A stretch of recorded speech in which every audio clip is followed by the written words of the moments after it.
Good morning. Welcome to the Committee of the Whole meeting of the Cape Coral City Council. Today is February 11th, 2026. This meeting now comes to order. Please stand for the Pledge of Allegiance. I pledge allegiance to the flag of the United States of America and to the republic for which it stands, one nation under God, indivisible, with liberty and justice for all. Madam City Clerk, please call the roll. Mayor Gunter, Here. council members Donnell, Here. Kaduke, Here. Kilrain, Here. Lastra, Here. Lehman, Long, Here. Steinke, Here. all present. Thank you. Mr. City Manager. Thank you, Mayor. Before we start business today, I would like to pull from the agenda the item number 4, LDC Section 5.2.4, attached and detached garages. Okay, so we're going to withdraw that from the agenda. Yes, there's still a little bit more work to do on that item. Okay, all right. Thank you. All right, with that being said, we'll move on to item 4. 4A is Councilmember Donnell. Yeah, Mayor, I would like to ask council if we can move item 9 to get that started today to number 1 and just push everything down. So you want to start with item 9? I want to start with number 9 and then proceed as accordingly. All right. Does everybody else? Can I ask why? Is there a reason for that? Yes, because that's the one that's been blowing up my phone, blowing up my text. And I'm like, look, there are people that watching came. Let's just get that out of the way so we can proceed on. All right, I guess we'll go down the line, see if everybody's okay with that. Moving item 9 up to number 1, and then we'll do the remaining. Councilmember Kaduke. Thank you, Mayor. I believe who I see in the audience would be for number 7, not number 9. Thank you. I was going to ask if we Yeah. could move that up. So I would proceed with number 7 as first. Thank you. And then I guess my only concern would be that those of us that would be following would have seen that it was at the end of a very long agenda and they would have maybe not scheduled to tune in so early, would be the counterpoint to that. That'd be my only concern is that if you look at the agenda, I had this at least at 11 or noon. So I don't want there to be, especially considering the nature of the topic, that we slip one in at the last minute and everybody that had scheduled to tune in later in the day or maybe participate now misses that opportunity. That'd be my only concern. I'm okay with moving it. Yeah, I mean, I guess you're kind of damned if you do, damned if you don't. If we do have speakers, but, you know, during a COW meeting, you can't speak during these topics anyway. Right. So it really doesn't matter. Citizens' input's towards the end. So if we did move an item, it's not like these particular items are at a voting meeting and they could possibly, if it was an ordinance or resolution, provide public input. So I have no problem moving any of the items since it is a COW meeting. If it was a regular meeting, it may be a different story. Well, I guess the only counter to that would be that was the reason that was given to move it, was that they could participate. Okay. Councilmember Stein? I mean, considering the fact that it's non-voting, and these are all topics that we need to consider, my only agreement with moving it forward is at the end of a long day, everybody's tired, and this is a relatively detailed and information laden topic based on the backup material that we've received and the presentation that's going to be made. It may be best that it's fresh when it's brought forward. So I would not have any problem moving it forward. Okay, Mr. Mayor, I see these guys moving around quite a bit. Are they even prepared to start with? I'm sorry? I see these guys moving around from the attorney's office. Are they even prepared to present first? We weren't anticipating this to be the first one, so we need a bit of time. I'm okay with 7, 9. It makes sense. Councilmember Kaduke. I was going to say, if we're going to do that, let's at least do number 7, and then the charter amendment, which is a pretty straightforward one. And then by that time, hopefully we will be prepared. All right, Or why don't we prepared, start? just go with that. Do you need a motion, Mayor? No, we don't. It's a okay. non-voting Okay. meeting. So we'll start with number 7. And then the city attorney will tell us when he's prepared to move forward with number 9, and we'll address it then. Is that, everybody okay with that? All right. All right, with that being said, let's go ahead and start with number 7, unlicensed contractors. Apparently, this item was brought forward by Councilmember Lastra, so we'll start with you. I'll give you the floor, and then we'll turn it over to staff from there. Thank you, Mayor. I brought this forward because I know after Hurricane Ian, and especially when I was elected into office in November of 2024, I had several contractors reach out to me regarding this issue. And I think the biggest question they had is we used to do things one way, and then because of state statute change, we now have to do it a different way. We have a different process for dealing with unlicensed contractors. And so I wanted to bring this forward as an education piece for us and the public, but also see if there was any appetite or any will to change our process, strengthen our process, keep it the same. So with that said, you know, if I'm good with staff showing their presentation, Mayor. Okay, I'll turn it over to staff, Mr. City Manager.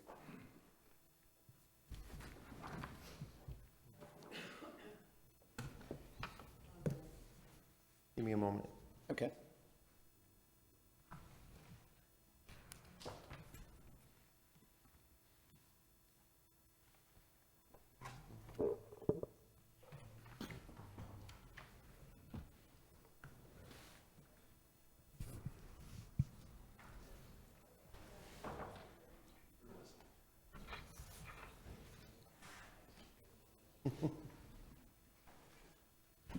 You're up, Matt. It's a long walk from downstairs.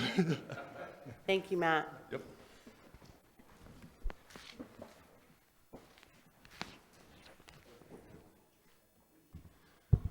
All right. Good morning, Mayor and Council members. Matthew Grambo, Deputy Development Services Director. We've been asked to prepare a brief overview presentation of the history of unlicensed contracting enforcement here in the city, as well as our current initiatives in collaboration with the DBPR. So as a brief history, prior to the preemption of local licensing by the state back in 2023, through House Bill 735, the City of Cape Coral investigated complaints of unlicensed contracting through a process that is codified in Chapter 6 of the City of Cape Coral Code of Ordinances. This process involved 2 FTE positions in the Code Compliance Division, known as licensing investigators, that would investigate cases and bring cases to the city's special magistrate for evidentiary findings and penalties. Back in 2023, and I'll go into this in a little bit deeper into the presentation, Chapter 6 of the Code of Ordinances remains, but there was language that was removed with the sunsetting of the city's local licensing program. Historically, the city has partnered with the Florida Department of Business and Professional Regulation on unlicensed contractor sting houses to dissuade individuals seeking to hire unlicensed contractors to complete work.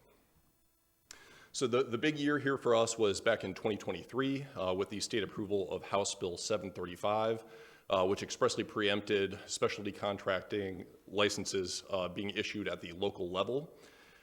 In March of that year, the City Council approved Ordinance 1023, which formally sunset the city's local licensing program, including the Contractor Regulation Board.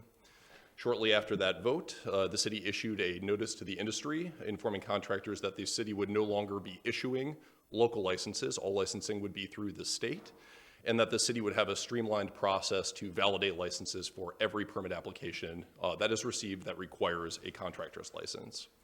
So today, and over the last nearly 3 years, the city automatically validates DBPR and other state licenses through the DBPR database. When a permit applicant applies for a permit with the city, if they're not an owner builder, the software system, Enterprise Permitting and Licensing, validates that the license is active prior to accepting the permit application. And so it's streamlined, all based on software, and we validate that the permit applicant holds the license for the permit that they're applying for. With that, with local licensing no longer being issued here at the city, DBPR is our primary agency that we utilize for unlicensed contracting investigations because it's their license that they are charged with overseeing and enforcing. In the fiscal year 2024, with the sunsetting of the local licensing program, the two full-time positions, the licensing investigators, were eliminated for fiscal year 2024. So currently, Development Services enforces contractor licensing primarily through the permitting process. Our software system and staff verify these contractors' licenses for every single permit application that requires a license. And if the permit applicant is not appropriately licensed for the permit application they're applying for, the application is not received by the city. Additionally, we identify cases of unlicensed contracting very commonly through finding unpermitted work throughout the city. So that goes through our code enforcement process. It's a permit-required code case, and that's really how we are discovering many unlicensed contractors, because work has been completed, and very, very often it was done by individuals who could not have submitted and received an approved permit application through the city because we are validating DBPR licenses at that point in the process. Additionally, we have a very close relationship with DBPR, and we do referrals from our building division to the state when we find cases of unlicensed work. Just recently, we had a case where I think it was over 40 pools were built in the city by some unlicensed contractors. They didn't have permits. We identified these cases, brought them to the special magistrate, had a finding, and that was an enforcement action on the property owner. But the unlicensed contractors were referred to the state, to the DBPR for enforcement action. The DBPR has several tools in its toolbox to be able to enforce its licensing. They do compliance sweeps that involves state investigators entering active construction sites and checking credentials for workers on site. They do sting operations that I talked with earlier, where they have undercover agents that pose as home builders, solicit bids, and then determine if these individuals are appropriately licensed for the work. And they also have, for our residents or other interested individuals, they have a DBPR mobile app that's available on iOS and Android that can be utilized for reporting suspected unlicensed contracting work throughout the city. And it often can include sending photos and other evidentiary material to the state to kickstart their investigation into potential unlicensed contracting. And finally, our communications office has a robust communications outreach campaign every year on unlicensed contracting. They have quarterly social media posts. They publish information in the Cape Connect newsletter regarding the risks and dangers to property owners that are seeking unlicensed contracting to save a couple dollars on their project. Around hurricane season, we have a surge in unlicensed contracting as individuals enter our city trying to pick up some quick work. And so we have an entire page in our city's hurricane guide, both the digital version and the printed version, about the risks and things to look for and avoid.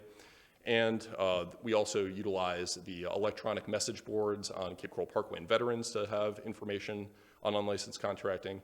And then finally, communications issues an annual press release speaking about unlicensed contracting and the risks of hiring an unlicensed contractor. So with that, we'll be available for any discussion and questions. We have both our building official, Shane Kittendorf, and our code compliance manager, Todd Hoagland, here, and we'll be able to answer any questions that come up. Thank you. Thank you, Matt. So do you feel, Mr. Hoagland, that this issue has gotten better since since the statute changed in 2023? Do you feel like the enforcement's gotten better in terms of it doesn't necessarily always fall on us, it would fall on the DBPR? Good morning, Mayor and Council. Todd Hoagland, Co-Compliance Manager. Councilmember Lastra, again, the referral over the past few years goes to the state.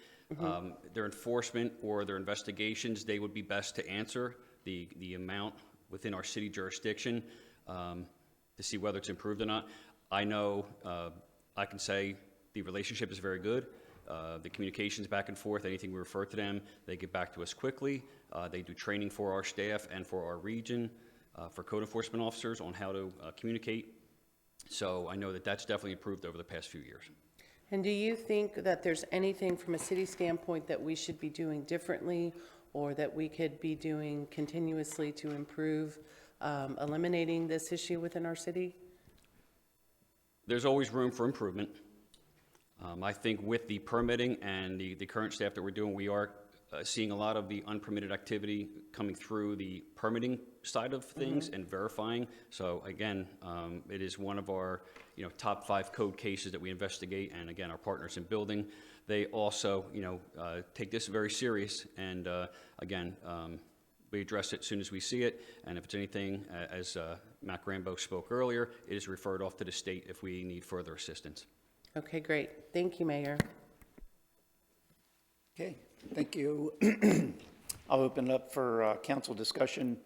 Councilmember Kilrain. Yeah, just as an antidote to this, we were at a CCCIA meeting about 2 months ago, and they had a fellow there from the state presenting, and his job was to do this.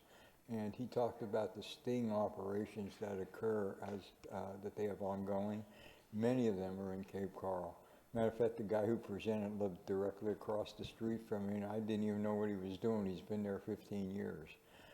But they're very active, and they're open to present that to this format if you'd like to have it someday presented here, or some interface that he made a very good presentation at the CCCIA, and it was very compelling as to how they operate their stings and follow up on things. So thank you, Mayor. I just wanted to let these guys know that. Okay, thank you. Councilmember Steinke. Thank you, Mayor. Just a quick question for Councilmember Lastra and then for staff. You say that the building industry came to you around concerns around this and whatnot. What were the concerns? Was it that there was not enough enforcement, not enough Yes. sting operations? Yes. What was the concern? The concern was that in the past, prior to 2023, before the statute changed, we did our own stings and we did our own enforcement. When that changed, it turned over the state. The concern I received, even after Hurricane Ian, when I was in office before, was that the city isn't doing enough to be able to stop this issue. And I explained, in a hurricane and a storm, sadly, our residents get taken advantage of, not just us, but anywhere in the country. So I wanted to bring this forward so that we could educate and understand why it changed, how it changed, and has the problem gotten better? In other words, now that the state is handling the enforcement, do we see an improvement? Okay, thank you. And so it was your slide with the enforcement. So number 4, the compliance sweeps, the sting operations, the mobile app reporting.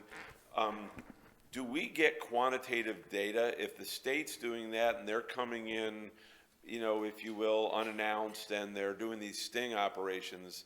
Do we then get something that says, hey, we were in town on this date through this date, and here's what we found, and here are the people that are, breaking the rules. Here's what's being done with those people. Do we get that, and does that become public knowledge? It's my understanding we have not been receiving that, but we can definitely speak with our regional representative to gather some of that information and then share that with council. I would think that from a public notice standpoint, as citizens are trying to meet the rules and hire licensed people to do the work and whatnot, if we had a list of the ne'er-do-wells that were found by the state, certainly if we did it locally, we could do that ourselves. But if we don't get a report back that says, here's what we found and here's what's being done about it, then kind of let the public beware. We have no way to help them. So it would be my request that if we see that for the most part that this system is working, then I would say one of the things that we could do to make it work better would be, let's get the results of what's happening during these things so it can edify our citizens around, A, it's being done, here's what has been found, and oh my gosh, I didn't even know I needed a permit for that, maybe, right? And then, A, to hear the people to stay away from. Certainly out on social media, you get a whole bunch of that, but, certainly having it from qualified people from the state would be something I'd like to see happen. Sure. Thank you, Mayor. All right, excuse me, I don't see any other lights on. I guess, Councilmember Lastrick, I heard you had, sounded like 3 asks or three options? Kind of keep as it is? Yeah, just keep it as it is, and with what Councilmember Stanky recommended, which I think is excellent, and I think that would help our residents. I think it would benefit them because they would know the list of individuals to stay away from, because it can be very costly, I know firsthand, to have an unlicensed contractor do work, especially after a storm, and I think, I love that idea. So I think I'm good with keeping it the way it is, but maybe adding what Councilmember Steinke said for the residents and individuals in our community who do not follow the rules. Okay, all right. Is everybody okay with that? Just kind of leaving it status quo? You know, for me, I think what we're doing when we're pulling permits or, what staff is doing is checking to make sure that the individual is licensed, and they're doing that with every permit. So I think, I wasn't even aware of that, so I think that's a great thing. I know in our BTRs that we have to apply for each and every year, two of the things that I know we have to submit is our licensing and insurance, workers' comp, or if we're exempt or whatever the case may be. So I know that we're doing that on a yearly basis. Also, so to know that we're doing it on every permit and we're doing it on a yearly basis, I think it's good there. Not saying that somebody in the public just can't be out there doing work and not getting a permit or making the homeowner go and get the permit under owner builder, but we can address that with this thing. So I'm good with the status quo, and I think that's a good recommendation that you made. To see the results, not only so we know how much or if there is a problem out there, but also to have that data, be able to provide it to the community. Hey, we are out there looking, so I think that's a great idea. Good, Councilmember. Yeah, I did have one other point, and that is that while the check is done at permit, what is done to make sure that that contractor that's on that permit is actually doing the work in the field? Want to take that one, Jay? Well, throughout the permit cycle, the contractor is the authorized representative to schedule inspections, to resubmit documentation. And so to ensure that the project is moving through the process and not facing expiration for 180 days of inactivity, that contractor who has an account within the EPL system is the only party that can request inspection. So that's one. That's how we ensure that it's still the same licensed individual working on the project throughout the entire cradle to grave cycle of the project. So are there any site visits? Obviously, with losing staff, it makes it harder to do that, but do we still have staff that actually do spot site visits just to check in and make sure that the people doing the work are from that company, from that contractor, or is that up to the state as well? Good afternoon, Council Mayor, Shane Kintner, building official. Councilmember Stike, can you clarify that question when you're saying doing a site check? So, consumer A submits an owner-builder permit with contractor B, and worker C that was picked up at Home Depot at 5 in the morning is the one out there doing the work. How do we know when that's happening and it's not actually the contractor that's doing the work that is licensed and has proven through testing that they know what needs to be done and how? How do we know that they're the ones either doing the work or supervising the work? So when a permit is issued, during the course of construction, there's required inspections that one shall call in during that process. And if the contractor has given out his license per se, where he signed a contract, he is pulled the permit, and he has no want to do the job, then it's kind of hard for us to really capture that unlicensed individual. Now, with a licensed contractor, on file, that licensed contractor, anybody that walks in that job site shall be covered by his workers' comp and insurance. So God forbid the homeowner goes and brings somebody from Home Depot, brings them on a job site, and that contractor's unaware. If that person gets injured, then that contractor is liable for that responsibility along with that owner. Because I think that was one of the driving forces, I think, for approaching Councilmember Lastra, and that is during those times of vulnerability after storms and things like that, we have licensed contractors from cities other than our own come to town and get signed up to get this work done, and they go back to that city where they were from, and oftentimes money's changed hands and the work never gets done. And other times they've left and someone else is actually doing the work under that person's license.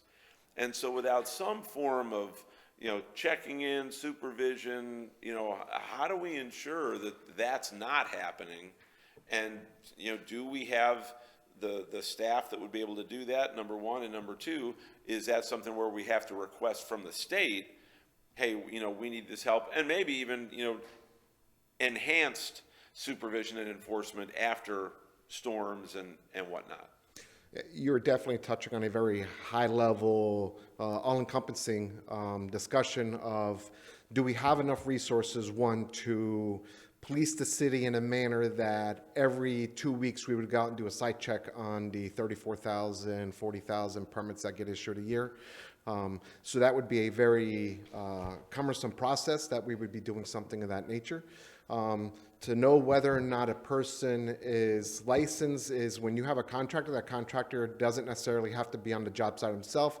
He's a licensed professional. He is hired, quote, the subcontractors to come in and perform those set scopes of work. So if you walked on a job site and that person has it under the contractor, then you would have to get into more of a time-consuming discussion to figure out, is this person legitimate or not, and then the behind the scenes on how to get there. So the question is, how deep do we want to get or dive into the rabbit hole to address this world? There's a lot. Shane, is it illegal for under the premise of the discussion we're having, is it illegal for a contractor to pull a permit and have someone else perform the work under their license? That's considered aiding and abetting unlicensed activity when they're, even as a contractor, they're selling their license or renting their license out to somebody else to do it, then yes, that is a violation of statute and could be grounds for license removal or probation. And if the person they sub it out to or they let do the work is also licensed in that trade, is that illegal? If the contractor is licensed and they have another licensed professional walk on that requires that licensure, then no, it's not illegal. So when and if there was a staff group set out to look at this, to spot check who pulled the permit, who's doing the work, even in that work, we could find that contractor A wrote the contract, was awarded the work, ran out of crews, and then subcontracted to contractor C. And so in not all instances is illegal activity taking place. Correct, But you but would it- definitely need people to investigate and explore all of it. And I think our local construction industry is okay with that. What I don't think they're okay with is when someone comes in and hasn't, invested in our community and has their business here in our community. When someone that hasn't done that comes in, gets the contract, gets awarded the contract, and then has someone do the work that is not licensed and does not sub that work to another contractor in our area. So I think that's the piece that it would seem that the state is responsible for doing that kind of stuff too. And since we removed the resource to go out there and do it ourselves, do they have the resource to be able to do that? And maybe if we get regular, hey, here are the visits that we've made, here's what we found when we were there, then we can also monitor how often they're here and how much of this attention we're getting when they're responsible for the entire state. Well, how much of that's happening in the fastest growing city in the state? And are we getting our proportionate share of the state's resources to make sure that this is happening properly? We can't measure what we get from the state unless we know how often they're here and what they're doing. That's all. Thank you. Councilmember Lehman? Actually, I think Mr. Stinky covered everything I was going to bring up. Thank Okay. you. Thank you. Councilmember Kilray? Just one more point. I think that when we have illegal contracting done and unlicensed contracting done during a storm condition or whatever, that becomes a felony, does it not? So it moves from a misdemeanor classification to a felony. I think to the fact that we educate people on that portion of it, I think will be helpful to make sure that they understand if you're playing that game during troubled times, you're going to be in deep trouble. So that's the only point. Thank you, Mayor. Okay, thank you for the presentation, and sounds like we'll continue status quo like we have been with the recommendation that Councilmember Steinke made. Thank you. Thank you. Are you ready for item 9, or do you want to do one first? Let's, what I was thinking is maybe we can do the charter amendment, the mayor pro tem one, and then go right to the very last one, which is the strong mayor. All right. If you But that's all under section, No, not- that's number 8. okay, there it is, 8. All right. All right, so I'll turn it over to you, Mr. City Attorney, and Thank you. we'll move on to item 8. Thank you. And a little bit of background, as you know, there was the Charter Review Commission. The Charter Review Commission presented, I believe it was 8 potential charter amendments that you all had multiple meetings on and ultimately identified that you were going to move forward with 4 of them. Of the 4, this is the one pertaining to the mayor pro tem. What it does and what it's accomplished, it does identify when the election of the mayor pro tem will occur, once there is an actual election versus those years where there is not an election. So as you can see, there is ballot language. I'm going to read the ballot language as it is right now. I believe it clearly identifies what it is that we're seeking to amend in this specific portion of the charter. So the ballot language as it stands right now, if you all approve this, will read as such.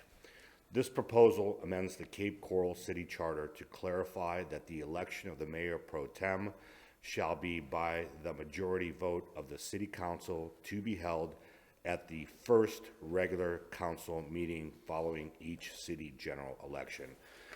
As you can see, we've attached Exhibit A, and Exhibit A identifies where we've added regular in 4.06B. Before, there was no regular, it was just the first council meeting, and as we all know, that created a bit of an issue after the last general election. This now clarifies that it does require a regular council meeting, so if there was a special council meeting, it would not be sufficient, it would not be compliant with the charter. With that said, I have highlighted the election date of August 18th, 2026. That is the primary. You all have not identified whether or not you want it on the primary, which is August 18th of 2026, or whether you want it on the general election, which is November 3rd of 2026. So 2 things I really need you all to, at this point in time, identify if you are satisfied with the ballot language as it's so identified in this proposed ordinance. And then secondarily, if you are satisfied with this, I believe that it clearly articulates it. It's less than the minimum amount required. And then whether or not you want to go on the August primary or if you want to go on the general election, which is in November. Okay, thank you. Councilmember Kilray? Yeah, I'm fine with the language. The only question I would have is we don't mention in here anything about being able to have at the end of 1 year, whether or not you can go on to a second year if the council approves it. We probably don't need it in this, so I don't think we have to have You it. do not, because that was unaltered language, and there was really no issue of that, so that's why it would be improper for me to put that in there. Okay, and I'm okay with doing it in the primary. Thank you, Mayor. Okay. Anyone else want to weigh in? Everybody, or is everybody okay with the way it's presented? Everybody? No, I'm not. Okay, why don't you go ahead and speak I up think then? it should be after the general election, because depending on who then is on council, they then have the opportunity, to be part of the whole discussion. So I think it needs to be not at the first meeting at the, the swearing in after the general election, but at the first regular council meeting. I don't think it's really a good idea after the primary. I think we need to wait till after the general election. Mr. City Thank Attorney. you. Mr. City Attorney. This is when the referendum will go on, not when the mayor pro tem is established. But it's, do we want this referendum language to go out for a vote during the primary election? Oh, or no, the- in or the that general? case, yes, it has to go back to the primary. Then it does, yes, I'm sorry. Right, so Okay, I Yeah, misunderstood, this I'm isn't for sorry. the appointment of the pro tem. Yes. This is for which election do we want this ballot on to Okay, determine whether. I'm sorry, I I misunderstood. guess maybe we'd just, Thank you. is everyone satisfied with the ballot language? And if there's consensus here, then we're good to go. And I see that everyone seems to be okay and there's no opposition to it. So now I just need to know whether or not you want it on the primary or the general. And your recommendation was to put it on the primary? I have it as a primary. All right. It's a innocuous charter amendment. I don't see it being controversial or problematic, so I don't see why not put on the primary. Okay, everybody okay with the primary? Yes. Yep. All right, so what I'm gonna do now, based on that, it'll come before you at the very next regular council meeting, because it is an ordinance, and then, it'll be have to approved as it normally is done. Secondarily, the other three ballot measures that were ultimately authorized by this council, I will have those for you on the 25th Committee of the Whole, and we can then discuss those at that point in time. Okay, thank you. All right, let's move on to item 9 then. Item 9 is additional review of the city charter. And one of those topics is the strong mayor discussion, so I'll turn over to Mr. City Attorney. Thank you, Mayor. We have spent quite a bit of time. As you all know, this originated from the special council meeting that occurred on December 10th of the year 2025. It was at that point in time brought up where there was a desire to potentially migrate over to a strong mayor form of government. There was direction provided to my office to commence the process of identifying all potential avenues for accomplishing that. We have spent quite a bit of time in order to prepare a presentation which will be presented by Josh from my office. It is essentially an attempt to get a little bit more clarity from you all as to where it is that you would like me to proceed forward. There are a lot of provisions that require me modifying. We will get into the specifics of it, but I also want to let you know, and for the general public, we've attached an extensive amount of backup information.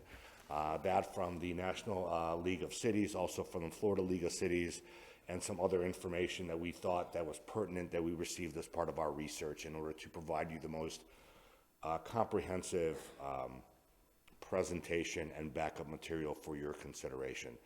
So with that, Josh is going to commence the process. I will jump in and out as we proceed forward so that, you all have at least a solid foundational understanding of what it is to migrate over from the type of government we have now to a strong mayor form of government. With that, Josh, go ahead. Thank you, Mr. Boxner. Mr. Mayor, members of the City Council, Joshua Frederickson, Assistant City Attorney. And as the City Attorney explained, we're here today to present on the strong mayor form of government. If we can get the right PowerPoint presentation up there. And so today's presentation is intended to do three things. First, to walk through the timeline of events that has brought us here to this discussion. Second, to outline policy options associated with a strong mayor form of government. And finally, and most importantly, to respectfully seek direction from the mayor and the city council on which provisions you would like to see included or excluded in a potential charter amendment to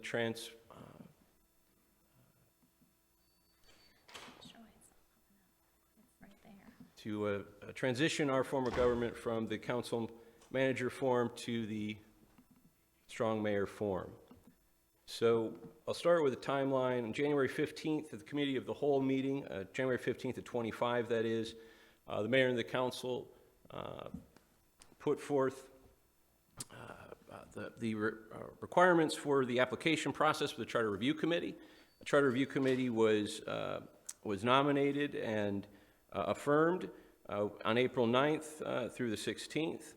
On April 29th through October 9th, the Charter Review Commission met, discussed various options, and the work culminated in a set of recommendations that were brought back to the City Council.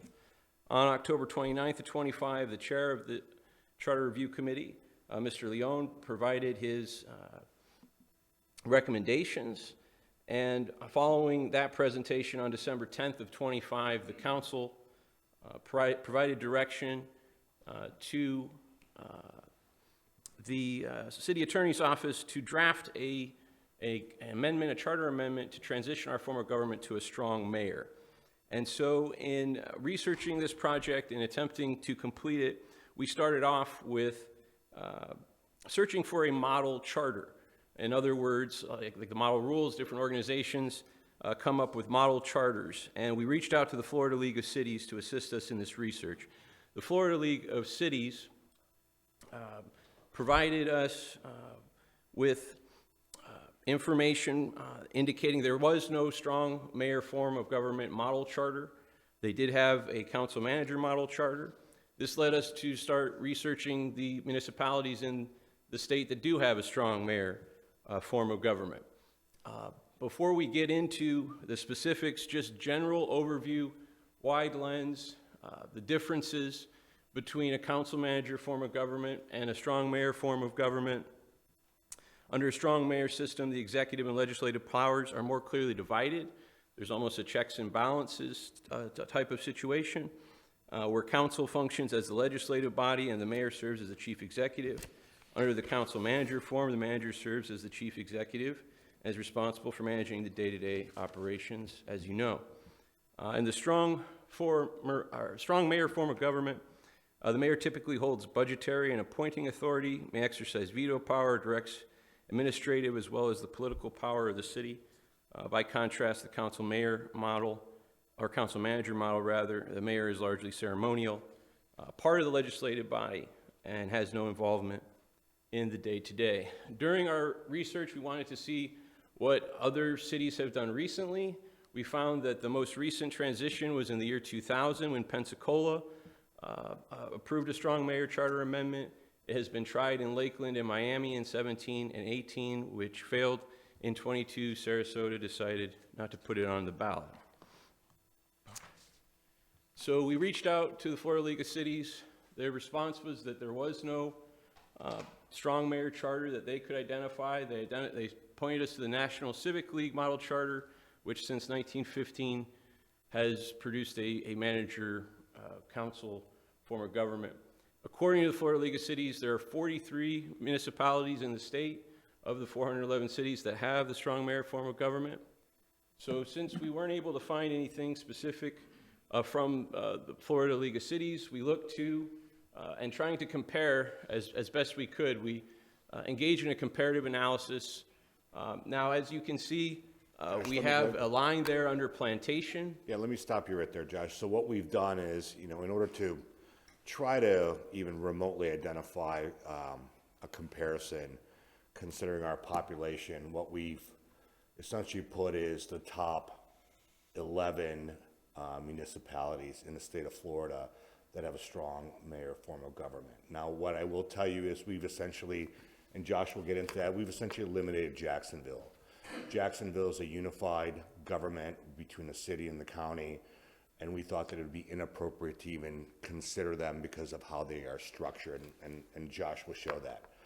And then what we've gone further then is then take the 10, but then as you can see, Sweetwater will now be 11, but it will be 10. It's got a population of 21,000. All the rest have a population of less than 21,000, and we thought that that would be inappropriate for even to consider that, considering that we are well beyond, as you see, we have the estimates at 233,000. A lot of those are smaller entities. They may not necessarily have a police force. They may contract with the sheriff's office. They may not have a fire department. They may contract with the county. So we didn't think that that was an apples to apples comparison because of how small of a population that they are. So as Josh pointed out, and I'll turn over to him, we did draw a line. And so that line is anyone with a population of over 100,000 people, and we'll get into the specifics of their charters and some of the nuances associated with each individual ones. Go ahead, Josh. Thank you, Mr. Boxner. And so as the city attorney was explaining, we attempted to do this comparative analysis, considering the population. Jacksonville is sui generis. It's a unicorn. It's nothing like it in the state. It's the only consolidated government. And it has been so since 1968, I believe. And so, and this is just an illustration, obviously in a county and a city consolidated government, you're looking at all sorts of different dynamics at play that are not applicable to the city of Cape Coral.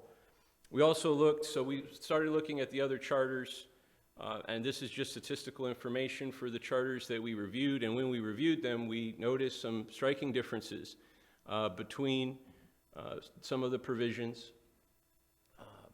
and we decided that we needed to seek further direction from the City Council in order to determine what variation would be preferred in terms of the different factors at play.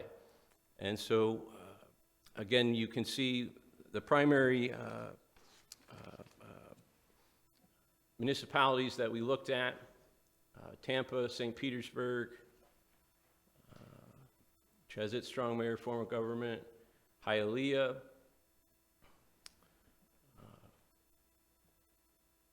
West Palm Beach,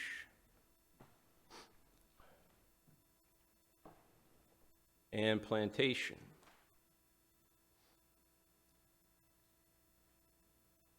So some common themes that we saw across jurisdictions were the strong mayor duties to enforce the charter and ordinance, have executive power of the city, supervise all departments, appointments, suspensions, removals, demotions, attending all city council meetings, and typically they don't have voting powers. There are two municipalities, Orlando and Apopka, that have voting powers, but typically the mayor is the executive under this system of government, does not have a vote except under certain circumstances. If someone is absent, some of the charters address that. So in some of the specific charter provisions that we want you to consider, the Tampa Charter, again, the mayor signs contracts, negotiates on behalf of the city, determines the compensation for all city employees and officers, is the general charge, management, control, and supervision of the city, can issue executive orders. The Orlando City Charter is unique in that it allows its mayor to have a voting place on the council. Also requires the mayor to be a full-time mayor, that they have to keep office hours at City Hall. And again, as I mentioned before, some of the charters have provisions that allow a succession of folks in terms of the voting, depending on the circumstance. The St. Petersburg Charter,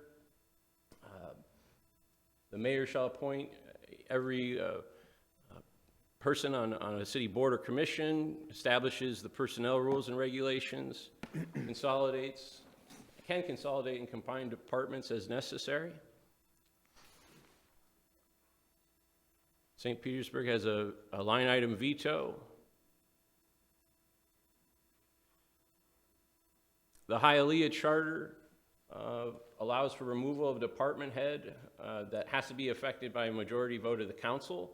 Some of the other charters had different officers, such as the police chief or the fire chief, reporting directly to the mayor and serving at the pleasure of the mayor, where the council does not have any sort of input. Other charters have sort of an advise and consent function where the mayor will appoint the department heads, and then the council will vote on whether or not to affirm them. Again, West Palm Beach, full-time position, no outside employment, and also any financial interest of any private business entity or compensation if that they're not allowed to have.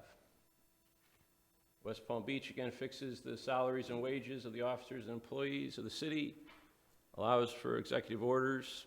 In West Palm Beach, the mayor prepares the agenda for the city commission meetings. In Plantation, the chief administrative officer is appointed. That's akin to a city manager, I think, that must be affirmed by a majority vote of the council. And they can appoint with the consent of the council, but they can remove without the consent of the council. So these are some of the factors and the variations. It's not as simple as just striking out city manager and replacing it with mayor in our charter. So we need direction from you in terms of what direction to go. Unique Tampa provisions also include the ability of the city council to appoint their own attorney, a city council attorney, in addition to the city attorney. Different charters have different rules in terms of when the veto must happen. Some say it has to happen at that meeting or within 24 hours, at the next meeting. Different provisions for succession. And again, in Tampa, the internal auditor, police, and fire chief are under the direct supervision of the mayor. They answer to the mayor. They serve at the pleasure of the mayor. Council is cut out of that process in Tampa.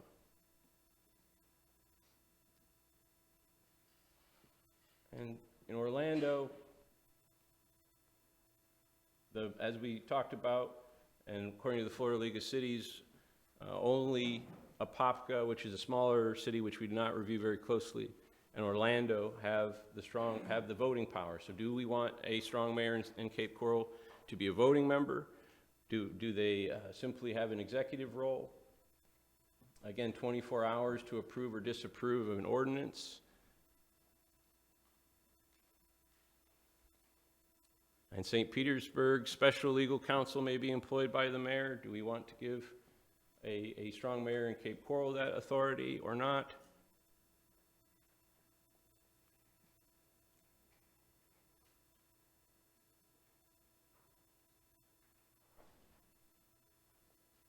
So as you can see, there are various charter provisions. So we went through the comparative analysis.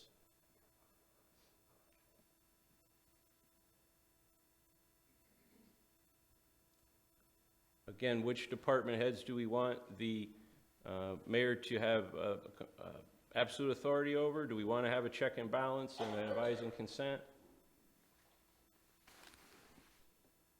Do we want to include a provision that the mayor should not have any outside employment or any other financial interests, that they are to hold office hours?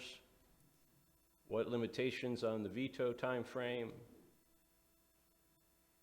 Do we want to, like Plantation does, cut the council completely out of having any say whatsoever in the day-to-day operations and having it be a basis for discipline for the council, or removal, I should say, in some of the other provisions that we looked at? So with all that being said, when we looked at these various charters throughout the state of what we found to be the most comparable cities, there are substantial distinctions in the distribution of responsibilities and the scope of the mayor's duties and obligations under the different charter provisions, from advice and consent to approval of the city council versus reporting directly to the mayor, serving at the pleasure of the mayor, whether the mayor is a voting member of the council, or under what circumstances the mayor could become a voting member of the council, in the event of a tie, perhaps. Whether department heads report directly to the mayor or council, or is the council completely cut out of that process? So it's a lot to think about. I hope that we have illustrated the direction that we need in terms of the variations that are available to choose from. And with that, I'll turn it back over to the city attorney. Thank you. So, if you recall, what we did was, at least the direction back on the 10th, was to identify some additional options so we could bring it back to the committee of the whole. That's what we've done here today. I need you all to identify what you want me to do. The ultimate result, the only way I can make this really work is a repeal and replace of the entire charter. Depending on what you say, because I can't insert a strong mayor for where the city manager is. It just would not be logical. It would be impractical. So this was brought forward to you so at least I could have some guardrails to understand what you're all comfortable with, so then I could actually start crafting a replacement charter based upon a strong mayor form of government. Okay, thank you. I'll open up for discussion. Councilmember Long. Yeah, thanks, Mayor. Just wanted to get ahead of it, I guess. You guys know where I stand on this. I'm not going to regurgitate my points unless you force me to. The main point here is really about letting the people decide, whether the chief executive of the city should report, to the citizens through the electoral process or not. That's really what it comes down to. As far as how we structure it, those are all things that we can discuss here today. I think the more common thing that you see is the mayor is the chief administrator, is responsible for running the day-to-day. Immediately under him, he has a chief administration officer, which is, for all intents and purposes, the same form as a city manager now, as far as an educated administrator that's been through the process and assists with the day-to-day. Only he reports directly to the mayor, which in turn reports to the citizens. So that's the framework. One, I guess, clarification from the presentation, and Josh, I appreciate it, great information here for all of us, is I guess the context I want to extract is that it seems like when you say, and it wasn't directed in any way, oh, well, we reached out to the Florida League of Cities and they didn't have an example. Almost like, minimizing the volume of cities that operate under a strong mayor. But in reality, when you look at large picture, there's so many small cities in the state. And so to contextualize it in the reference to this discussion, the ones that we constantly look to when we have discussions on anything across the city are the top 10, and mostly the ones above us. And so in that context, all of the cities population-wise above us, except one, operate under the strong mayor form of government. And so, not to say let's copy them or let's catch up, but I did want to provide that bit of context because here there's several instances where, oh, there's only 10, we're 5 with a population less than 100,000 that operate that way. But again, we're constantly looking up. We're a growing city, and so I wanted to make sure that you all had that in the back of your mind. Obviously, you'll hear more from me whether you want to or not, but I look forward to the discussion. Thank you. Councilmember Kilrain.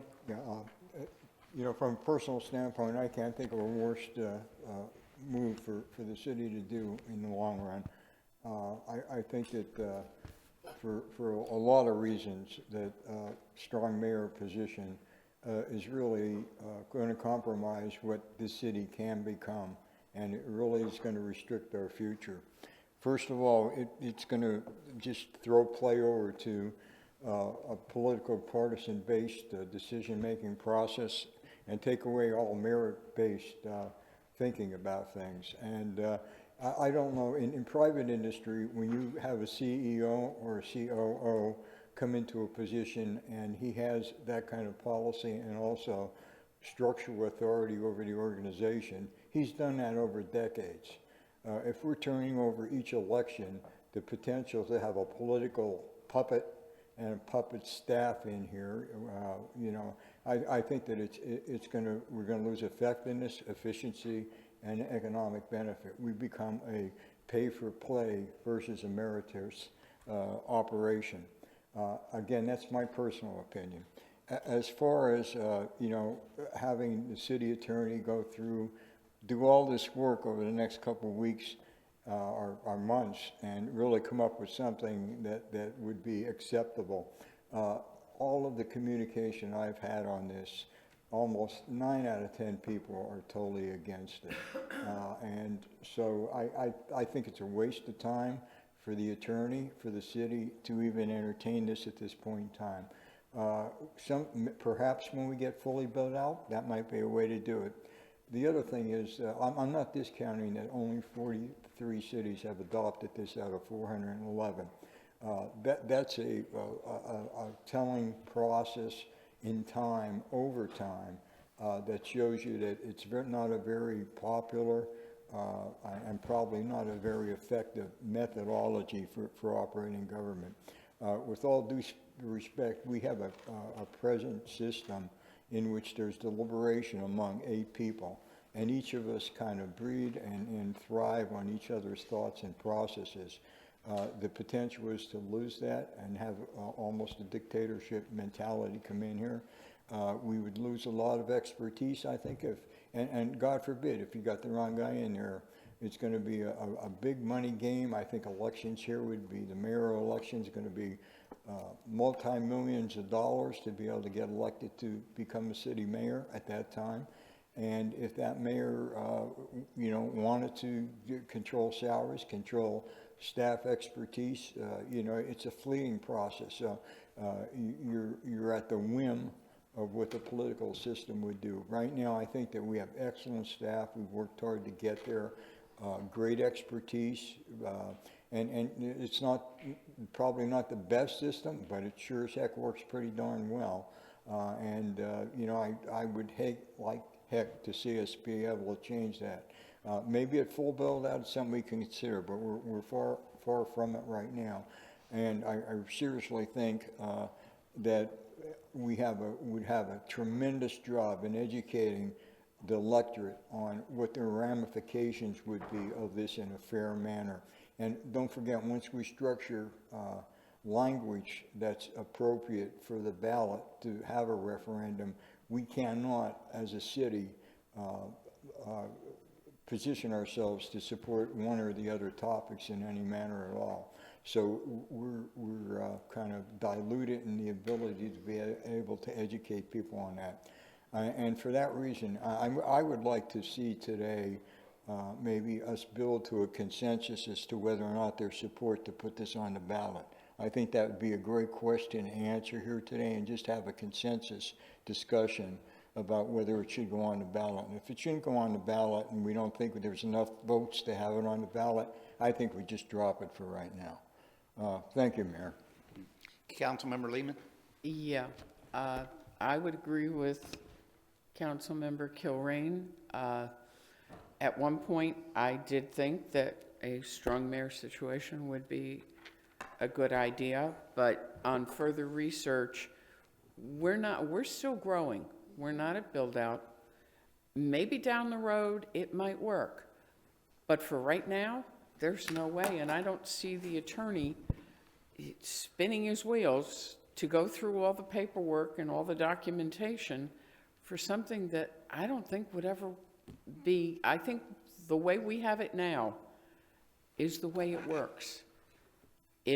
I think if this way, the council can give direction.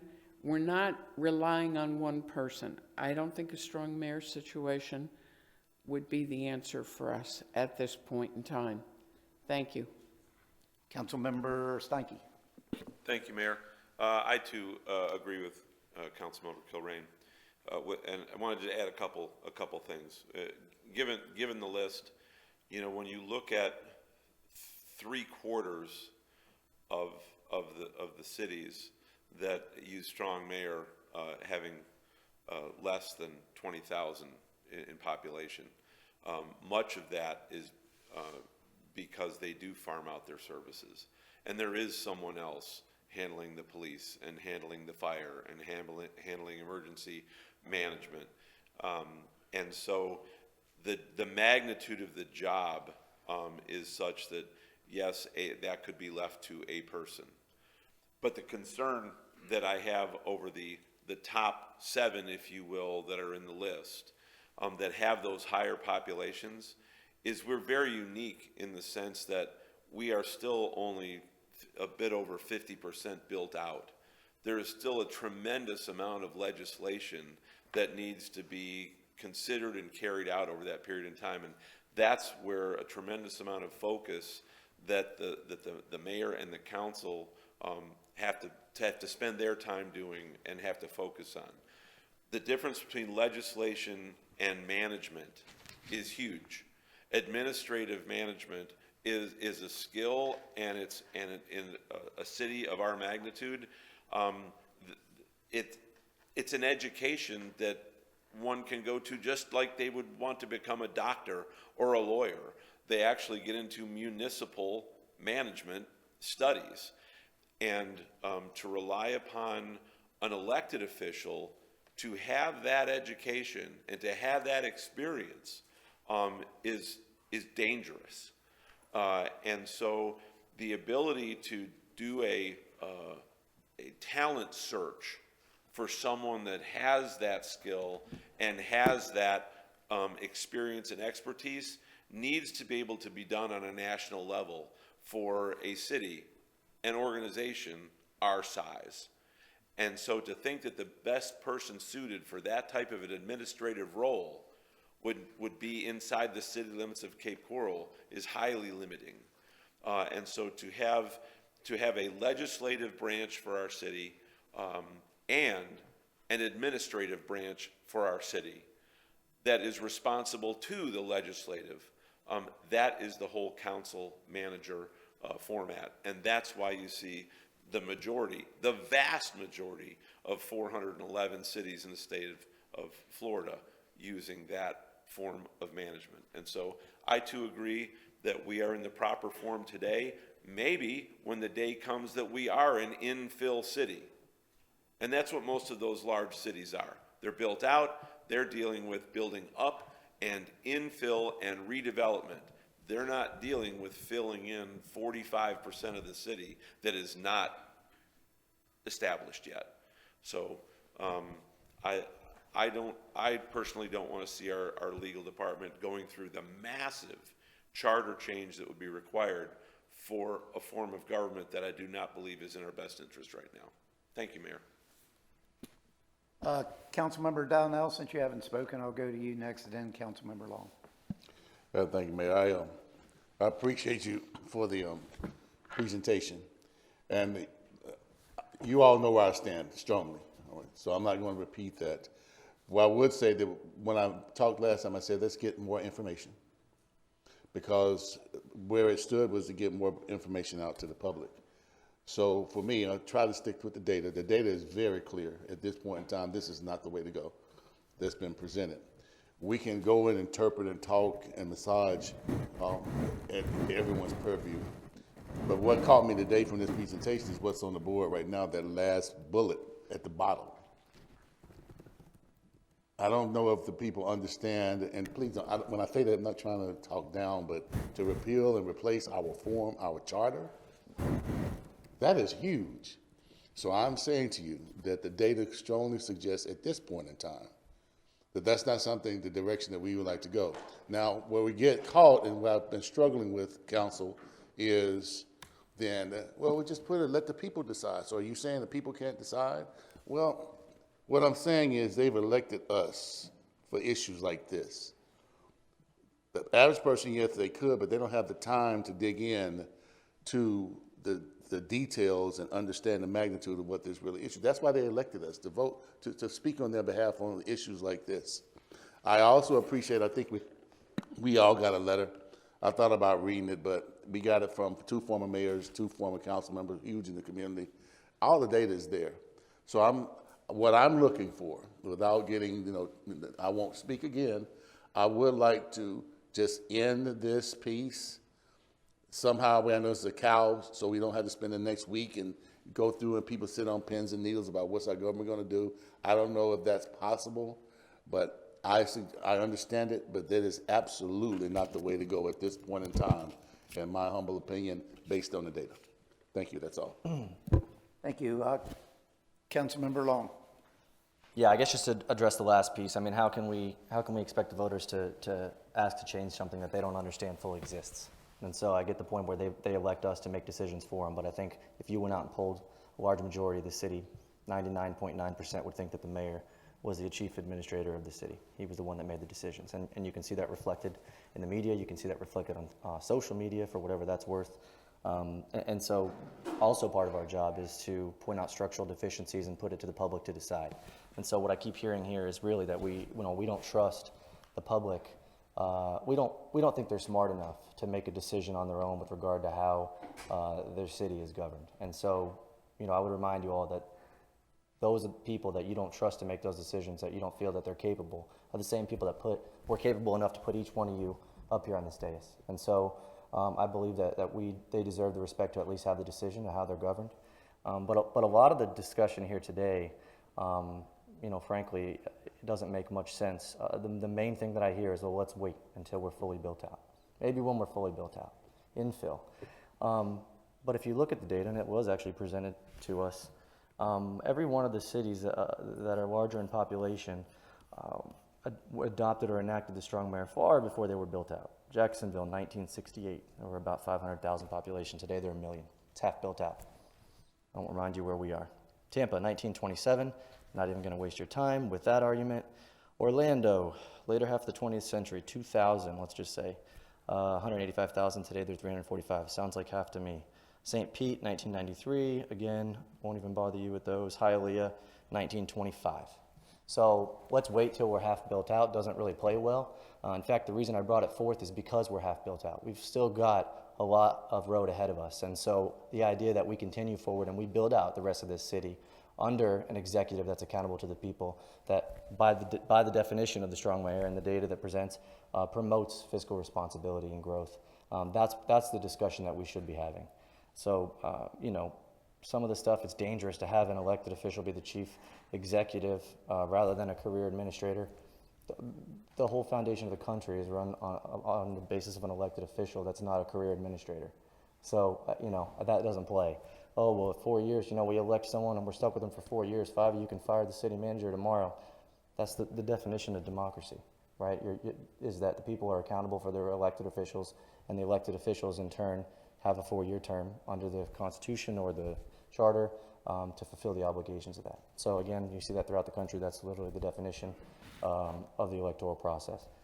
I mean, it sounds like we're not going in the direction where we want to do it, and that's fine. We make our decisions together. But again, Councilwoman Lehman, when she said, "Oh, well, at one point I thought it was a good idea," it's not about what we think. It's about what the people feel should, how the process is that they should be governed by. And so she said she thought it was a good idea. She actually didn't think that it was a good idea. She actually said, and quote, "It needs to go on the ballot. I think it needs to go on the ballot. I think that the citizens need to be able to weigh into this and know what's really going on. As to whether it's a strong mayor type of government or we continue the way it is, I think that's a decision that needs to be up to the citizens." That is a quote from Councilwoman Lehman. So that's what she thought last time. Not that the council, strong mayor form of government was good, not that it was bad, but that it was up to the people. So the vote change here, sounds like she's changing her vote. She's really changing the thought of whether the people deserve to have this decision or not. And I want to make sure that you all are aware of that. Thank you. Councilmember Kilrain? Yeah, with respect to, having people's voice on this, the process in itself, the ultimate goal here is to have a mayor in power. That process will reduce resident focus and input to decisions being made by the city. Right now, we're accessible. All of us up here are accountable, and we hold city staff accountable at the top levels. It's our problem if we don't hold them accountable. We own that responsibility, and we need to execute it that way.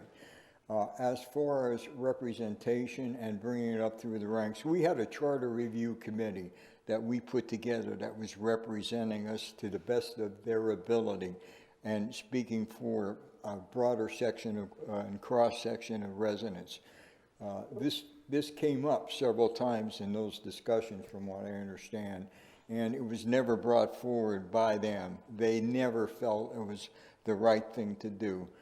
We have now the liaison for that group bringing it forward here and championing it. And with all due respect, I think that it's valid that he does that. But we had opportunities to bring things to the residents in the past that a lot of people on this council right now did not champion going out for referendum. And I'm going to just stop at that point. But basically, I don't like the idea of wasting a lot of time on this right now. If we have a consensus up here that does not support it going on the ballot, I think we should determine that today and put a fork in it if that's necessary. Thank you, Mayor. Councilmember Law. Yeah, only counter to that is that you can't cherry pick, right? Because we've had the Charter Review Commission that you just cited as a reason why, their decision was that we shouldn't. They also, by a large majority, if not unanimously, championed that we should put to the voters single-member districts. And this body unanimously denied that. So we can't have it both ways. Thank you. Okay, it sounds like we're at a point, I think when we had a previous discussion on this matter, if I recall correctly, the consensus was 5-3. It sounds like we do not have a majority, the 5 that want to move this forward at this time. So I think what we should do is exactly what some of my colleagues have said is we'll go down the line and, it's a simple yes or no. Either no, you don't want to proceed and instruct the city attorney to continue down this path, or it's a yes that you do. And then we'll see where the majority consensus here is today. If it's a no, then we're done.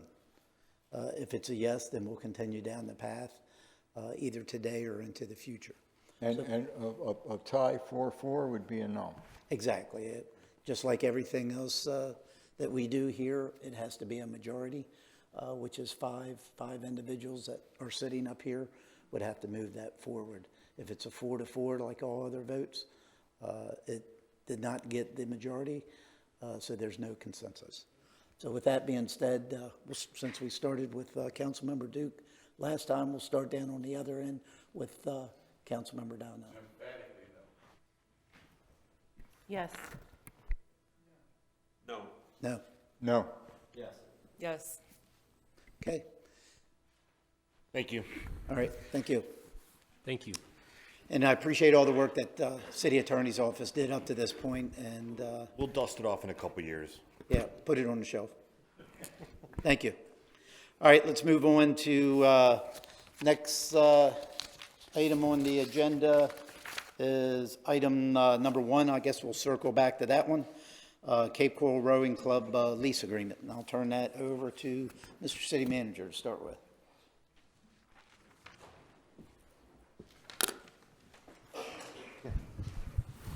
Thank you, Mayor. I'm going to have Parks and Rec discuss this item.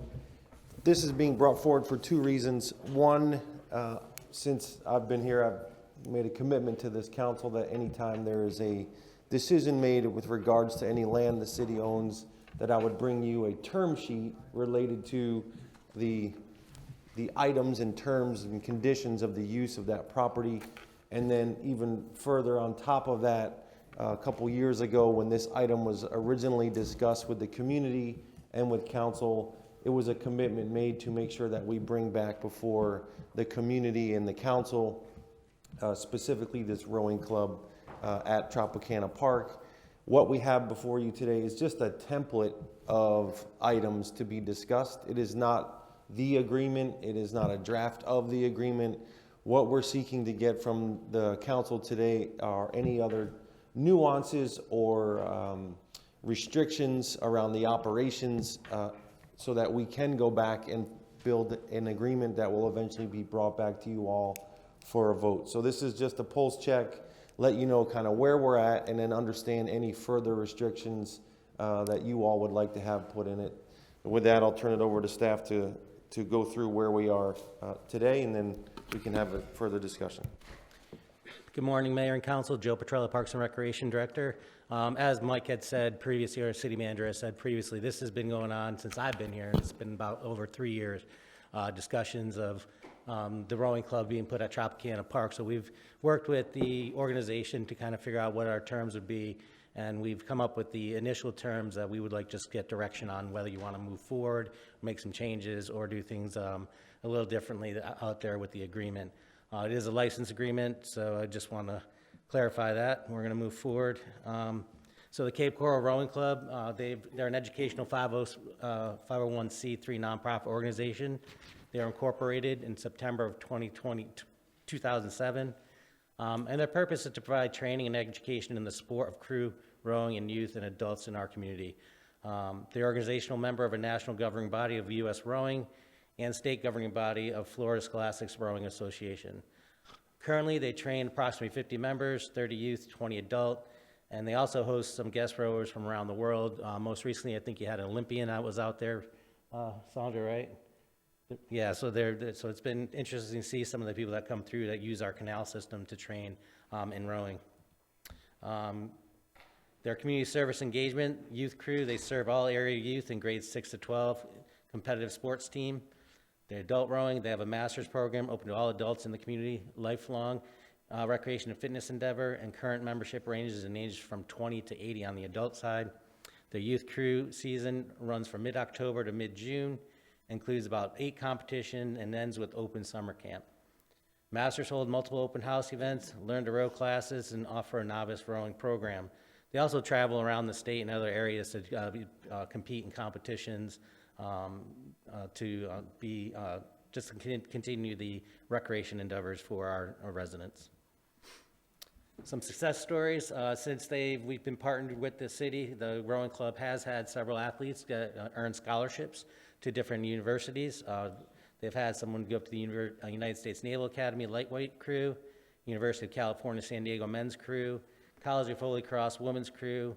2 received scholarships at Stetson University men's crew and Massachusetts Institute of Technology women's crew. That's a big program up there. So just a brief overview of the terms of the agreement. It's a term of 10 years.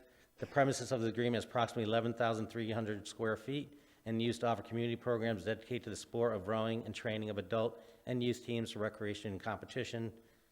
Cape Coral Rowing Club is responsible to install and to maintain perimeter fencing around the premises at its sole cost and expense.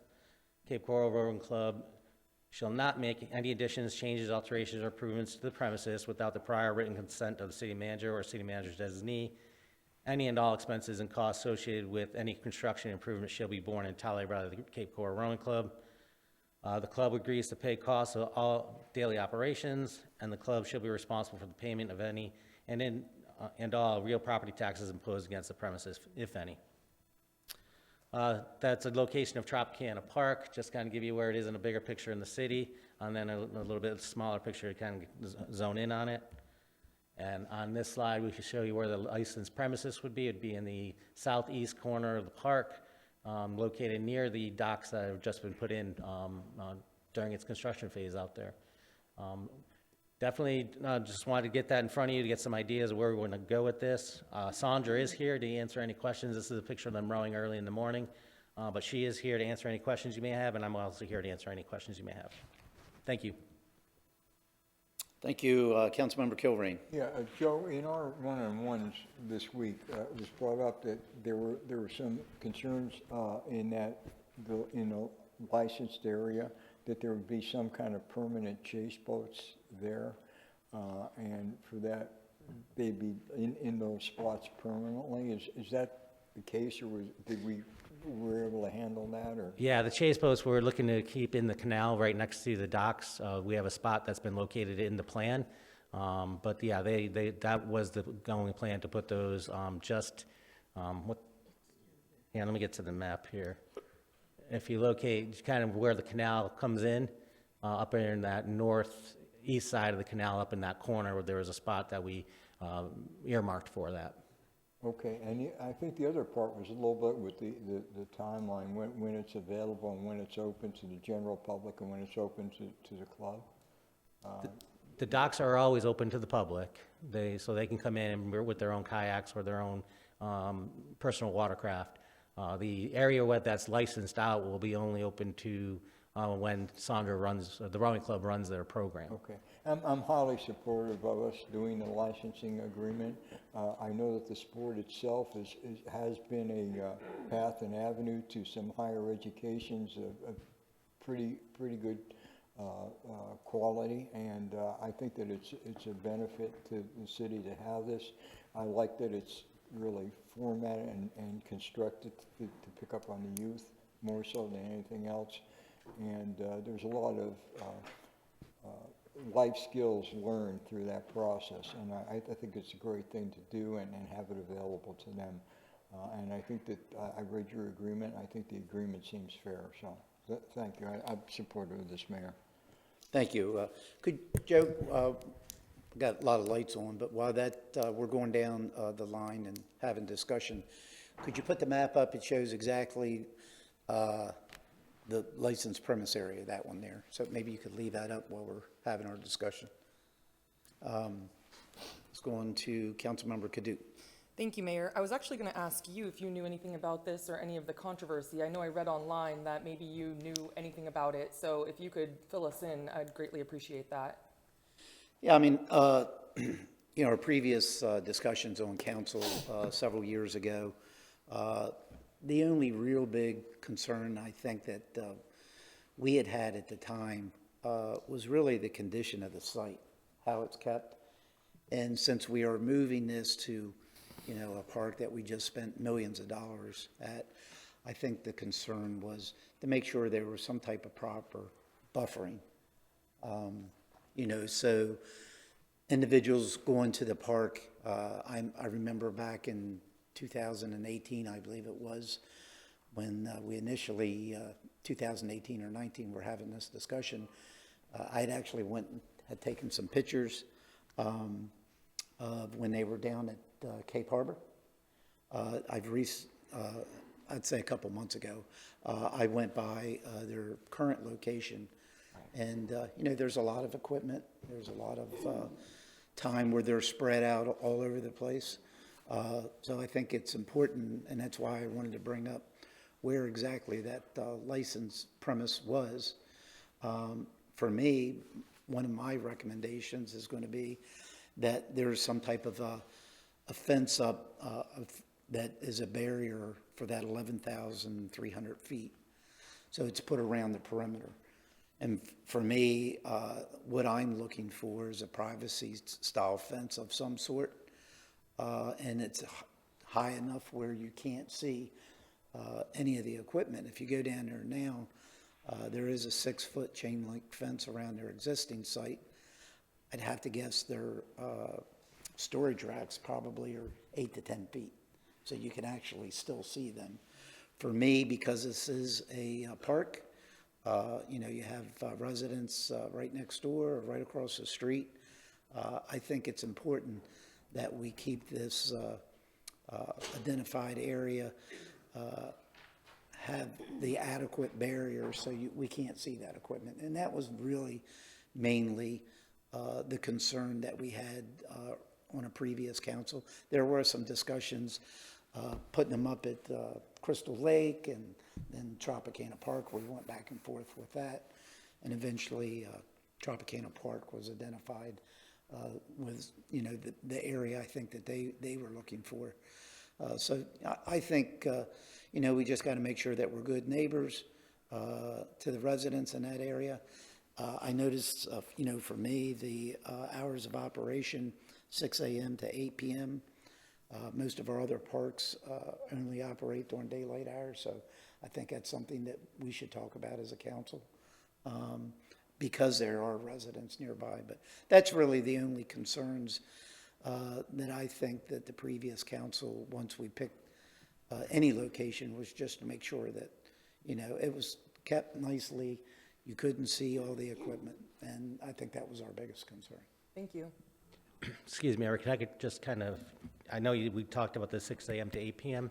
The reason why we put it a little later is they travel to a lot of tournaments, and they don't get back in time to be there at sunset.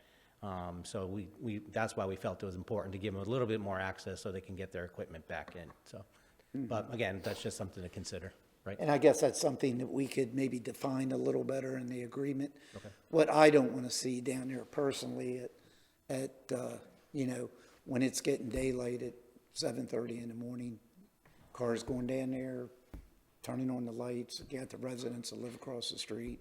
You know, we got to make sure that we're good neighbors. But if they're there to get maybe equipment to go to a tournament, or they're coming back for a tournament after park hours, surely I think we should allow them to at least do that. What I don't want to see them down there 3 hours, you know, doing whatever in the dark. and being disruptive to the residents. So that's one of my concerns. Anything else you had, Councilmember Kadouk? That was all. All right. Councilmember Steinke. Thank you, Mayor. Joe, where did they get their funding? There's a lot of things here that they're responsible, it's their sole responsibility too, and there's certainly dollar signs on all this. Where do they get their funding? I'm going to let Sandra answer that one. I know it said she raises funds in nonprofit wise, but I don't know exactly where she gets it from. Yes, that's Is she fine. okay to talk All here? right, you can come here. Yeah. Good morning, Mayor and council members. Our funding comes primarily from member fees. We benchmark those in the state of Florida against all other programs, and we also try to make sure they're commensurate with, the demographics of our community. So, for example, our youth fees are probably half of what Sarasota Crew has for youth fees because they have probably 300 kids. We have 30. So that's the primary source of our income is member dues, and anything else that we do is fundraising. So we don't have donors or sponsors per se. That's an extremely sporadic situation if someone decides they want to give a donation. Generally, we do a ton of fundraising, and what we do most is I haul all my kids to Hertz Arena during Everblades hockey games, and they make popcorn and serve hot dogs, and we get 10% of sales and whatever tips we make. So we do that as much as we can. We also work at JetBlue Park during Red Sox spring training and do the same thing. We're basically just food vendors, and we get to keep a percent of sales and tips. Those are our primary fundraisers. So we don't really have a ton of outside funding, but we've been in a kind of an anti-growth sort of situation just based on the size of our footprint at the temporary location. So rather than investing as we should at the rate of depreciation in like equipment to better serve the community, we've kind of been in a bit of a stasis situation where we are reserving just to see what this is going to cost. Okay. And given this amount of space that we're talking about here, would that allow you to have more than 50 people? Yes, and allow us to do some other things that almost all clubs in Florida do, which is host guests during the wintertime. There are a tremendous number of organizations, mostly collegiate crews, that come to Florida mostly during January. They'll come back during spring break, and they need a place to row out of. And so they'll go just about anywhere. I mean, we just went last weekend to a place over in Fellsmere, which is on the other side, near Vero Beach, et cetera. And they're in Canal 54, one of those sugar canals. And that's a wet launch situation. But they get in that community colleges from like Ivies come and they row there. So that helps us to be able to accommodate those kind of things too, because the premises is really just equipment storage. Like, it's not a field of play or anything. It's just secure storage because our equipment's not portable. It's not like the net bag of soccer balls that you can just bring to the pitch. We can't take our 60-foot boat and put it on top of the car and park in the driveway, so it's really just point of use storage. So yeah, that footprint would allow us to host some economic development opportunities, but also to grow. And we're getting traction with all these placements. Those success stories bring in more kids. And have you ever approached the Lee County Tourist Development Council for any funding for any of your activities? No. I would recommend you put it on your list. I'm fully supportive of this. I absolutely believe that every organization in our community should be good neighbors, and they should maintain their property well and make it visually appealing for those that live, work, and play around it. Yes. And so, assuming that would be done, fully supportive. I think it's awesome that we've got, are they called oars or paddles? I'm not Oars. sure. Oars. I think it's fabulous that we have oars in these kids' hands instead of cell phones. And the more people we can attract to being active outside, enjoying, the environment that we have here, the better. And I would like to see our city supportive of efforts like this and continue to grow that activity-based, enjoyment of our area. And so I sit on the Lee County Tourist Development Council, and if you're able now to attract people to come into our area with a facility like that, and you'd have rationale that would stand behind your ask, Yes. because that's the intent, I think you'd find an additional funding source there that could help you with some of this. They don't do capital improvements, but they will do things that will help fund attraction to the area. And so I'm fully supportive of the effort, assuming that we deal with the good neighbor situation. Yes, thank you, sir. I will definitely take that under advisement. Thank you. Councilmember Long. And then- Thank you, Mayor. Yeah, just was going to bring up the point that the mayor had previously spoken to. This is a pretty hotly contested issue in my district. It's in my immediate neighborhood, I guess, and all the context that the mayor provided was fine. I guess this isn't something I'm going to support. I don't think I supported it last time either. But I guess just speaking to that point, the main issue is sort of the visual, the aesthetics of it, to speak first. And so the mayor had said he visited the site that they formerly had, wasn't in great shape. Visited the site that they now inhabit, wasn't in good shape. But hey, maybe third time's the charm. Let's hope that it works out at our multi-million-dollar brand new park facility. That's one of my main issues. We're never really going to be able to get around that issue, no matter what kind of fence you put up. And we also just restricted the types of fence that they can put up. So cost is going to be an issue. I believe just really kind of rolling that forward. We just eliminated outdoor storage more or less throughout the city, and now here we are again putting it not only in one of our brand new parks, but also right next to our new crown jewel, which is set to be Seven Islands, a couple $100 million facility, and now right front and center facing Old Burnt Store. The first thing you see when you pass that or come into the park is going to be outdoor storage. So that's one of the issues that I hear a lot of from my constituents. That's primarily the issue. Budget was another thing, and I don't know that it made it through, but there was something in the budget the last cycle. There was a request for a couple $100,000, I believe, for this facility. It didn't make it through, but do you remember that was on the list of asks from the departments themselves? It was. Okay. I had put And a so where does request that in couple to- $100,000 go then, since that was denied? How does this still come to fruition? Do you remember the nature of that ask? I was trying to kind of get to the vision that I heard last time, where we were trying to get the fences up and maybe put a shade cover in, Right. so then it looked a little bit more aesthetically pleasurable out there. And that was a couple hundred, that was like 300,000, was it not? Yeah, it was 300. Okay, so then something for you all to consider, a $300,000 ask to make it visually appeasing. It was denied, so where does that money come from? So I can see it's just a trickling effect, sort of this, again, this progressive seduction. Sure, we have this context, we have these decisions, which we make all the time without any idea of how the funding works. We're committed to it, we signed the agreement. A couple months later, hey guys, we can't make it look pretty in a brand new park because we need a couple $100,000.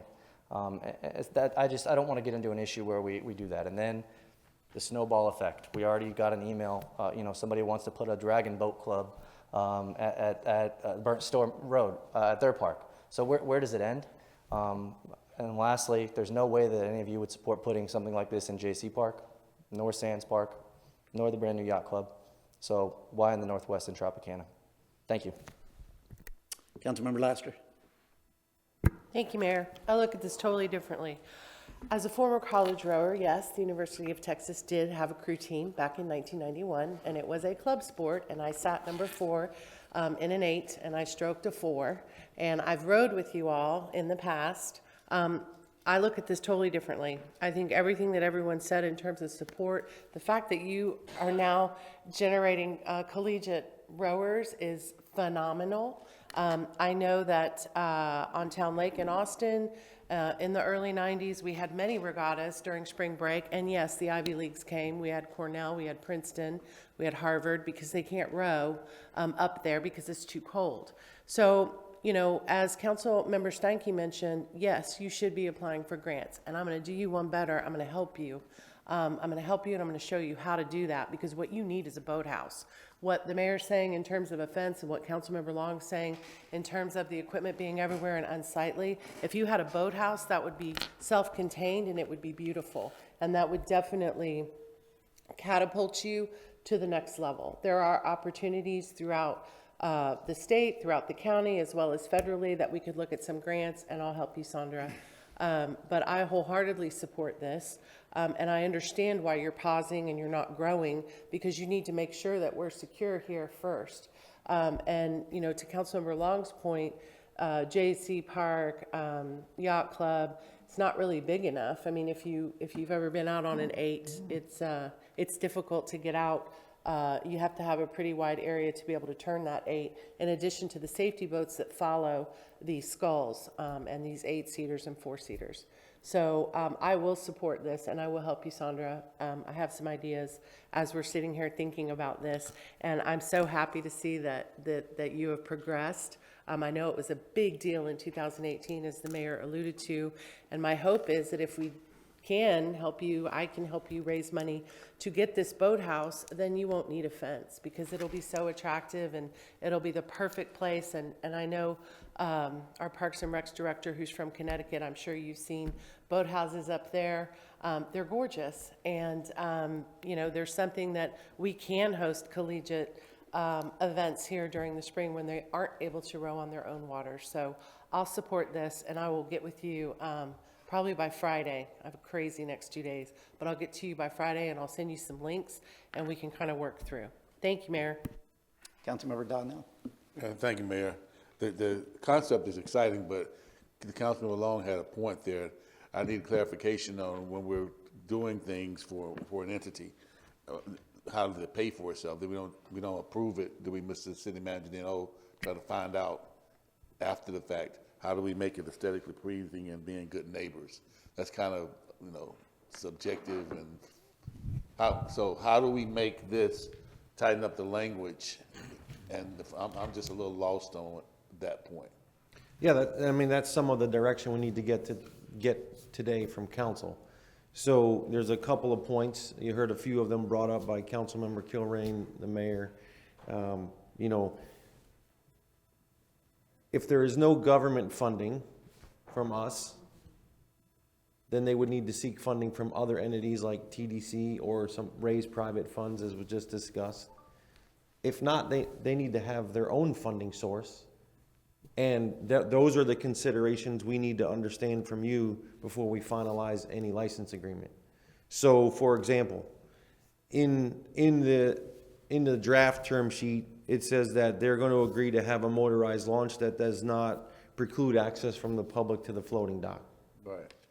And you heard the Parks Director say the intent is that it would be stored in the canal off the floating dock away from that. So that in the canal storage, if it's anchored to the bottom, as long as it's not in the center 50 foot of the canal, we legally by state law can't preclude that. But by entering into this agreement, you'd be accepting and acknowledging that they're going to keep a boat in that canal. So you just need to, we need feedback on that. We would need feedback on, if we're not funding a fence and landscaping, what condition precedent do you all want before they step foot on the property? Which could be submit and permit and construct a fence. Then that gives them a goal before they are able to utilize this area. They need to go fundraise a fence, have it permitted, and construct it. So we need to understand the constraints. If there are hours constraints, you're going to get once a month for a meet, you know, and you need to get pre-approval from the city to come after sunset.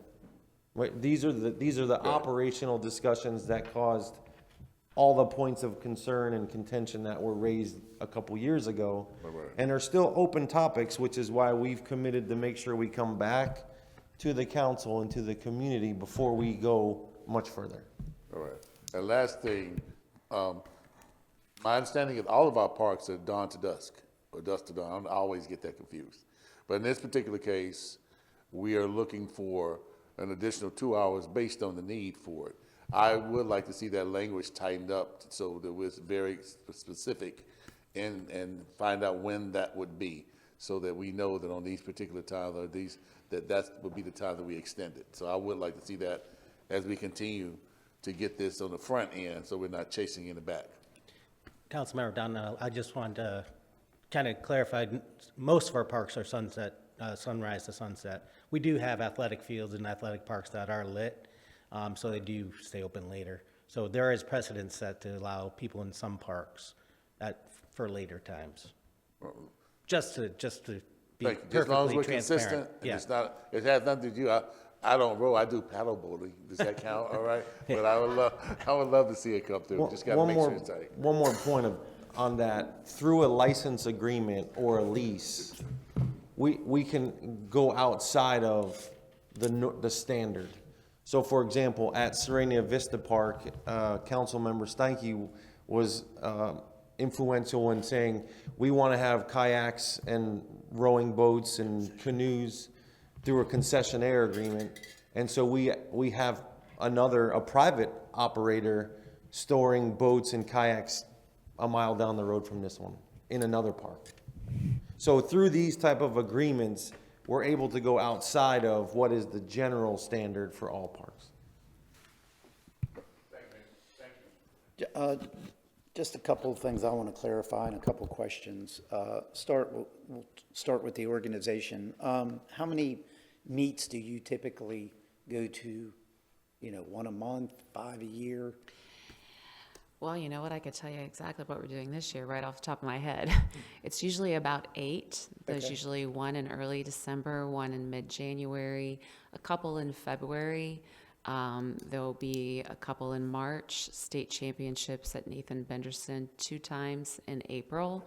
And then if I have some pretty accomplished kids, I usually take them to Southeast Regionals. That's generally rotates between Nathan Benderson and Sarasota and Lake Lanier, Georgia. Okay.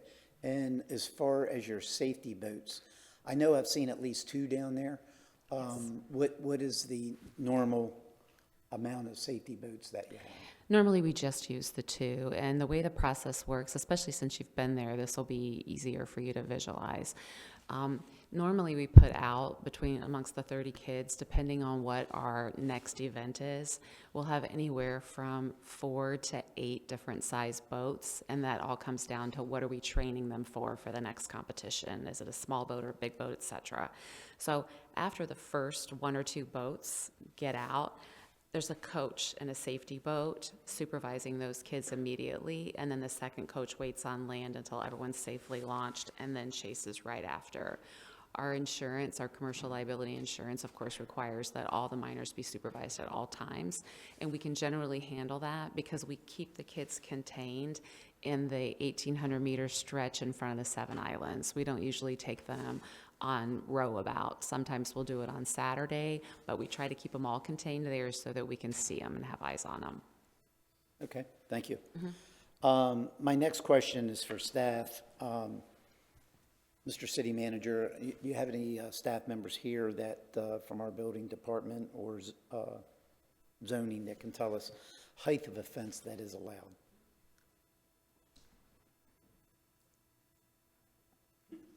I will get somebody up from zoning and development services. Okay. Looks like they stepped out. All right. So a few other things for me, when I look at the term sheet that I think we have to make sure that we crystallize in the agreement. So it's, the city has an expectation, and of course, the leasee will have a expectation of, what they need to provide. First, let's talk about any improvements. For me, when we had these discussions prior, I was against it, using any tax dollars for any types of improvements, and my position really hasn't changed on that. You look at this parcel that, it's little over 11,000 square feet on the water. We have parcels around our city today that paying upwards of about $10,000 a year, probably is about the max, about $10,000 a year just for property taxes. So I think providing a location, for this great organization, there is always already a cost benefit to them. They're only paying, what, $10 a month or a year. I can't remember what I read in the term sheet. So it's very minimal. So any improvements to that parcel in that 11,300 square feet, I think it should be the responsibility of the organization and not the city to provide whatever agreement that we both agree to. For me, I think the fencing, if we're going to use a fencing style, I know there's a big difference in cost. I would prefer to see something that's a little more resilient. We don't have to worry about it in a storm, like a concrete fence, but that's going to be extremely costly. And I don't know what your funding availability is. And then, you know, it would be stuccoed, painted, could probably match the decor of the park. I think when I was down there before, I think they had some color schemes or something that blends in is what I'm looking for. So that would be my preference. The reason that I think you have to fence the perimeter and not just a portion of it is because when I was down at your location about a month or so ago, you had 4 or 5 individuals out there on some type of machine practicing rowing. I guess they were building muscle and strengthening, which, you know, so there's going to be an area where you're going to store this equipment. And I like your ideal, Councilmember Lastrick.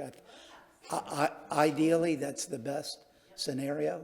And hopefully maybe you'll be able to get enough funding in order to do that. I think that is the best solution. But you also are going to have some, you know, setting up your equipment, getting equipment out, possibly people working out. That's why I think the fenced perimeter. That way you're self-contained. People are visiting the park. They don't even really see that going on. And you're able to do what you need to do, and the residents can visit the park and not have to worry about any distractions. To me, it's all about aesthetics and being a good neighbor.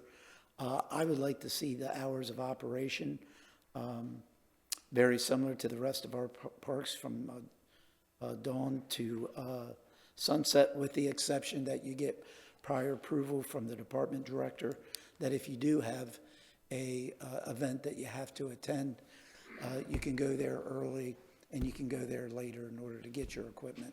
What I don't want to see is after dark, you're down there utilizing the space some way. So I think that would help trying to be a good neighbor. But I think there are exceptions, like events, that you should be able to get authority or approval through the Parks Director. Safety boats, I think we have to make sure that we identify 1 or 2 boats, whatever it's going to be. That way it's clarity on both parties. Hey, we know exactly what the expectation is. And I know it states it in the term sheet, but I just want everyone to know that even though we've put these launch and floating docks in, this is open to the public. So it's for everyone. It's not just for the rowing club. And, you know, I'm hopeful, and I think that, you know, your organization will be mindful of that and make sure, you know, you don't put a bunch of the, you know, the 50-foot vessels, whatever you guys call them, and then they're there for several hours and blocking public access. But I don't think that's going to happen, but that is one concern that I have. I think the fencing needs to be some type of solid type fencing where it is, you can't see through it. What else? I didn't see anything in there. I know this is a 10-year licensing agreement, I believe. I think there should be something in there just for the future. Not saying that there will be, but I think there needs to be something in there that says that either party can terminate the agreement with a 60-day notice. Did you hear that, Mr. City Manager? I know you were. I said that I think there should be something in there that specifies that either party can terminate the agreement with a 60-day notice. And the reason that I think that's important to have in there, there's going to be an expectation and guidelines for the organization to abide by. if at any time that they're not, of course, we put them on notice, and if that continues, I think we have to have a built-in out if need be, whether it's this council or some council in the future. So I think that's important to have in there. Mayor, Yes. in Article 2 on the term sheet, there is that, Article 3. Yeah. Okay, I didn't see that. It's in on there.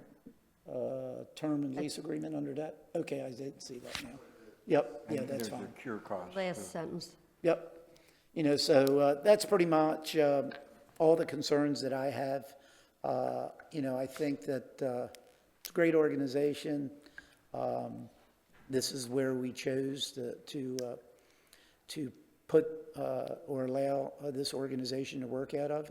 And my concern really is just about aesthetics and being mindful of the neighbors around. And hopefully you'll take that same concern in your day-to-day operations down there.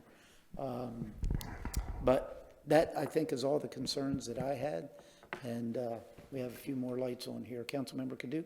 Thank you, Mayor. I felt like you were going there, but I didn't hear the answer. Do the safety boats get permanently docked at Tropicana Park? Yeah, I believe so. Okay. I'll let the Parks Director. Yes, they do. Okay, and then I felt like Councilmember Donnell was going there, but I didn't hear an answer.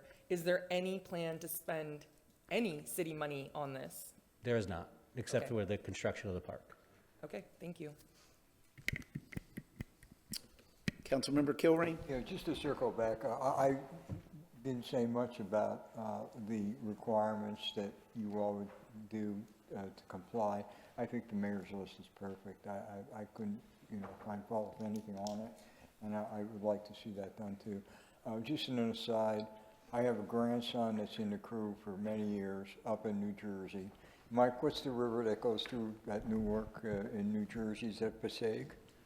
I froze my tail off trying to watch him up there. A beautiful boathouse. But there is a market for you guys up in the Northeast because there's a lot of clubs up there that need something to do. And almost every second weekend in November and December, they get booked out where the weather's just too bad to do it. So there are a lot of private high schools up there that have very substantial rowing crews that are always looking for places. They love a week down in Florida over the, that period of time. So I think there's a market for you there. In addition to that, the rowing machine that the mayor had referenced, it's my understanding that all of the Ivy League, they just look at your time on that machine as compared to your time on the crew boat. So, and that's what gets you into college. So to the extent that you can get to that boathouse level and have those machines in place, that's going to get a lot more scholarships to a lot of Ivy League schools. So I'm just sharing that with you because I know what my grandson's into.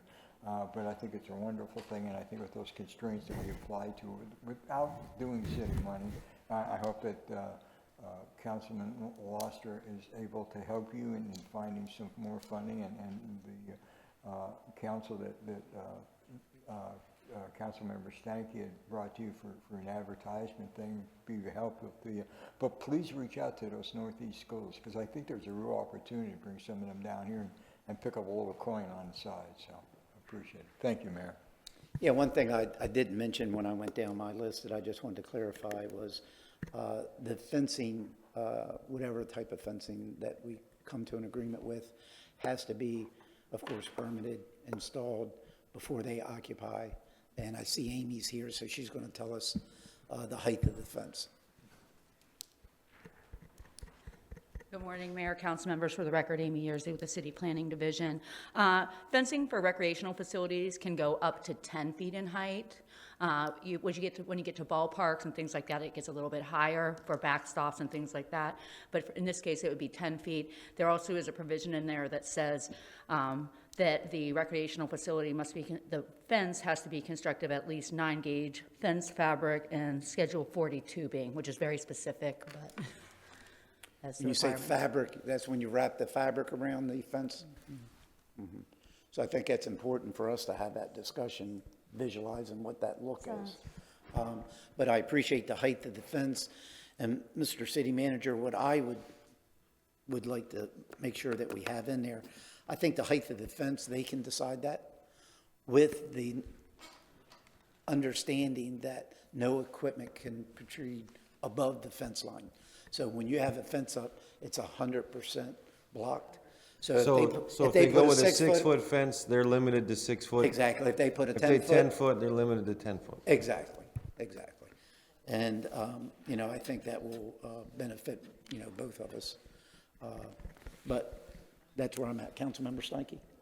I think Amy wanted to say something. Oh, I was also going to just add, coming up a little bit later in the meeting, you are going to be talking about the changes to the fence regulations. And in that in there, where we have specific regulations regarding types of fences, there is a provision in there that will allow us to kind of alter that through kind of an administrative deviation. So keep that in mind, so as we move forward on that. thank you. Go ahead, Councilmember Steinke. Yeah, thank you very much. I take a different position on something that's just been talked about, and I offered up for consideration by a few that talked about it. One of the things that I saw one of the things I didn't see in the agreement was any breach terminology. If they were to breach, then what would happen? The only thing that's in there is either party can terminate the agreement. I'm not in favor of trying to support an organization and encourage them to fundraise and to make a class facility that at the whim of 4 people, they got to move out. If we're gonna make a commitment and accept this organization into our city for what it adds to our community and what it attracts to our community, then we've got to be as committed to the effort as we're asking them to be, in my opinion. So if we're okay with the rules that we're asking them to abide by, then I think that those provisions of cancellation should only be there if they don't abide by those rules. And that would be breach terminology in the agreement that says if these rules are not followed, that you'd have X amount of time to cure, and then if you do not cure, then termination of contract and vacation of premises would be required. And the current terminology is either party can terminate it in 30 days, and then if we terminate it, they have 60 days, they got to be gone. And why would we want Councilmember Lastra helping them with funding to build a boathouse and to develop a world-class facility that collegiate athletes would want to come here when at the whim of 5 people we say gotta go, sorry. So I'm not in favor of the hey can be canceled anytime. I am in favor of hey, if you don't abide by the rules you gotta go, but that's the way most all lease agreements are. So I'm not in favor of hey, 30 days you gotta go. That's highly, certainly city friendly, but that's not friendly to the organization that we, in fact, by doing this are saying, hey, we're glad you're here. So that's where I stand. Thanks. And just to clarify, this is a licensing agreement, not a lease agreement. So there's a little bit of a difference. Councilmember Long? That's fine, and that's a valid point, Councilmember Steinke. I guess the only implication, it was a point that I was going to raise, is that it was implied that it was a world-class facility. And so we need to talk about what that means, because a fence obviously wouldn't be that, but if there was a situation where they were able to fundraise, then yeah, certainly that's fair, right? 30 days, basically no cause termination when they did put that up. It's questionable, but as it currently exists, and some of the discussions we've had really resolve around maybe a fence, I don't know that I would attribute that sort of world-class distinction to something like that, and then that would be less of a situation. I want to remind you guys, I don't want to get too far down the road where we all just say, oh yeah, whatever we decide, and then it comes down, and then they decide and bring it back to us, and it's a fence, and we don't like it. Now we're, staff's committed resources, we're down the road, it turns into a bigger situation. So again, I would remind you guys, our own staff, who has obviously worked with the club directly, has come up with about a $300,000 figure to by city standards, which I'll leave that to your discretion, would make it appeasing to the eyes.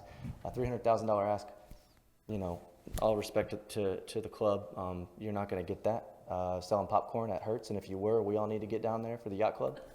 But so we need to be clear here today what it is exactly that we want, because in my mind, to incorporate those points that Councilmember Steinke validly raised, we need to condition this going further on them putting up or being able to commit or build or erect or construct X. So we don't, you know, get them even farther down the road and then realize, hey, we didn't come up with the funding. All we can do is a fence.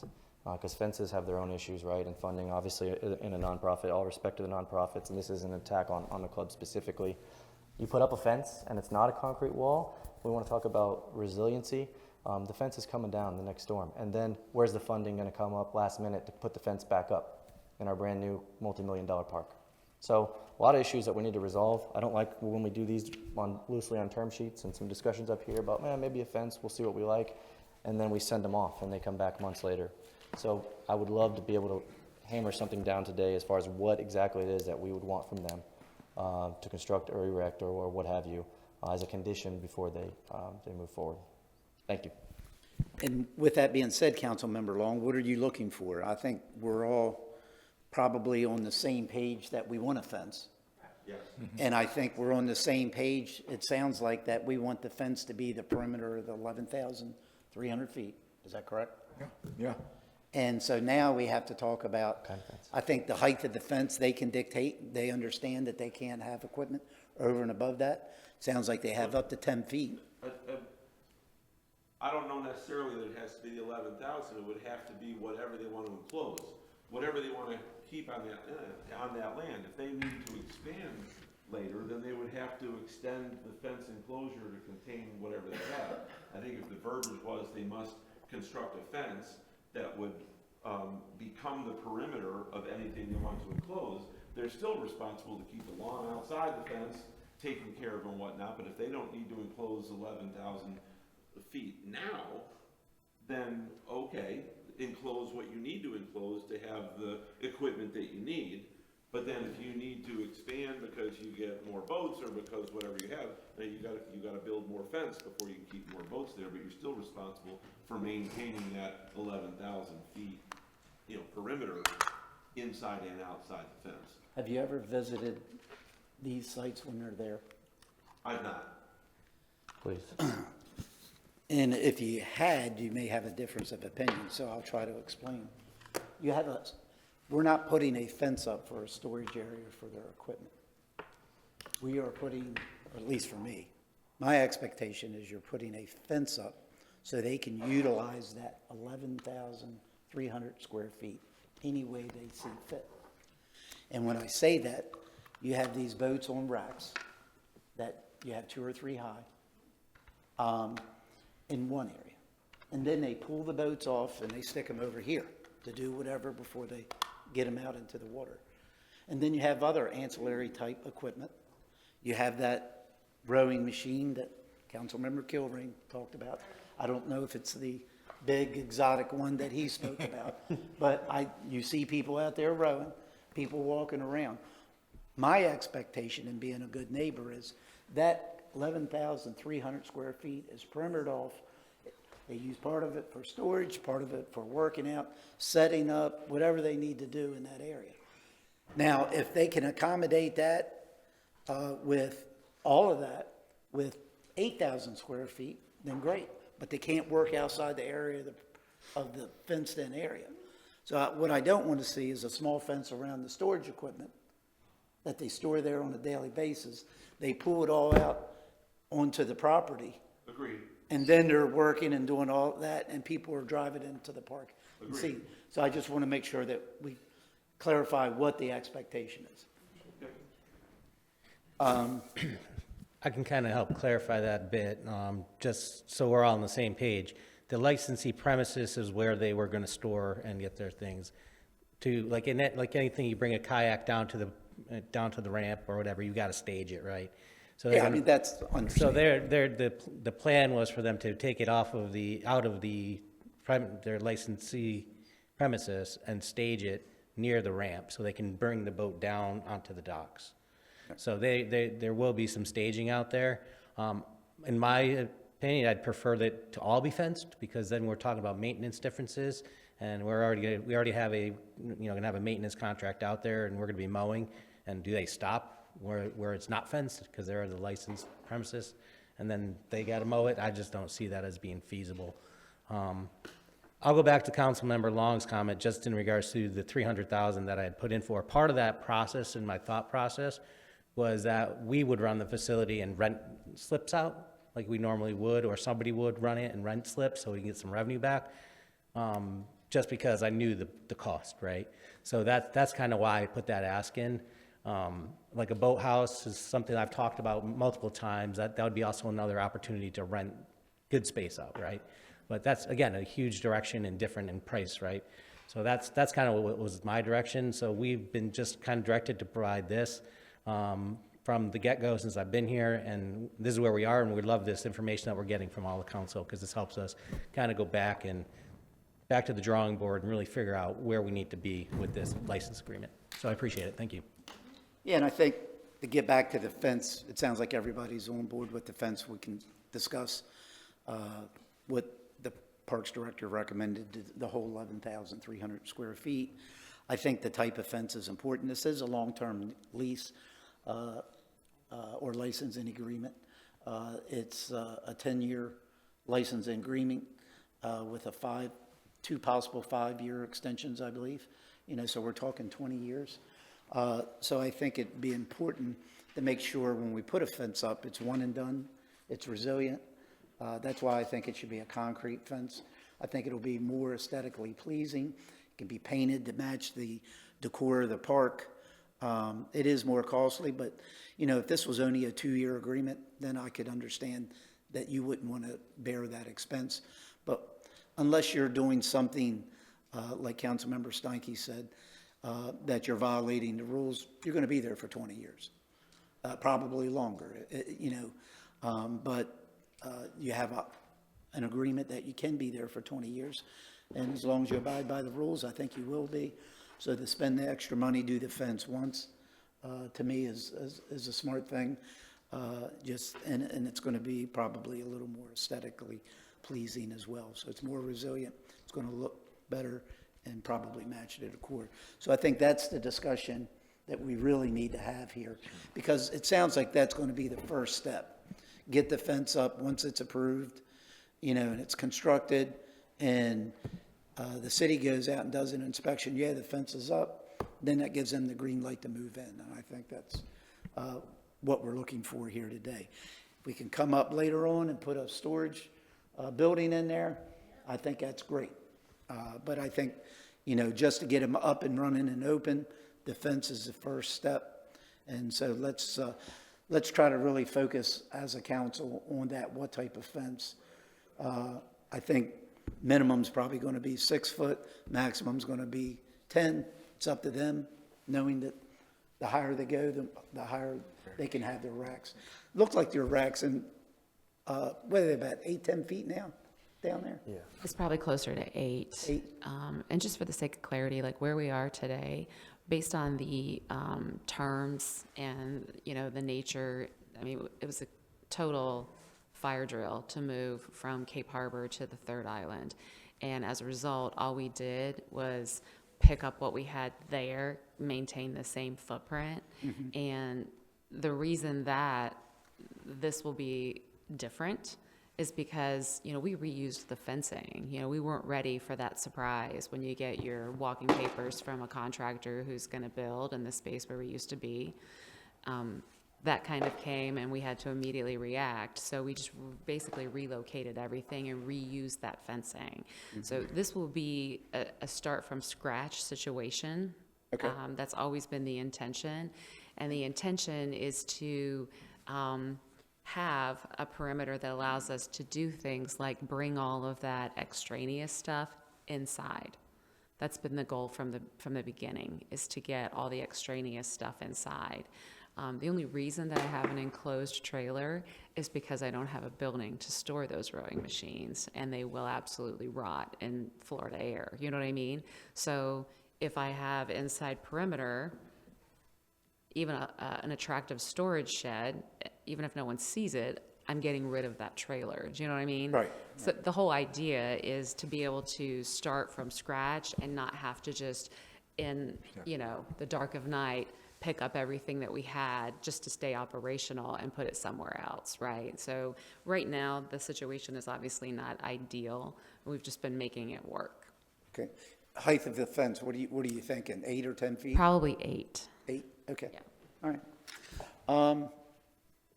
All right, so as we continue our conversation, let's try to focus on that fence a little bit so we can give staff that direction. One thing I didn't even think about, it sounds like you're trying to have some type of a shed or something down there within that 11,300, because now you have, say you move in there after you get to fence. Was your expectation to put a trailer in there? I would try to get everything in there. Because the footprint is significantly smaller than my original council-approved footprint, the only thing that I won't have space for is the shell trailer. And so I'm just going to have to figure out where to park that. Okay, all right. Councilmember Lehman. Yeah, I would agree with come back you that the fence, I think the fence needs to be a concrete fence, basically to fit within the whole idea of the park. And I can understand you're needing an indoor storage type situation, and hopefully Councilwoman Lastra will be able to help you with the grant funding, with something like that. But you're talking permanence.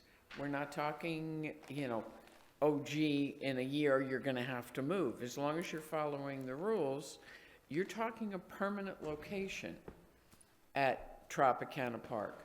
So I think whatever we need to do to not only make it aesthetically pleasing to the neighbors, but also not have you have to worry about your equipment growing legs and walking kind of situation.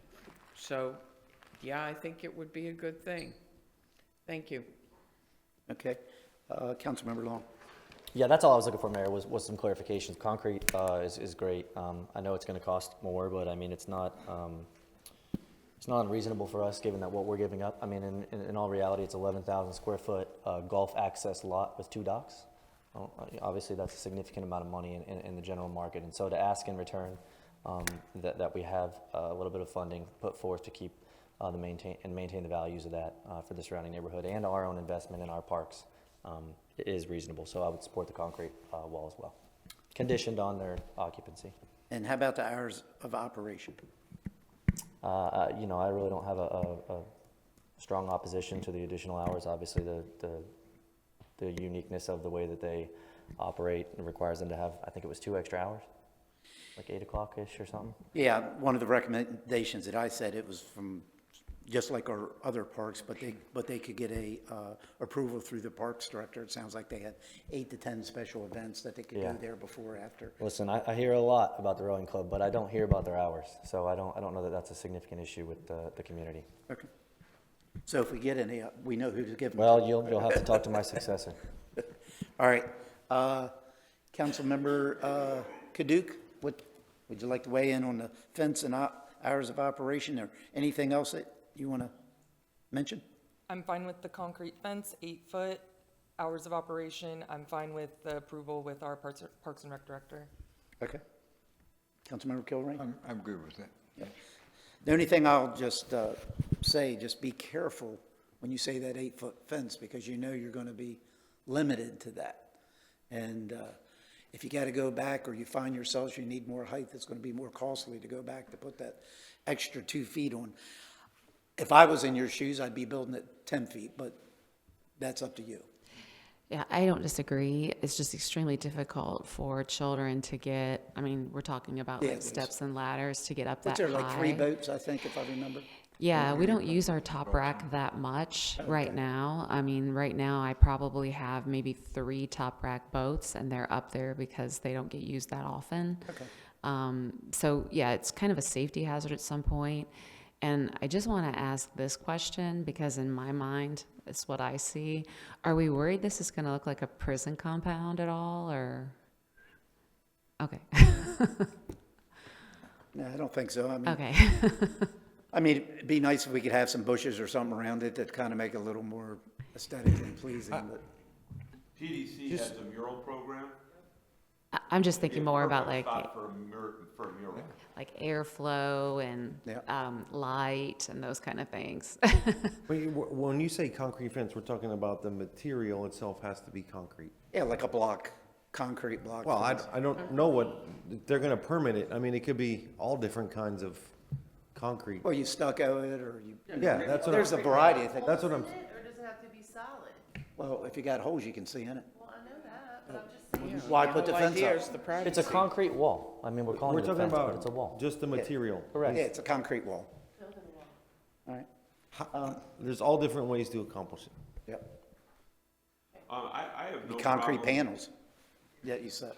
Yeah, I have no problem, and for me, it wouldn't have to be concrete. There are other resilient ways other than a concrete wall. You know, we've just looked at making our buildings and our pump stations looking coastal in our downtown area. So there's other resilient ways to build than necessarily just a concrete wall that would be more aesthetically pleasing as built without having to worry about having a mural done. So for me, it would just be, it's got to be a resilient wall. Yes, when the next storm comes, it can't blow the thing down, and now we've got to come up with funding to make it look good again.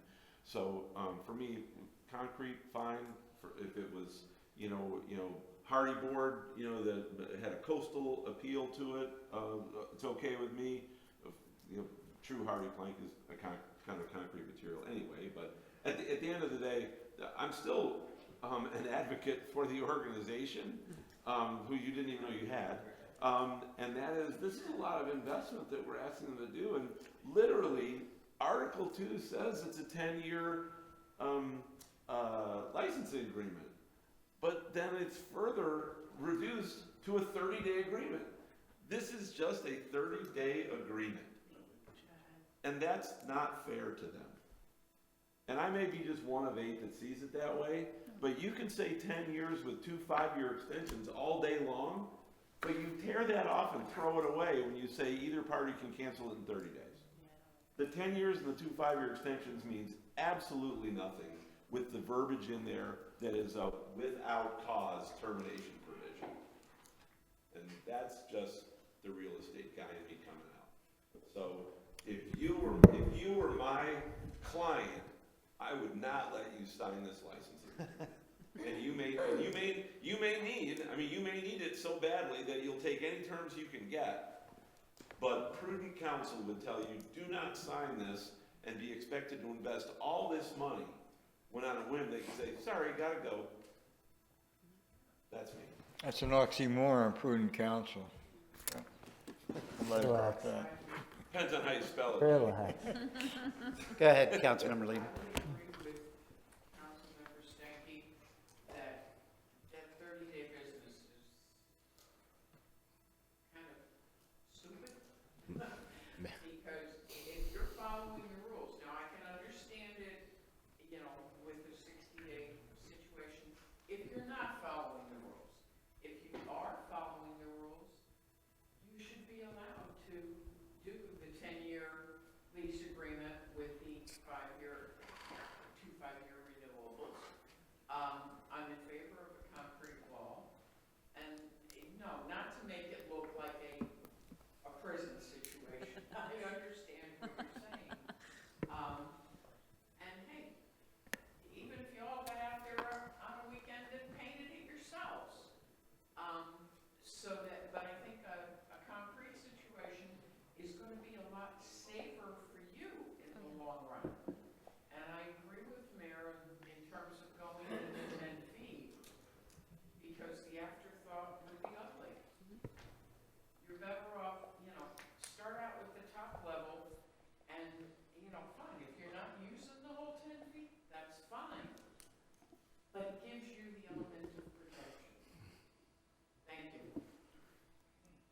Yes, I agree too. I don't like the 30-day out clause. I think there's got to be another solution for that because, I mean, I don't even know how much concrete fence costs. But I have an idea about a boathouse, so it's going to be a lot of investment on your part.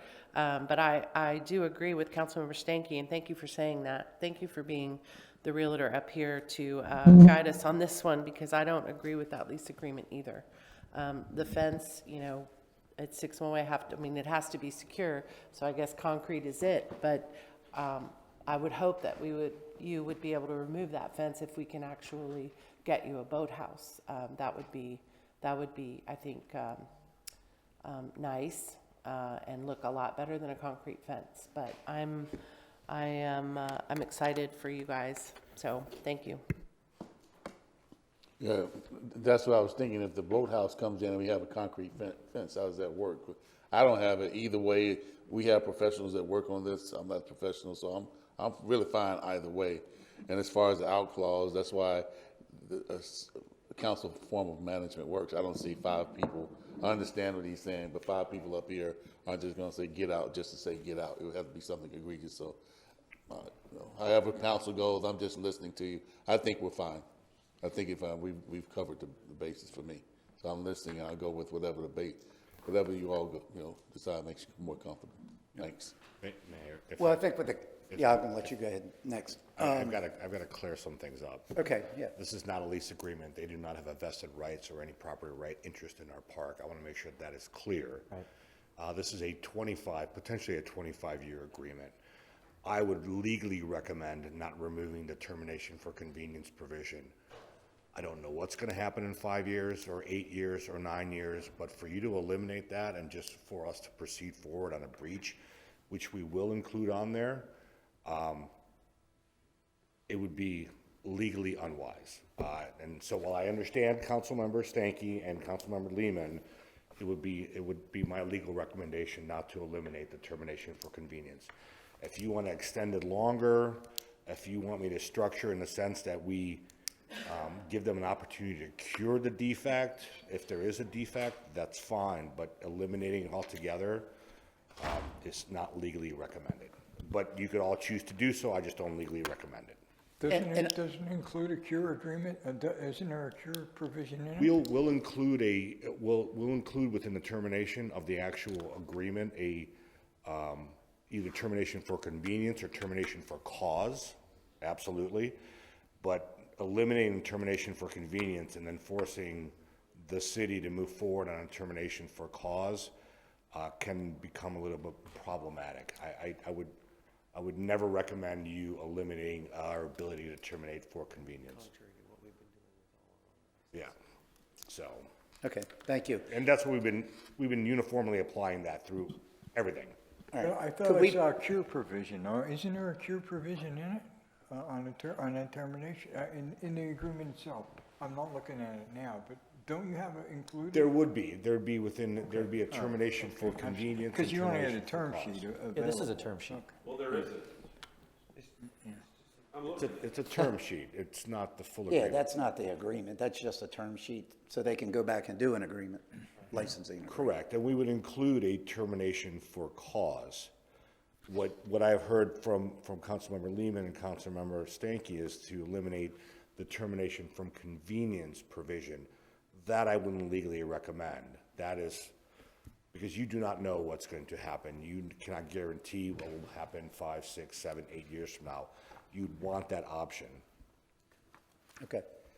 Well, then what I would recommend is you make it a shorter period of time with renewals, with renewal opportunities agreed to by both parties.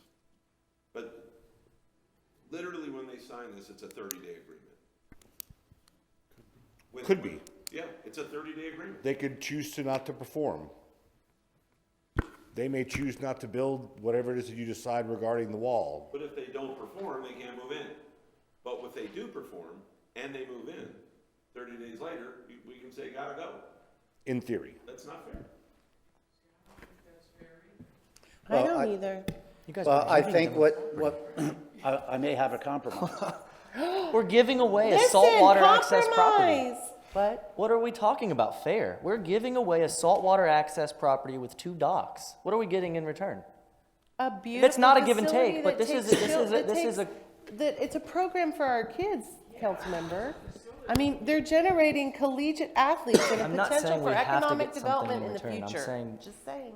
We're also getting kids off their electronics and doing something physical that's going to be I guess the city's not going to necessarily avail itself of the termination provision, but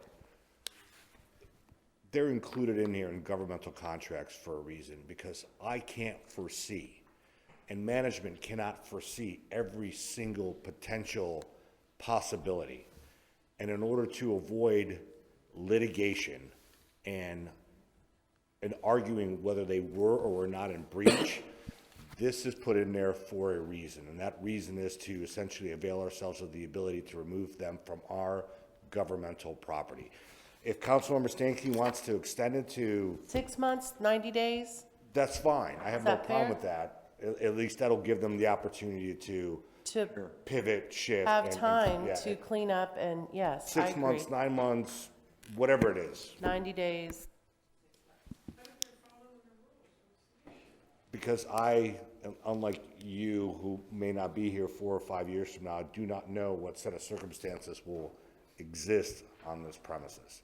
This is our property, I'm sorry, this is the government's property. Could agree to sell it to the Seven Islands developer. Could be a number of different things that could be coming into play, but allowing that provision to exist gives a future council, a future city manager, the option to invoke that provision without liability.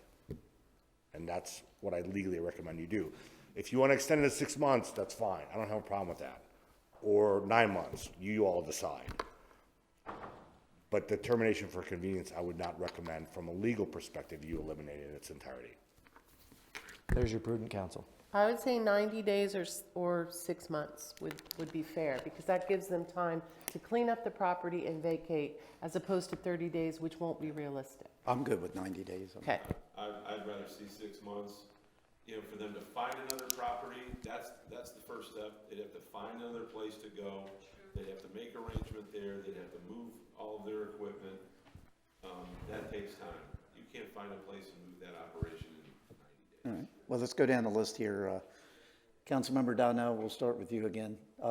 90 days, 6 months, which one you prefer? 4 months? I'm gonna stick with the term, 30 days. No, All right, what's yours? 90 days. I'm sorry? 90? 90? With, this is without cause. And I think we have to Without make sure cause? we're, you know, because in this agreement, you're gonna have, here's the rules. If you violate the rules, see ya. You know, of course, we'll give you an opportunity to correct it, but if it continues, then they're, you know, they're in breach, and then you got 30 days to get out. With- I think without cause, unforeseen, we don't know what that unforeseen is. That's what we're talking about. Okay, and then 6 months, for me, 6 months. 6 months.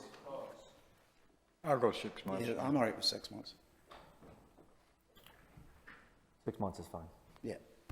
And this is without cause. Without cause. Yeah. Yeah. See, I thought it'd be easier to go out and buy about 7 or 8 machines, growing machines, you know? Yeah, and to get back to that concrete wall, I mean, you know, and you made a good point. I know we just redid some of the trash, where we have trash bins down in the South Cape. And we did the coastal shiplap look concrete on the outside, which looks good. Maybe you guys could take a look at that. The mural, you know, but you gotta have a stucco, and at least has to be painted one color before we move in. You could do a mural afterwards, but, you know, there's a variety of things you could do with a concrete wall to make it look good. Yeah, who did the CRA building? That is pretty attractive. Yeah, you got the new pump station down in South Cape. We did that same coastal look, shiplap look out of concrete. I do it all the time on my houses. So it looks good. So, Mr. City Manager, did we cover everything? Hours of operation, did everybody weigh in on that? I can summarize kind of what I think I've heard as the general Okay, all right. consensus, and if there's any red flags, throw them up. All right. The hours of operations, we're okay with the ability to seek permission from the Parks and Rec director on an ad hoc basis, justified with what's the reason. So aesthetics to blend into the park, concrete structure. The whole We just talk- 11,300. And we just, on the size, we just talked about the determination for convenience versus for cause. The height of the fence will control the height of the storage. And I think that was everything that we got. Yep. I think so. Any objections? Everybody okay with that? Did we hit everything? Okay. And the thing about I heard two things, so I want to clarify this. I heard that the chase boats will be stored in the water off the dock, but then later I heard somebody say, are they on the dock? If the docks are open for public use all the time, I need clarification on the expectation of where these boats are going to be stored. And I think how many? That Yeah. wasn't specified. Well, I know, I heard two, so Yeah. I'm going with two. Right. But on the dock and off the dock, when the public is using it, are two different things. Yeah, well, if they're on the dock, the public can't use it. So for me, it's off the dock. We'll start on your end this time. Councilmember Long? Off the dock. Off.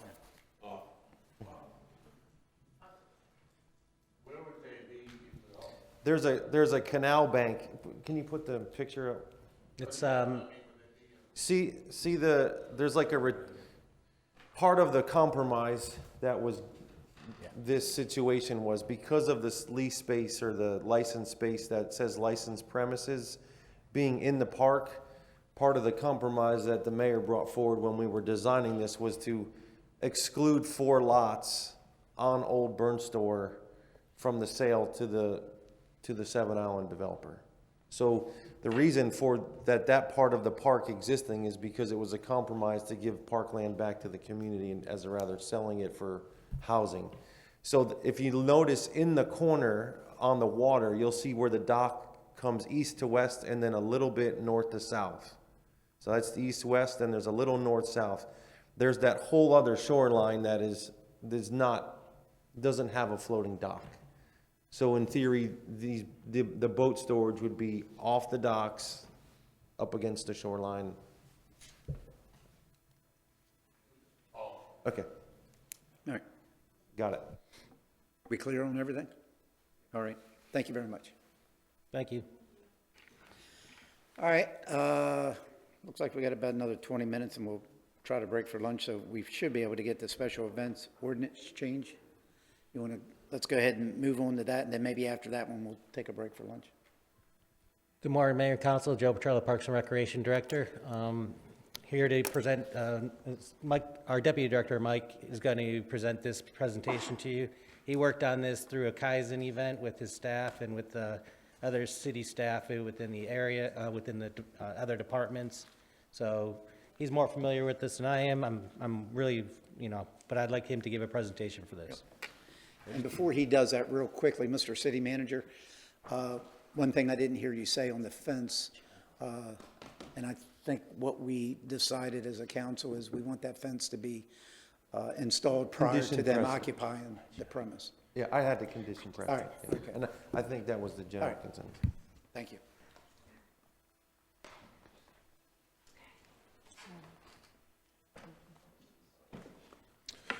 Thank you, Mayor and City Council. Again, I'm Michael Mazzolia, Deputy Director with Parks and Recreation. Here today, as our director said, to speak to you about the special events ordinance changes. So we'll get right into it. Summary of the ordinance. This is going to repeal the Land Development Code. Sorry.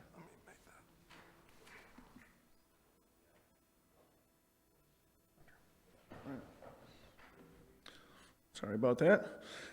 Again, this is going to, special event ordinance changes for the Committee of the Whole. what we are looking at doing is repealing the Land Development Code section on special events and create a special events article in Chapter 12.5 of the Parks and Recreation of City Code of Ordinances, changing how events are defined, permitted, regulated, and enforced in Cape Coral. So this is one of the main things that we're looking at doing here. After we bring this here to the COW, we also have to bring this to the Planning and Zoning Commission here in March. So we wanted to bring this to you all before we brought that to them, so we can bring it back to be voted on. So as our director said, this was born out of a Kaizen event directed by city management. And a couple things that we did in it. We worked on the process through NeoGov on how we actually do the permitting. We created some frequently asked questions, and then we created a checklist for things that are needed for people wanting to apply for a special event. In addition to that, we recommended changes to the ordinance.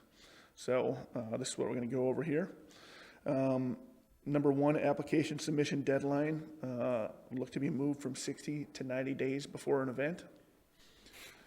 Changes in verbiage throughout the ordinance from department director to department director or director's designee throughout the ordinance. We would add new definitions relating to special events, including what qualifies as a special event, both on and off city-owned property. As per fee schedule, user rental fees may be imposed by our department director or designee, considering the space used as well as the impact the special event may have on city facilities and services. Adds new requirements for safety plans when events require closing of any streets or rights of way. Letter of permission from property owner if applicant does not own the property would no longer require notarization. Must meet all city ordinances and building, fire, and electrical codes. The police chief or fire chief or designee will determine the number of off-duty police officers, firefighters, paramedics needed for an event with the cost paid by applicant. On that one, we made that recommendation just like we did for our department director or director designee. You will see that it was not added in the ordinance, but we have spoken with legal, and they are looking to get that added, the designee, to the ordinance, so we can bring that before planning and zoning and then bring it back to you. As we do have representatives from fire and police that are in on our monthly meetings to go over and review all of these permits that we have. Clarification and increase of fines for civil violations. We used to have a minimum of 100 and a maximum of 500.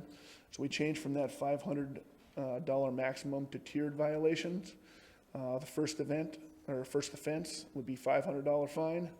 A second offense within 12-month period would be a $1,000 fine. And the third offense within 12 months would be a $2,000 fine. And then we have the Cape Coral Police Department or the Code Compliance Division shall enforce any violations and issue any civil fines. And we added sections for rights of violators. And those are the major additions to the city ordinance. So if you have any questions. Thank you. Mr. City Manager, I have a couple questions for you on this one. I think it's good that we incorporate the police chief and the fire chief on these special events to make sure there's adequate public safety for these events. I know we've had some issues in the past on this, so I'm glad to see this. As far as the application process, you know, in the beginning of this slide presentation, it sounds like the Parks Director can, or his or her designee can approve these. And the one concern that I have is here you have the police chief and the fire chief who doesn't work for the parks director or his or her designee. Is this something that should come to your office, or at least assistant city manager for approval, to make sure that the police chief has signed off, reviewed it, the fire chief has done the same, especially since these individuals work directly for you in your office? Thanks for the question. I think it's a good opportunity to discuss some recent changes that we just implemented through a Kaizen event. We've now converted all special event permit applications to an electronic submittal, and those reviews are distributed directly to the reviewer's desk through the software. All of the review comments are captured in the software, and it is not until all of those review comments are resolved that the department head can approve the permit. So in essence, it's a distributed power through every department head who assigns a reviewer, and until that reviewer's concerns about the event are cleared, the Parks and Rec director is not going to issue a permit without knowing that the police department is okay, fire department is okay. So as long as you build the system and the process to handle all those concerns, we can do it efficiently, and that was a recent change in the process that we've put in place since that Kaizen event a couple weeks ago. Okay, great. That's great to hear. And lastly, also, it's my understanding before these events are actually open to the public, we go out and do an inspection to make sure that whatever the requirements are, they have adhered to those requirements. Yes, depending so specifically if it's like the physical security, they put it up and install it. There's staff that goes around and verifies that it's in place pursuant to the agreement and toward the plan. Okay, that's all I have. Thank you. Councilmember Steinke. Thank you, Mayor. I did notice in here under the moving from 60 days to 90 days, could you just, for everyone's, including my education, why have we found the need to move it from 60 to 90 days prior to the event? So part of what we did when we were in the Kaizen event is look at what are the things that were keeping us from being successful in issuing permits quickly. And last year, as a result of what happened in New Orleans and some of the other larger events on the West Coast of the United States, we implemented a physical security requirement for all of our special events that are held in right-of-ways. And so you probably heard about one recently at the, down in Naples, the St. Patrick's Day parade was going to be canceled because the police department said you have to secure this entire area, not just, a couple of spots. We already implemented that a year ago. And so what happened at one of our more recent events, the permit application came in with a short window.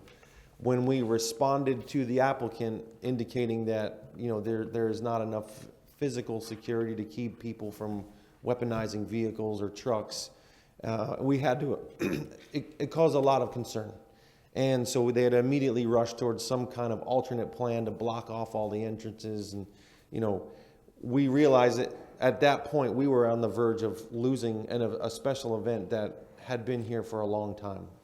And so adding an additional 30 days to actually go through the review process actually will allow us to have those conversations and allow more time to turn around ideas and how to actually secure the area.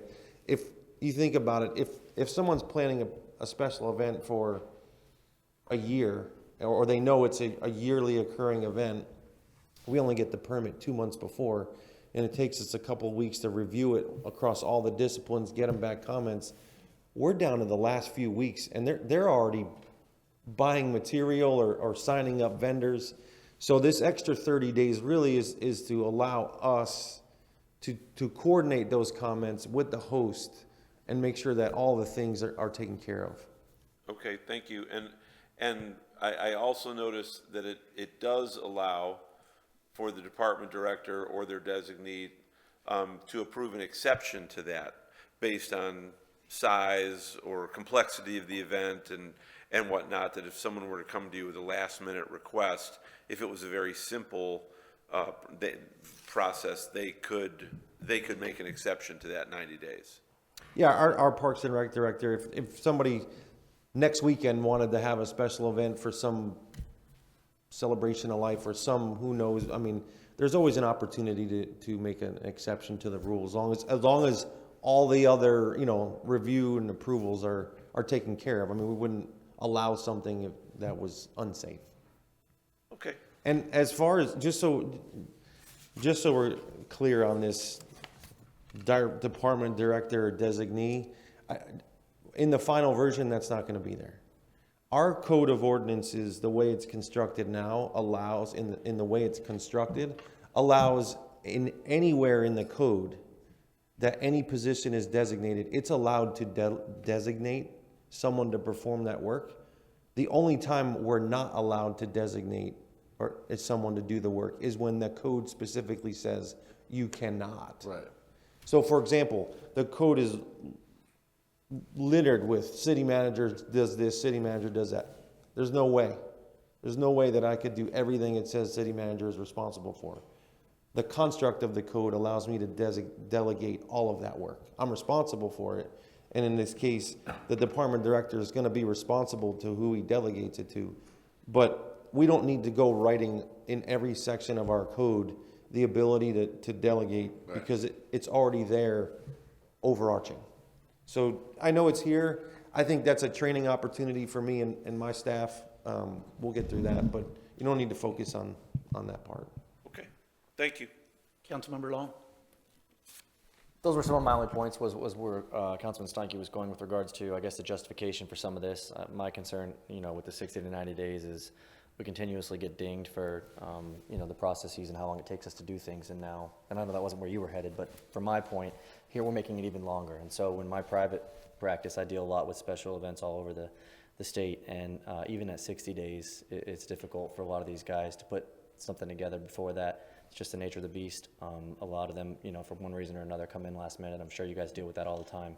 So to put it even further, would almost conversely preclude more events happening, I think, if there's a fine line. And I know there's not, because there's discretion built in, and the director or his designee, if I read correctly, can massage that based on the event and the size, but then that leads to even more uncertainty. And so, I don't disagree with the reason for doing a lot of this, but I think 60 days is plenty to do what we need to do. And if we can't do it in 60 days, then we need to work on our processes. That's my own opinion.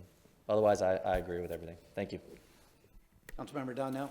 Yeah, on the same line, if there any opportunity, should you designate it and it gets denied, I did not see any opportunity to appeal it to yourself or a higher authority, or I just didn't see it. They can always, so if the permit gets denied, let's say, for example, that, I'll just take the example that was in Naples. Let's say we were going to have a St. Patrick's Day parade. Staff denied the permit because they didn't have the site physically secured from bad actors. They can always come to council. They can write emails. They can come to our office. There's always an opportunity. The public always has an out to raise concerns. And as far as the 90 days before, I don't want you to think this is 90 days for staff to review the permit. What we're saying is we can have this reviewed in 5 days. So I don't even recall. Do you remember how many days our reviewers have to review once it's in the system? 7. So our initial review requirement for my staff is 7 days. So when it gets routed to them, that reviewer has 7 days to review it. The 90 days is the total time between when it's applied and when the event's going to happen. It's not that we're asking for 90 days to review the permit. We need time. There's time built in there to get them back comments, them to amend their plan, and then resubmit in another round of review. So that the 90 days is the total elapsed time, not staff review time. I think I think one of the biggest parts of that, going to the 90 days, is we do have to get in front of our special events committee, which is made up of a lot of different departments. And sometimes, that happens every couple weeks. And every now and then, not enough people can make those meetings. So we try to give enough time for the entire departments to review those documents and ensure the public is safe and then all the criteria has been met.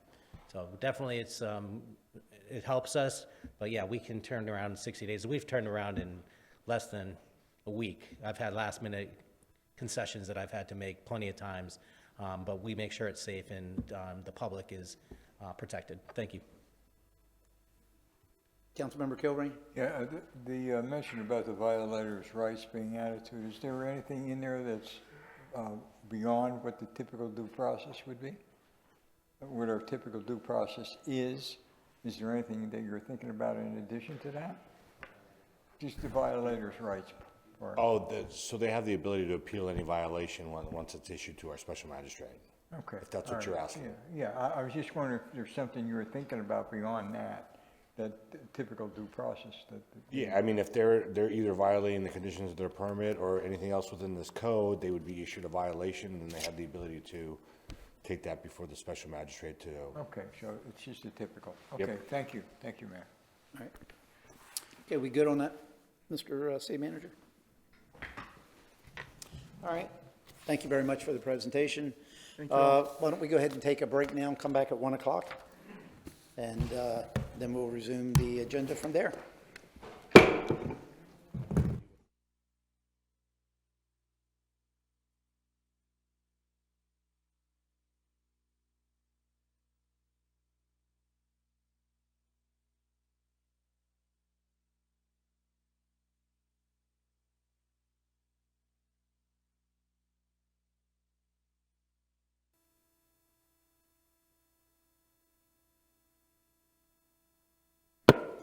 Okay, I'd like to call the meeting back to order.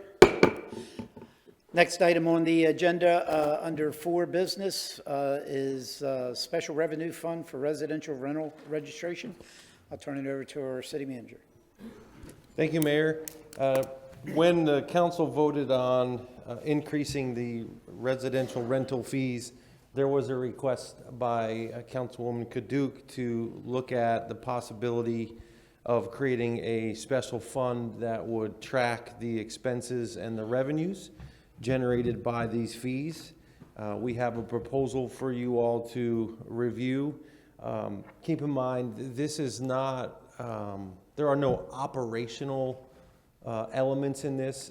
If you all do want to do this, then the next step would be to, put this together and then come up with, metrics such as, what activities were taking place within the fund, what benefits are being derived from having the fund. So this is a high-level proposal, and if this is acceptable, we'll move forward with this, and then there'll be many other downstream administrative items that I'll work with staff to put in place.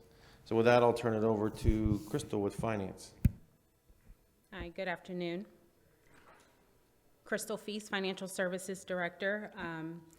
I will start with, provide some context about the original program, which was established under Ordinance 2421.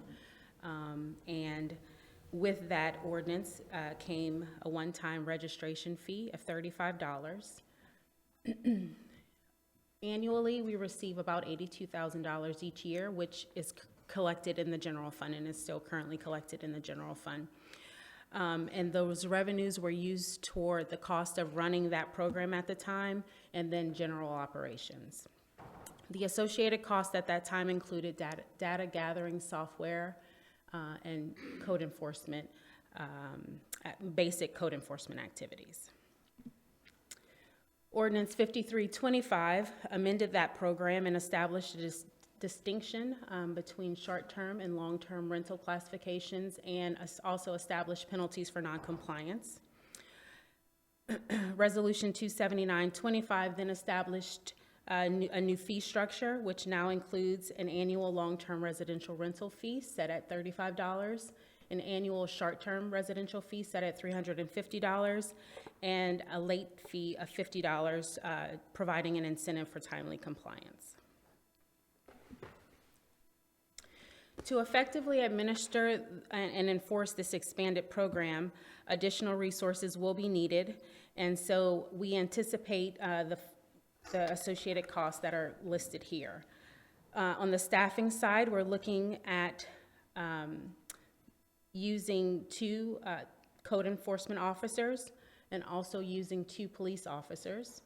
We'll need 1 research specialist and a contract administrative assistant, or excuse me, technician to assist with the administration of the program.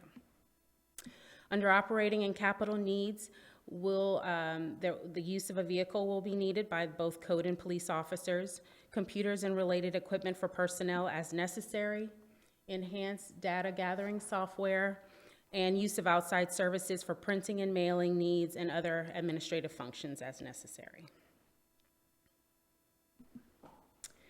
So this brings us to the decision point of the day, which is how to account for the program.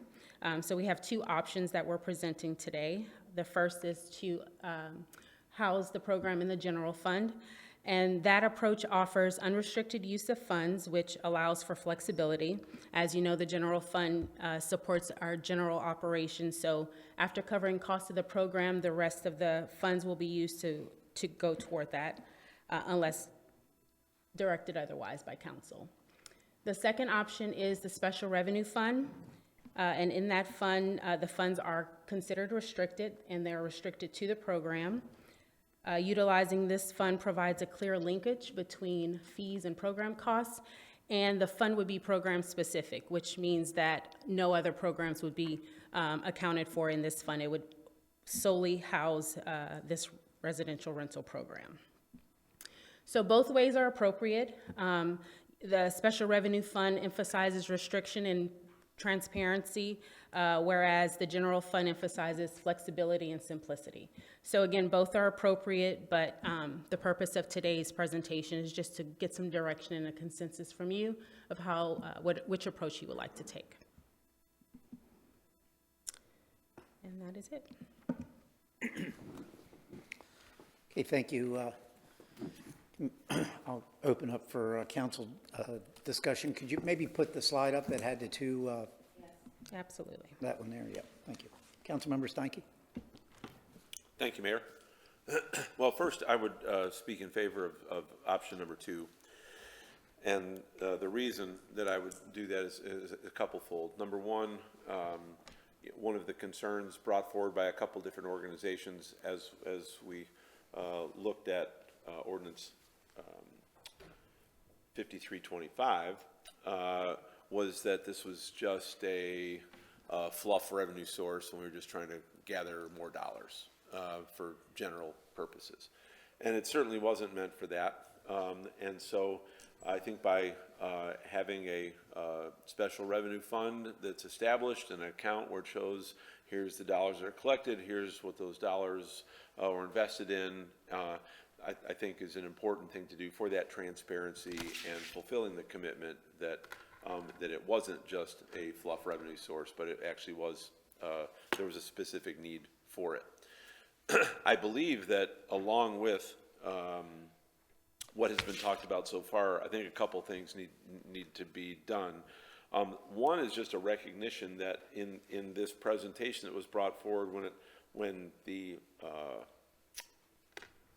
Ordinance 2421 was in existence, it says that approximately $82,000 a year.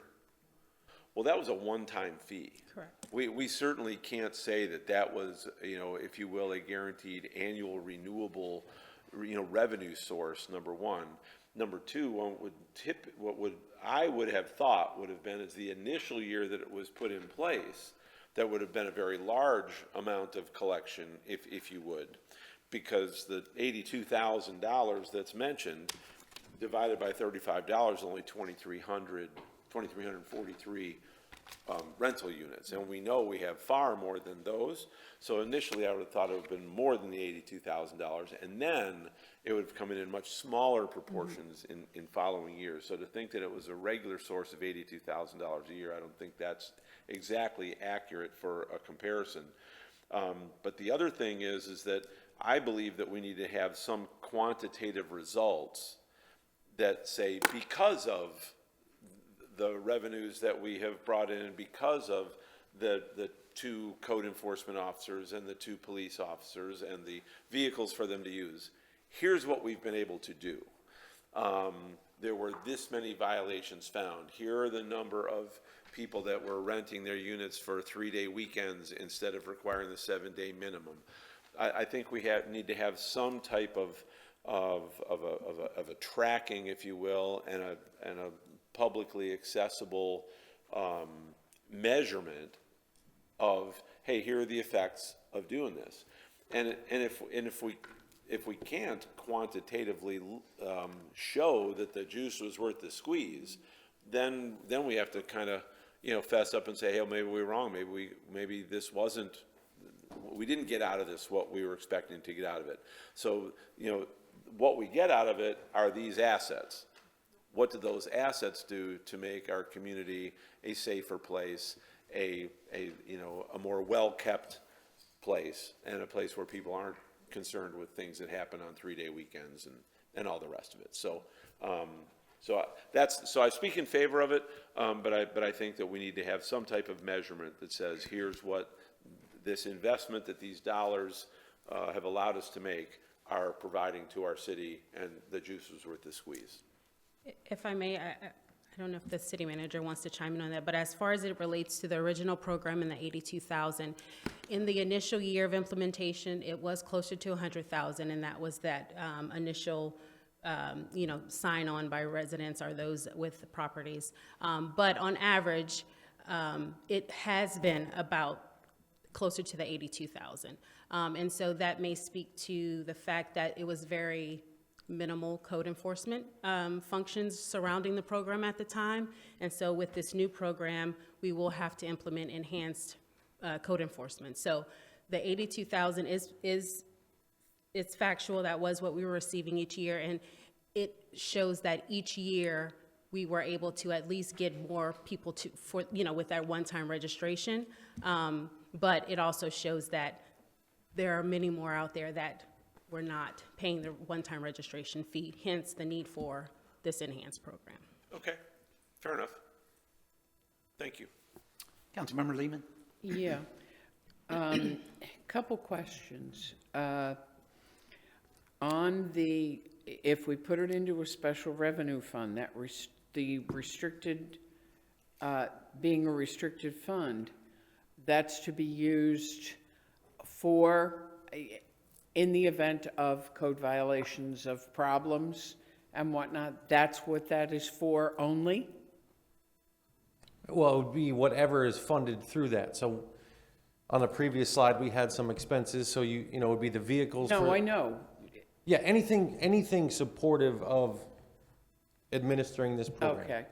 And also, and I think this is more for like the whole council and for the city manager, I've brought it up before and it kind of fell flat.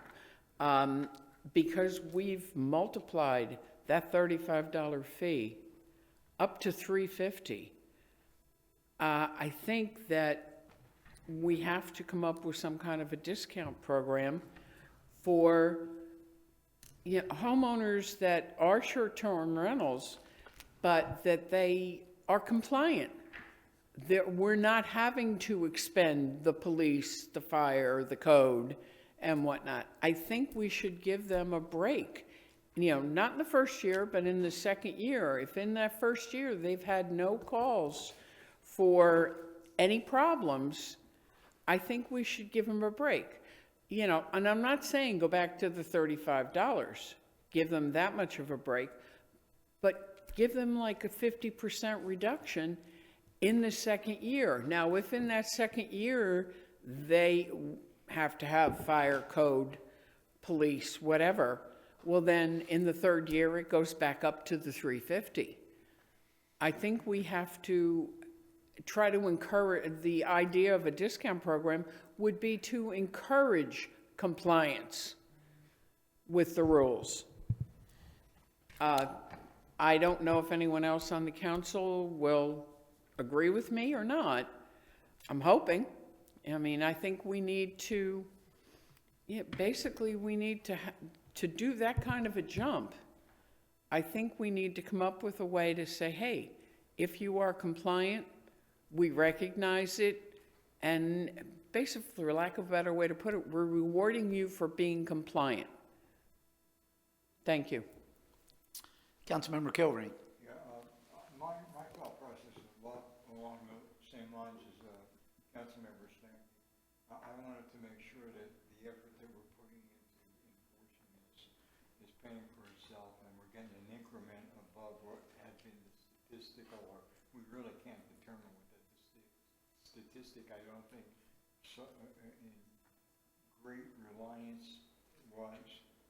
We know generally what it was, but we really don't know how many were deviating from the process, and we probably won't still, but we hopefully will see an increment above what has been the track record based on the new enforcement level. So that would be kind of like an initial value that we could assign to whatever the cost might be to see, whether or not the bank's worth the buck. That's the first piece of it. The second piece is that my belief is if you're doing short-term rentals like that, you're operating a business, and you have to comply with certain regulations in being a business, and the fee of $350 is not excessive based on the amount of income and revenue you can generate out of that business in short-term rentals. I think that that's a minimum amount to pay for compliance to have that revenue stream. In all due respect to Councilman Lyman, I'm not for rebating that back in some form or portion. I think that's a minimal fee for a revenue source that's a business function, and it's pretty much in line with other business functions that we have.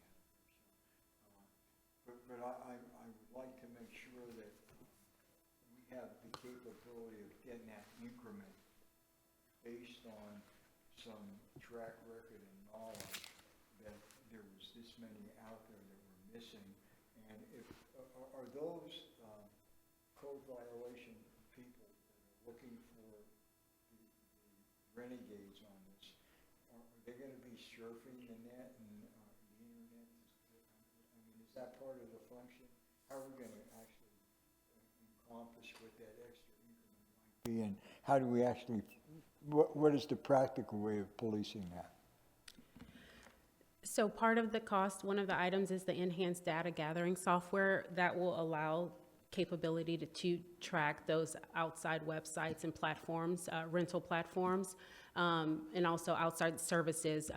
We can also entertain the idea of hiring an outside service to help with compliance monitoring. Okay, and we have communication now with the established internet providers like R&B and those others that are doing this, that will be open to communicate with us when they're getting those in. Have we established those links yet? That's a question. Some of the established mechanisms that people do short-term rentals through, have we established linkage with them so that we can help use their knowledge, or they can help flag stuff? Because I know I had some conversations with some people directly who said that they would be happy to help flag them out and police it, so. He's talking about VRBO and Airbnb. Yeah. At this point, that hasn't been done, but the program was effective January 1st, and kind of based on, your consensus of, these costs and how to account for the program, we'll move forward with utilizing, like I said, outside services to help with some of that monitoring and outreach, and then also develop those performance metrics that you spoke of earlier, to help track and outline what the performance of the program is on a regular basis. Let's assume we're very successful with this program and we get a lot more incremental income than we thought we would based on the service level that you're looking at doing, and we start building a reserve in this. Do we have an ability to take that restricted reserve and bring it back in some way at some future time? If we build a big amount of reserve in this particular restricted fund, is there an easy mechanism to bring that back to use it for other purposes if we have to? Council always has the ability to move funds. We can't, we're restricted by parameters, but council can authorize the movement of it. Okay. 'Cause And to the same extent, if, like, so right now, we're proposing staffing and operating with basically operating capital. But if you want the program to fund more stuff, even if the revenue isn't there, you can make it part of what would be an eligible expense. Yeah. We just probably won't have the money to do it for a while. I'm probably being hopeful in the ability of the policing of this to be able to generate more income, because I think that once the word gets out there, we're putting teeth into it much more aggressively than we had in the past. You're going to get more compliance for fear of not complying and getting hit with something pretty heavy, so. Well, we will definitely wind up with, I mean, when you talk about key performance indicators, we didn't have 100% compliance under the old program. Yeah. The goal with this program will be 100% compliance. And so that's goal number one, is through the data we have now that shows there's almost 9,000 units, our goal is to have 8,900 registered. Okay. But D is before council, we had only were authorized to spend X amount of dollars, which was just how many are out there registering on platforms. What we're gonna do with this revenue is we're gonna actually engage them for a higher level of service, which is compliance and monitoring. So if they see somewhere on a platform, somebody rents it for 3 days, they're getting a notice. You rented from this day to this day, you're in violation, it's gonna go to the code officer, code case is being opened. You're renting, you're not registered, here's your letter. You're renting in the city, you're not registered, you're in violation, here's your letter, and here's your fine. So this is going, we're taking a monumental leap forward in our approach to the monitoring and compliance of short-term rentals through this. Yeah, and I'm just going to throw this out there because I heard back from several renters, short-term renters, that it's making them non-competitive with other towns and cities. We hear that all the time. Is there a way that we can kind of capture some of those complaints and that kind of thing in this process? I think Councilmember Long had all kinds of data when he originally brought this forward, showing other cities are doing $1,200, $700, so. Yeah, I don't think we're out of line with the fee. I really don't. So I think we're in good shape. So thank you, Mayor. Councilmember Donnell? Thank you. So I'm excited about it from the standpoint of when we did it, we talked about the purpose of it. There were a lot of things about a money grab. Just another, I heard that a lot on this side of the dais. So I support the staff recommendation for the special fund. This falls into that category, though, of no good deed goes unpunished. I'm pretty sure right now you're developing the spreadsheet. When I look at slide number 4, that deals with the costs to run this program.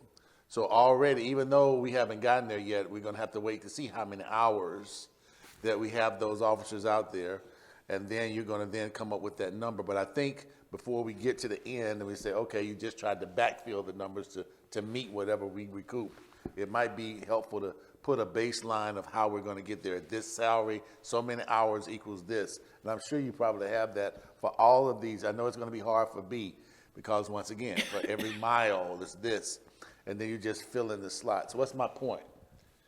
At the end, the question is, what is the point of the data? Why are we doing the exercise? And as council alluded to, was to see if the fees were truly, we were trying to offset the cost of what we were having to do with the city. So on the positive end, it will show that yes, we're recouping it and it will be up, or if it's low.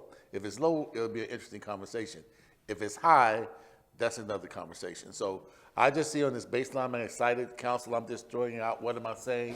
Either that number is gonna come back and be right on, it's gonna be higher. So what do we wanna do on that standpoint? Or if it's gonna be not enough, what are we gonna do then? So it's gonna be interesting, but we'll have that downstream. In exiting, I'm supporting the special revenue fund. Thank you. Could we go to slide 3, please? Have we, it sounds like the $35 fee generates about $100,000 a year. That's based on the data we had from the previous years. Is that accurate? Yes. And the 350 just depends upon how many individuals. If we got 9,000, I know it's about 3.1 million. And the reason I was just asking those questions to see how much money we would be generating. Can we go to the next slide? And if I could, I agreed, so the $100,000 was based off of the old population of one-time registration fees. What we expect under the long-term registration rental fee is closer to about $350,000, based on what we anticipate. 350,000, is that what you said? For just the long-term, the $35 fee. So I have a possibility of generating about $3.5 million. If we had 9,000 people on the short-term rental program. Okay, could you go to the next slide? My next question, just so I have clarity, with the staffing and operating and capital cost, these positions, let's talk about staffing first, these positions that you got highlighted here, which is, 6 positions. Will those 6 positions be full-time solely for rental registration, investigations, or compliance of some sort? Yes. All right. So that would mean that the operating and capital costs for those staffing, since they are solely for this program, because what I wanted to make sure is we didn't say, okay, well, we got 2 code officers, but only 50% of the time they'll be applying themselves towards the rental registration program and compliance. So I just wanted to make sure that's what their sole duties will be. This is gonna be a whole program unto its own. Okay, all right. And go to slide 5. I agree with, some of my other colleagues. I think this should surely go under special revenue fund. And I think that what I would like to see, maybe after this time next year, sometime, maybe getting an update and see how the program worked through the year, see where the numbers came in at, what our expenses were, so we have a better understanding regarding the fees that we've structured, if they're at the right spot. So that would be nice to have next year. Thank you. Councilmember, I'm going to go to Councilmember Laster. She hasn't spoken yet, and then Councilmember Steinke. I'll come back to you. Thank you, Mayor. So thank you, Crystal, for this. And yes, I also agree having this restricted would help us determine that. I think I said that. I think several of us said that when we decided on what this new ordinance would look like, because we need a way to be able to track this. And then for future, we can, as the mayor just said, make determinations and decisions based on better data. Because at the time, I think that Councilmember Long took this on and gave us all this incredible data from the other cities. We didn't have a lot of data of our own to really base the enforcement piece on, I know, especially on the police department side.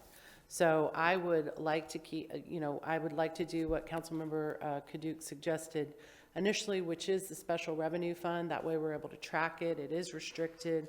And then we can see what kind of revenue and expenses we generate. And then, if we are concerned later on that we, want this money to fund, I don't know, a tourism fund, or if we want it to fund a art center or something, at least we'll have that data. But for now, I would like to see the special revenue fund for it so we can really track it and make database decisions in the next 12 months. Thank you, Mayor. Councilmember Steinke. Thank you, Mayor. I just wanted to, chime in. worked on some legislative work as it related to our city, making sure that we always have a vested interest in where tourist tax dollars are allocated. And, the ancillary effect of this, the hope is, in protecting, property owner rights and saying, yes, you own property, yes, you can rent it, but you just need to make sure that you play by the rules as a rental owner. And part of those rules is if you are a short-term rental, then you're responsible for collecting the bed tax and the sales tax that's all involved in that. And so when we look at the revenue from the fees, that's not the only revenue source we've got. We're looking for that to be kind of a cost-neutral effort to make sure that all the other forms of revenue that come from those that don't live here, those that are visiting, the tourists that come. So as we build those things that would attract tourists to our area, and they come, they are contributing toward our city during their visit, but we have to make sure that those dollars are being collected when they come. And so for me, I'm absolutely okay with this being a revenue neutral program because of how we will be sure that we're getting the revenue sources that we should be getting, not from our citizens, the rental property owners, but from those that come and actually make use of those facilities.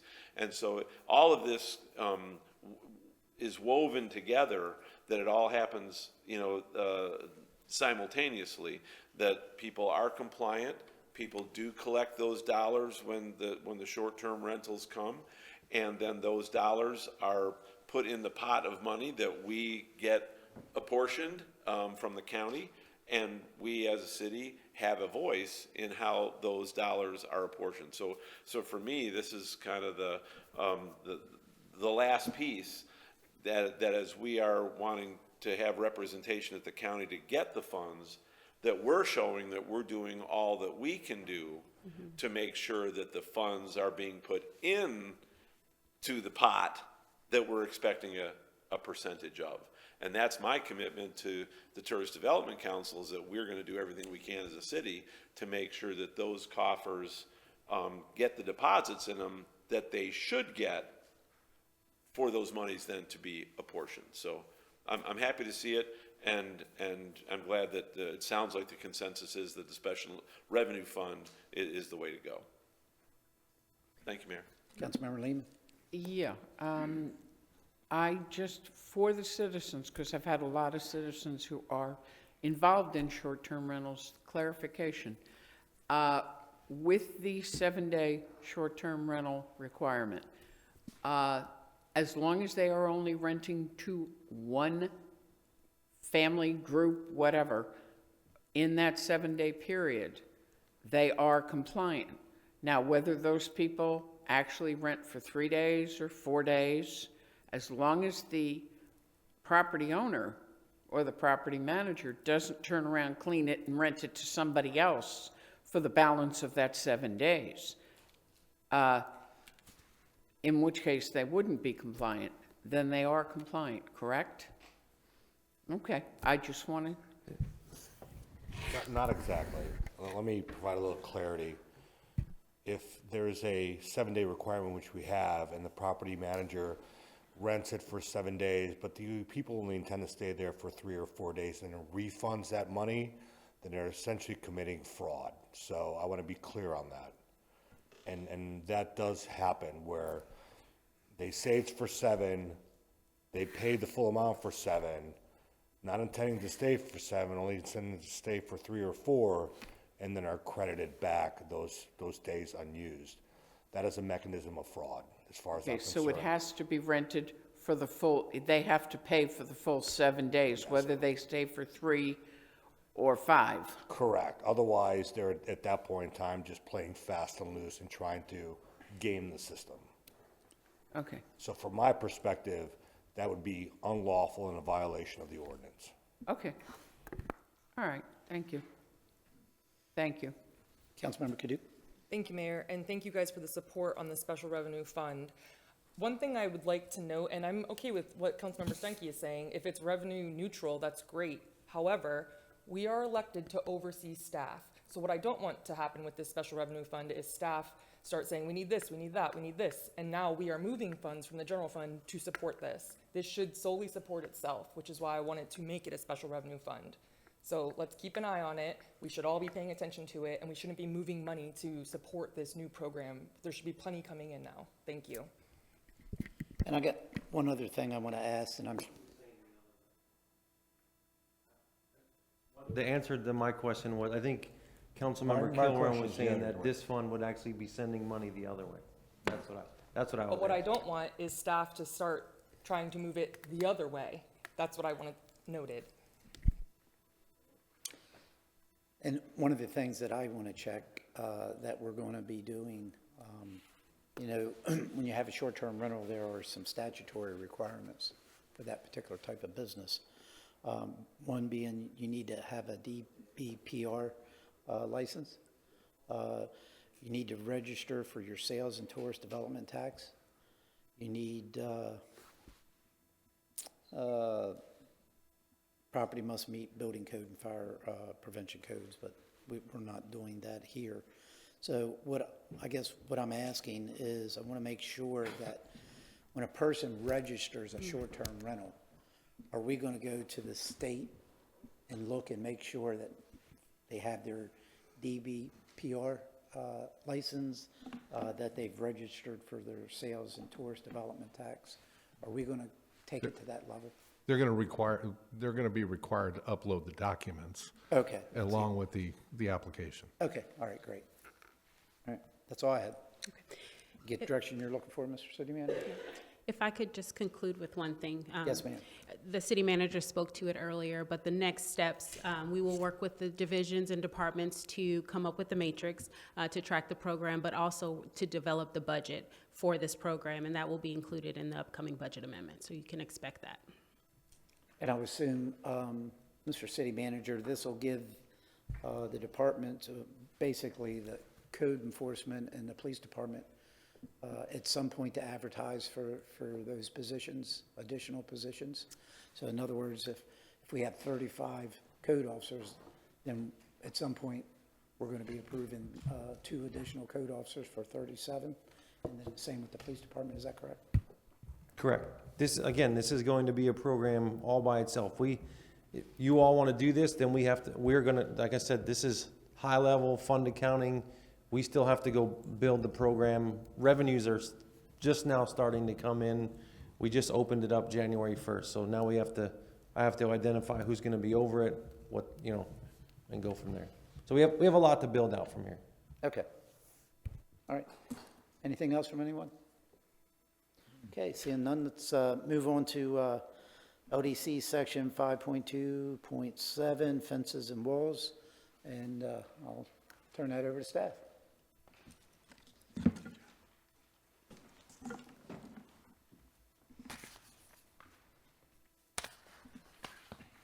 One second, here we go.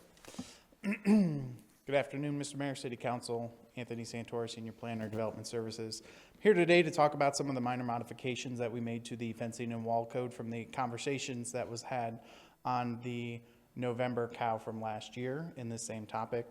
So just a little bit of a brief overview of the changes the overall changes. So we are looking at 3 sections, specifically section 5.27, 5.48, and 11.2.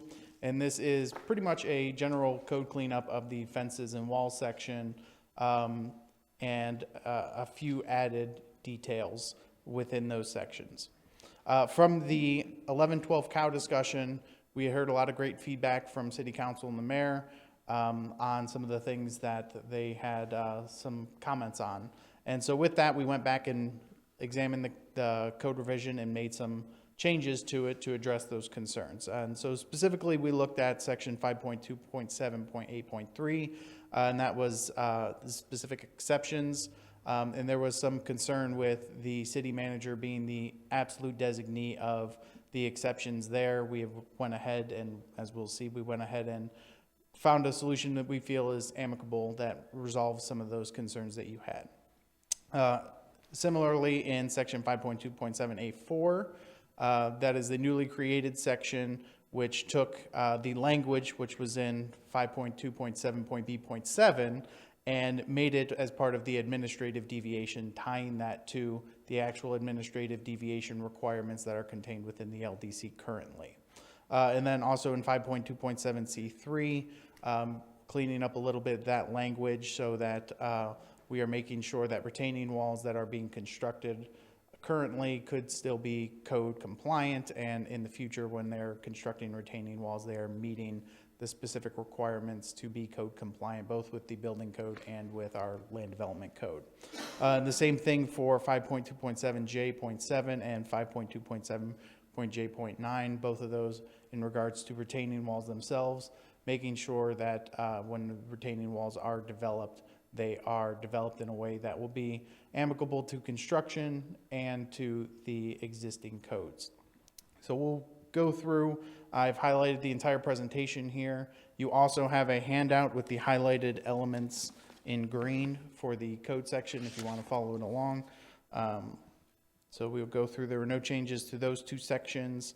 Again, in 5.2.7, we come to the first of the changes, and you can see the changes from the 11-12 hearing are bolded in red, or removals are highlighted in gray and struck through.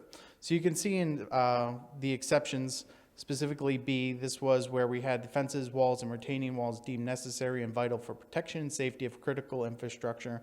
Previously, it was as determined by the city manager. Again, there was some concern at being a single point. We left this up to council's determination by stating the city. We examined possible alternatives such as removing it. However, we felt that the ability to respond quickly and effectively in cases of natural disaster and emergencies is necessary, and maintaining this language would give us that flexibility to be able to respond in such circumstances. However, if council wants to approach it a different way, please provide us that direction and we'll definitely do that. The same thing for subsection C, for fences, walls, and retaining walls deemed necessary and vital for the protection and safety of the general public as determined by the city. Again, removing city manager and leaving that up to council discretion. And if you do have any questions at any time, please feel free to stop me. We can go over it. Moving into section 4, this is the newly created applicability administrative deviation sections. So this states that an administrative deviation may be requested from the height, setback, or material requirements applicable to any wall, fence, or retaining wall under this section. In addition to the review criteria contained in section 3.3.6.c, the administrative deviation for any wall, fence, or retaining wall shall also consider the following.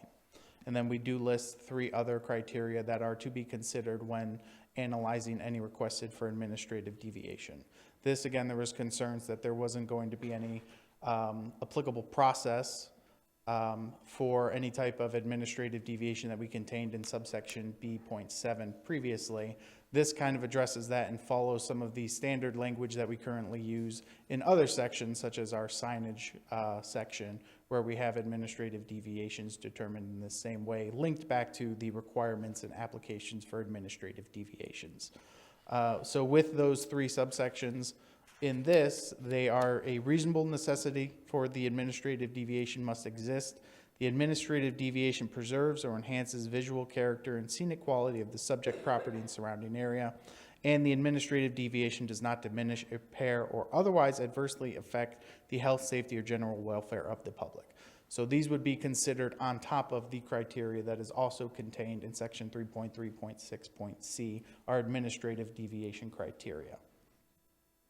So moving on to subsection B7, as you can see, this entire subsection was removed since that was now ported over to the previous A4 section, and it reverted back to the original reserved language from the original code. No changes. So moving on to 5.7C3, basically in this section, when we were looking at the concerns about the retaining wall and its function as both a fall protection barrier and the location of it in relation to the property lines, what we did was understanding that, yeah, there could be instances where the retaining wall would need to be closer to the property line than the normal fence or wall setback would allow. We went ahead and removed retaining walls from this section, allowing the retaining wall subsection J to dictate the actual setbacks for those circumstances.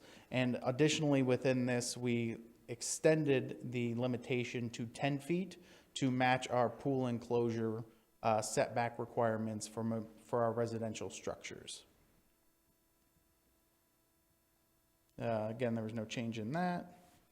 So now we move to the last two, and that was in subsection J, specifically in subsection 7 and 9, specifying that within the 10 feet of the property line, the retaining wall height shall be set at a maximum of 4 feet, and that no retaining wall shall be constructed nearer to 4.5 feet to any property line. This again is helping to align some of the building code fall protection requirements with the existing construction that's already taken place, while maintaining some of the ideas of keeping the development applicable for everybody, so that we are not getting conflicting development on adjacent properties.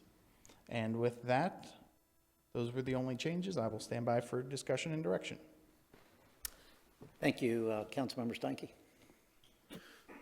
Thank you, Mayor. A few things, and actually I spoke with the city manager about this yesterday. I think there's a lack of consideration for some of the topography that we have in the Cape as it relates to grade and current FEMA requirements for finished floor elevation, plus the state's freeboard requirement. Many of the properties that we have are starting out at maybe 5 feet grade, and having the 400 miles of canals that we have, most people have a seawall that is somewhere in the 3.5 foot range, unless they have replaced their seawall with the new panel height codes that we have. And so when FEMA says that a property needs to be at a finished floor elevation of 9, and state of Florida says, no, you got to put 12 inches on top of that, now you're at 10, and we say that they can have their pool up to 10 feet off of their rear property line, which for them is their seawall. Well, if people want to walk out of their home onto their lanai, onto their pool deck, that retaining wall that is on the back side of their pool, there's no way that wall can only be 4 feet tall. It's not going to make the grade. The measurement isn't going to work out where you're coming from an elevation of 10 feet and that seawall, and then in from the seawall only 10 feet, that wall is going to be 4 feet tall.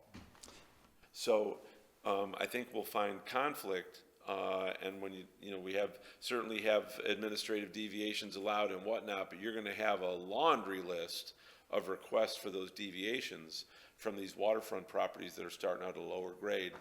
The other thing is, as it relates to the vegetation and the tree canopies, as long as the tree canopy is cut 6 feet above grade, if the grade is where it is, and that tree happens to be on the rear side of their property, and the elevation of the retaining wall and the pool deck, if you will, is where it is. Well, you're putting the tree right in the line of sight, which is what you're trying to avoid by making sure that there was 6 feet above the grade, that line of sight could be made out, to the water and whatnot. So I think some of the dimensions here, I don't know that we've carried that through all the way with the thought of where finished floor elevations need to be today.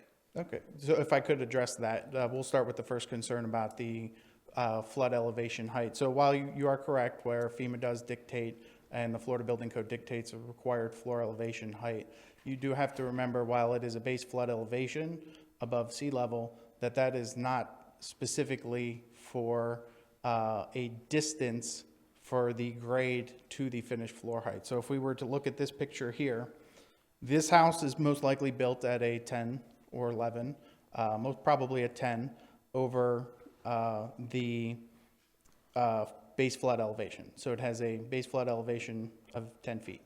The property itself is probably actually at a 4 or a 5.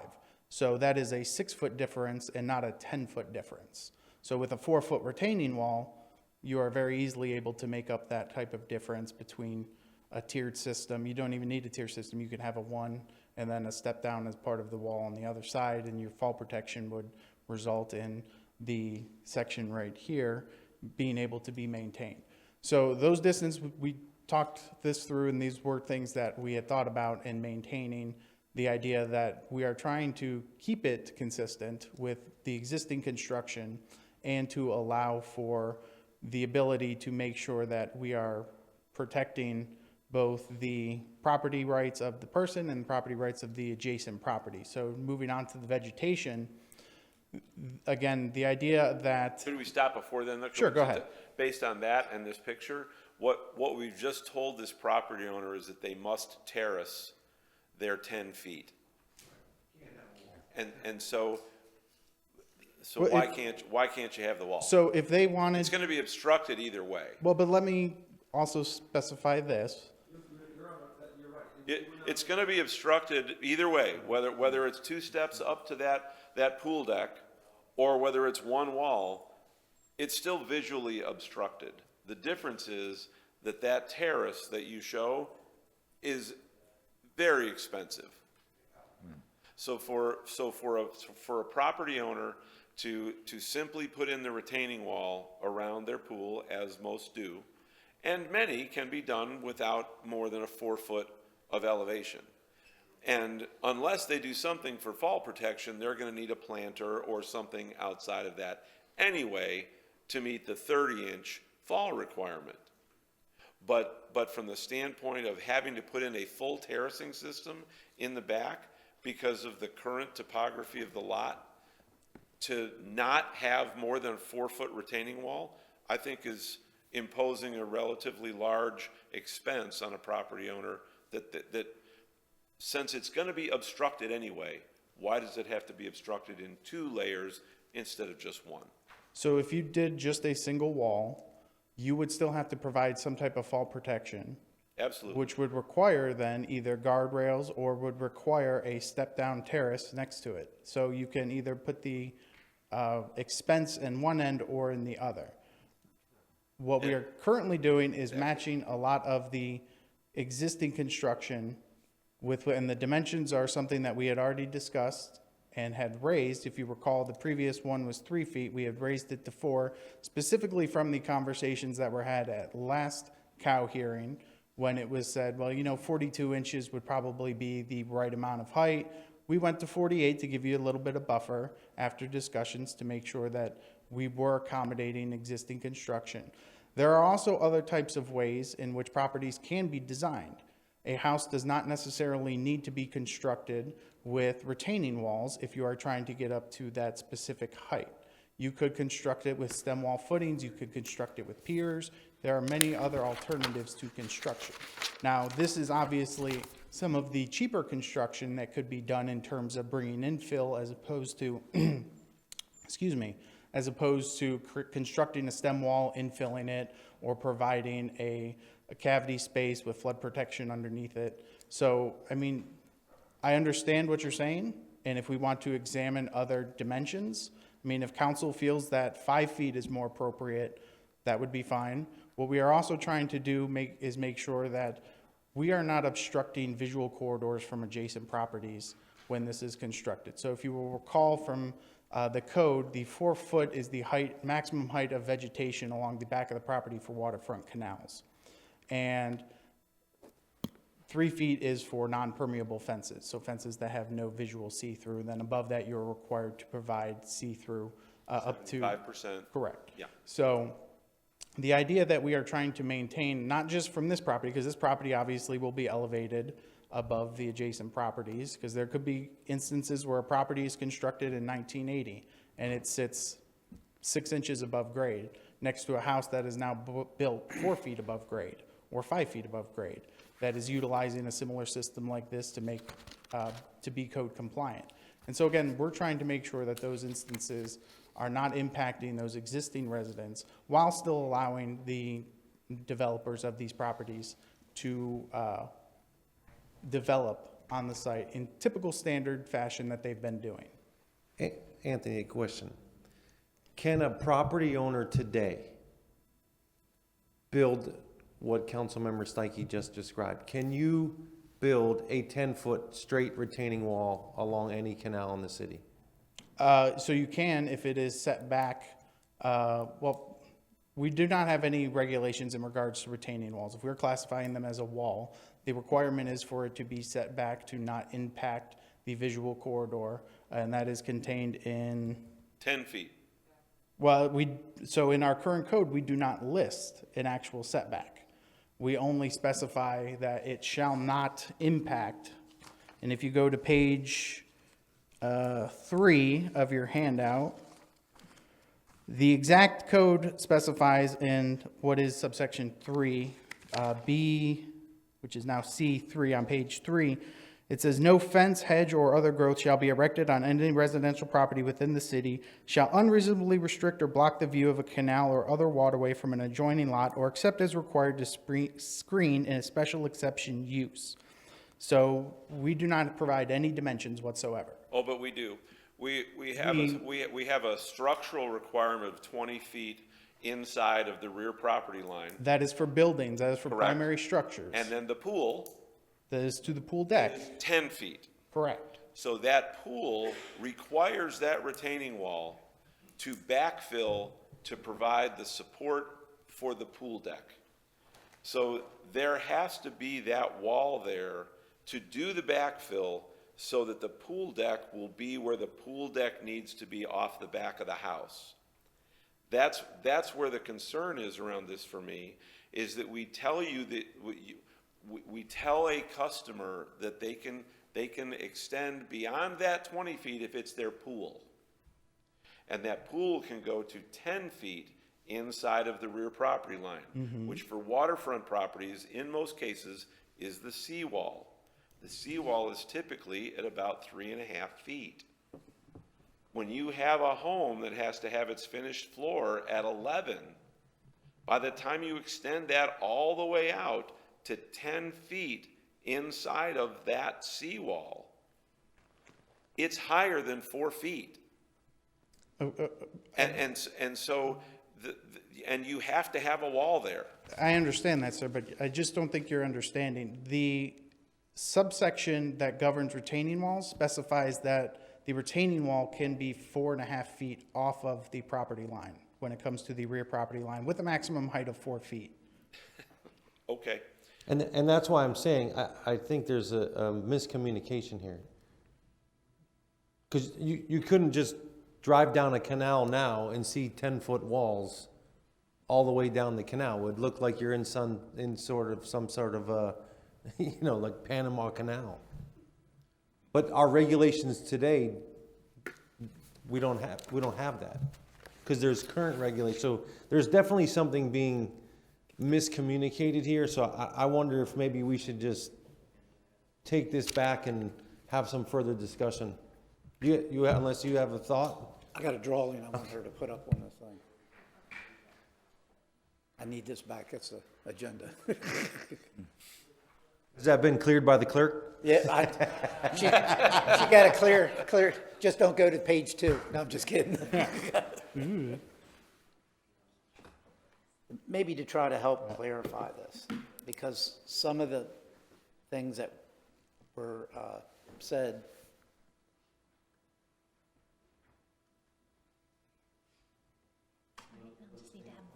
Okay. Yeah. There we go. Yeah. My architectural drawings. I got a house right now that I'm building in the Southwest. Now, you will find in the city that different parts of the city are impacted much differently. And the reason is because of the height of the seawall cap.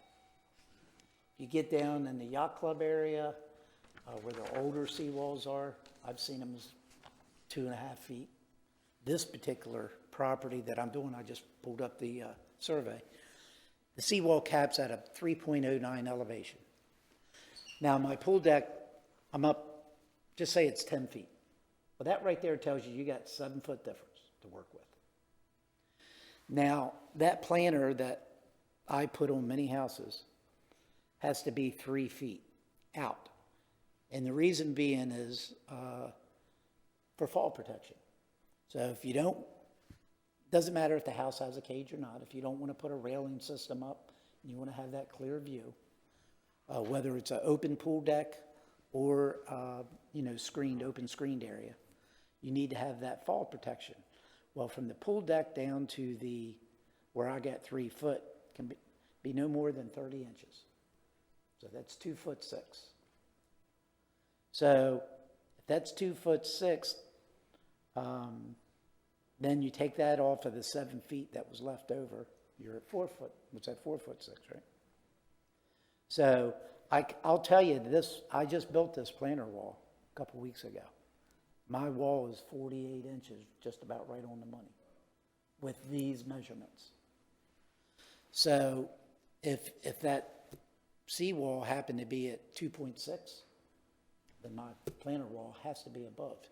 Now, one of the things that somebody, unless I misunderstood what they said, that planter wall right now, Mr. City Manager, when you were talking about you could drive down a canal and see 10 feet, you're not going to see 10 feet, but I promise you, you can go over to the river and I could take you to some houses where that planter wall is at least 6 foot tall, just because of the elevation of the seawall cap. Yeah, I was speaking in reference to Councilmember Steinke was saying that you would have to terrace it. Right. And in this case, the terrace is performing the, so I was just trying to make sure I understood. I thought he was saying if there was no planter wall, you would just have 10-foot walls, retaining walls for the pool. And you could, if they put a railing system on their cage, or they didn't have a cage and they just put a safety rail that was there, then that would just be a straight wall. Yeah, 10-foot wall. Now, with this type of a design, like I said, I know there's properties today that wall, because you don't need a second fall protection. You're only required one requirement for your fall protection. If you bounce off of the fall They don't protection, it's your care, fault. right, exactly. 8 feet. They just want to make sure you hit within the first 30 inches from the pool deck. After that, they don't care, but that's how the building code is. So that wall can be at any height right now. But with this new rule, and correct me if I'm wrong, if that wall can't be over 4 feet, then a second teardrop would have to be installed. Correct. And we do have an allowance that allows One of the that. reasons that we've had this discussion here today is because we're trying not to impede the views of your neighbors. I guarantee you, if I build a second wall and I fill it in, I'm impeding the view more than it is here. So would you rather have that wall at 5 foot or 6 foot and not impede anymore, that planter wall? Or would you want to make it at 4 feet and make me have to put in another wall? And to me, you're going to impede that view more. So I was hoping that my 2-second chicken scratch here would help you understand a little better. But that's, that's what we find ourselves in the predicament, with that 10-foot setback. You only got 10 foot, and really you got 7 foot left over. You got that 3 foot, for a planter wall.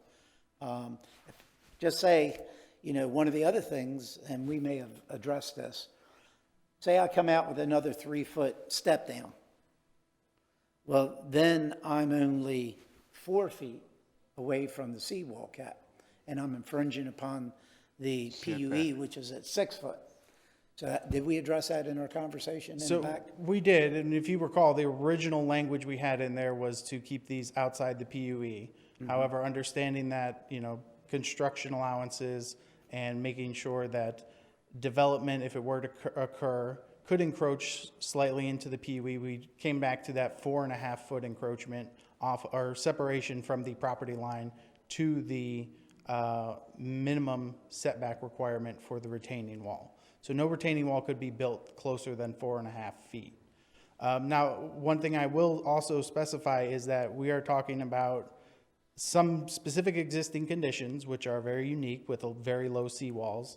Also, primarily in new construction, where there are many design element choices that can be done and worked around to solve specific problems. So it may necessarily understand if a person wants a direct walkout from their main living to the pool deck.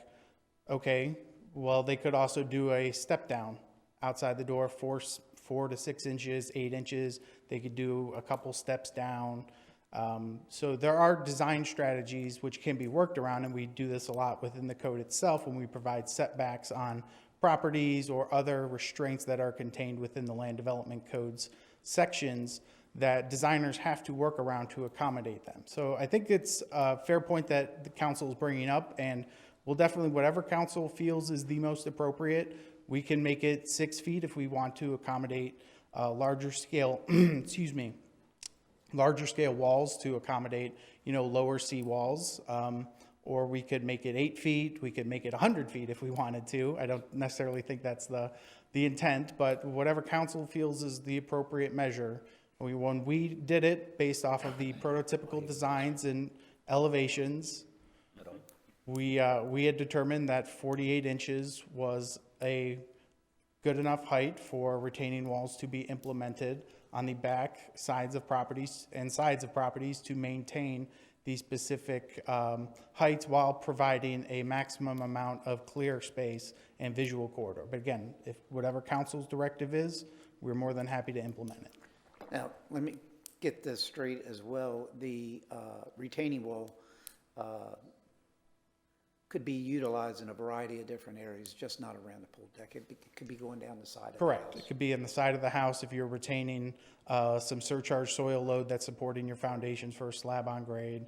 It And could be. I think well, I guess you could, what I'm trying to think of is, if we left it at 4 feet, but you did something, you didn't have that requirement for fall protection, say, on your pool cage or pool deck area, that may help. That's where the issue's going to be. That's where the main issue is. So, I don't know if you put that number on that like you did at 4 feet. Do you make it 5, 6? Why restrict it at all if it has to do with fall protection? I don't know, what the answer is. I know we've been doing it this way for many, many years. We used to be able to do 2 feet. You only needed 2 feet instead of that 3. And then the building, Mr. Poposky, when he was here, made a recommendation that they're 3. So I don't even know if we changed that in the code. I think it still says 2 today, but I know generally we've been doing 3 foot for fall protection. I guess they figured you can hopefully grab one if it's 3 feet versus 2 feet. But so that's where I'm at. I understand some of the restriction in the side parts of the yard, but in the back, in that rear, boy, you only got that 10 foot to work with. It's going to be tough. Sure, could you shorten up the pool deck?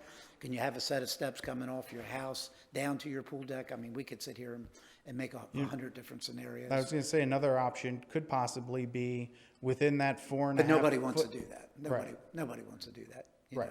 That's why we build mainly single level houses here today, because they don't want steps. Right. And, So a possible solution could be within that 4.5 foot setback.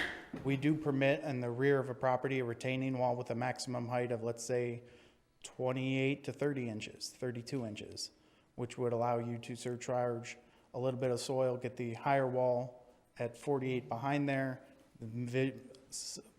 minimal visual impact underneath the 3 foot opaque barrier. That could be a possibility.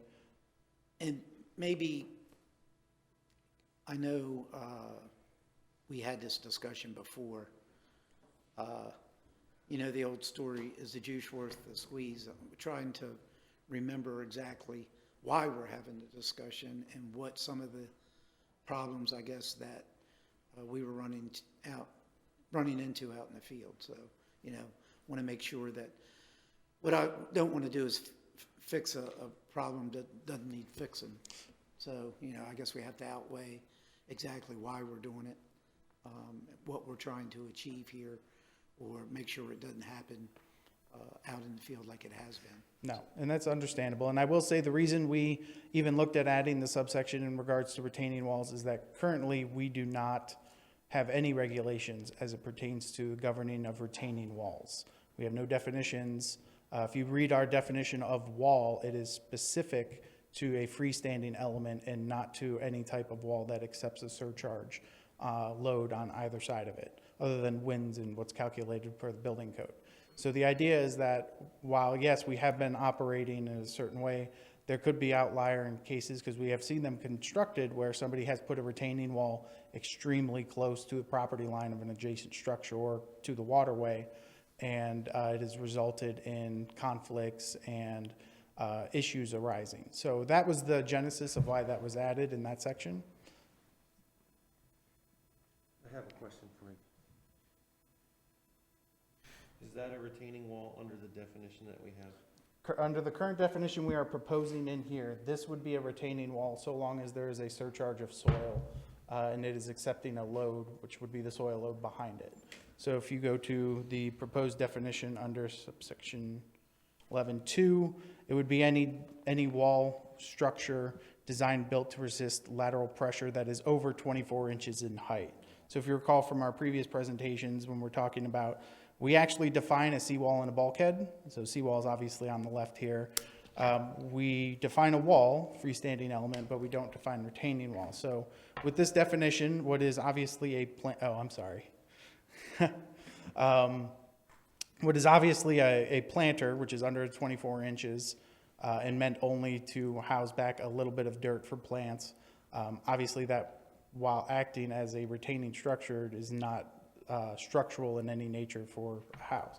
When you start getting into taller and supporting more loads, especially ones that have to support, in this case with a 10-foot wall, that is a lot. It has to be structurally engineered, it has to be reviewed, has to be permitted and understood so that somebody is constructing it appropriately so it doesn't blow out or cave in. So currently, that could be a possibility, but again, they would be required to put in other types of fall protection for the 10-foot wall. So what I'm seeing and what I'm hearing is when you worked with the mayor, you were trying to solve for using the fall protection planter and making sure that elevation worked with the distances of the 10 feet. What the difference I'm hearing with Councilmember Steinke is saying is there would be no planter, and so if you only limited the retaining wall under the image by blocking out the planter, any height is a problem. So, I mean, and by its definition, that is a community value, that's a value issue for council to determine. Yeah, Because you're saying, take the planter out, we put a railing up, I may have to go up 12 feet. And that really is a community value issue for you all to determine. But to the mayor's point, you're still going to obstruct the view more. Every time you put in that fall protection and maybe another fall protection, you're actually blocking the view more than if you just had one wall there. Now, the incident of just being one wall there is relatively few and far between because of people not wanting a railing blocking their view from their pool area.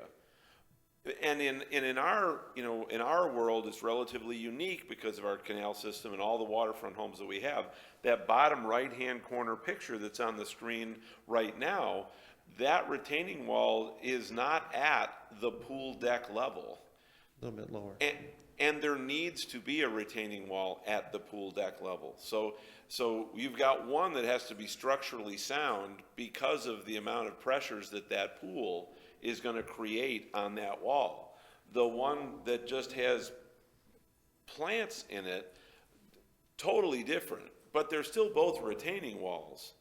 But that outside structure around the pool is by definition a retaining wall. And based on FEMA flood elevations, Our retaining walls for pools, forget anything else for planters or whatever, just for the pool, is gonna be higher most often than 4 feet. Oh, just about everything. Yeah, and that's what I was saying, that when we went back and worked with the mayor on a solution for the fall protection planter, it was void of a discussion if you didn't have that. And so you're bringing up a whole different issue, which really is, what's the height of the retaining wall that we want to allow or restrict? Yeah, I'm sitting Without- here, I'm listening to the experts talk about it, because they are both experts in that area. And I'm thinking, the difference that I see in the decision here is whether or not you're self-imposing impedance of view on yourself by putting in a handrail with a large retaining, a longer retaining wall, as opposed to putting a planter in where you are restricting your neighbor's view, right? I mean, that's what it almost boils down to. Do you want to restrict the view in the house that's being built, or are you going to restrict the neighbor's view by terracing? Well, you have to terrace somehow to get down to Yeah. the seawall, right? So whether it's stairs along the edge or a sloped bank that You still have to have there's some level of terracing. I mean, you don't just go from, you don't jump. So, and let me specify that within the setup where we have that wall, they are not constructing that wall all the way down to grade if they are putting in another terrace system. Oh, yeah. Oh, yes, they are. Yeah, they are. They're putting in a stem wall. They're putting in a stem wall, and they're building that concrete wall all the way up to the deck of where the pool's gonna be. Because then they have to backfill and compress that soil before they put in their sand and If the they're pavers. putting surcharging soil on there, most likely they are covering a majority of the lot with it and then putting down foundations. Nope. Yeah, Nope. okay. You want to be on virgin soil if you're doing it right. Sure, I can backfill and tamp it and hope for the best and cross my fingers for settlement. But if you want to do it Well, right. you don't have to cross your fingers. There are things like compaction reports and Yeah, engineering well, that can be done. I've had some compaction reports and still have cracks, but that's another story.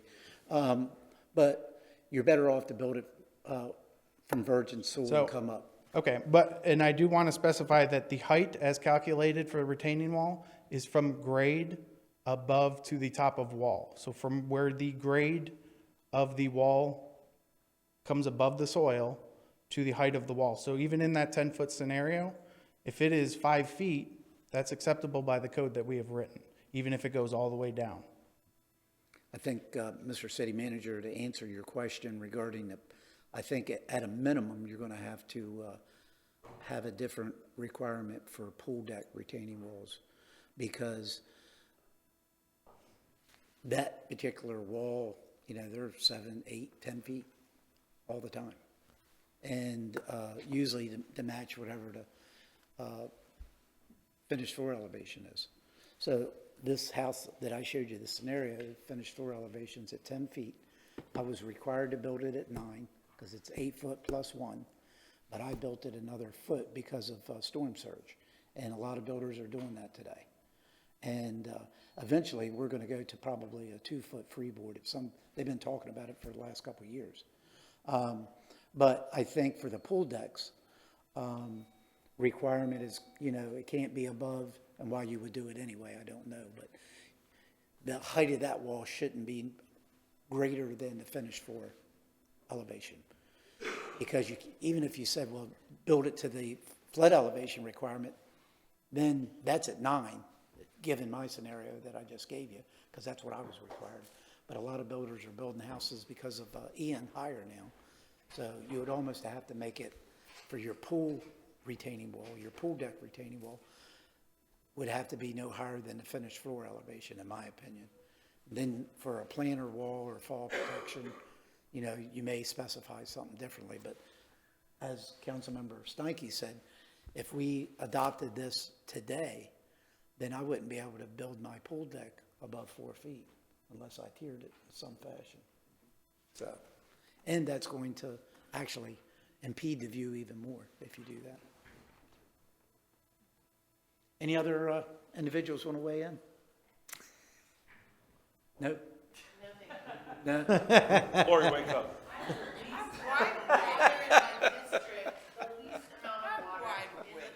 Yeah. I don't want to enact something that we're going to, right from the get-go, you're going to have a ton of problems, and that's what you're going to do. So My recommendation would be to, like we did with you, let's sit down with Councilmember Steinke and get some ideas and nuances that And I think you he's- need to work with the construction thinking- industry.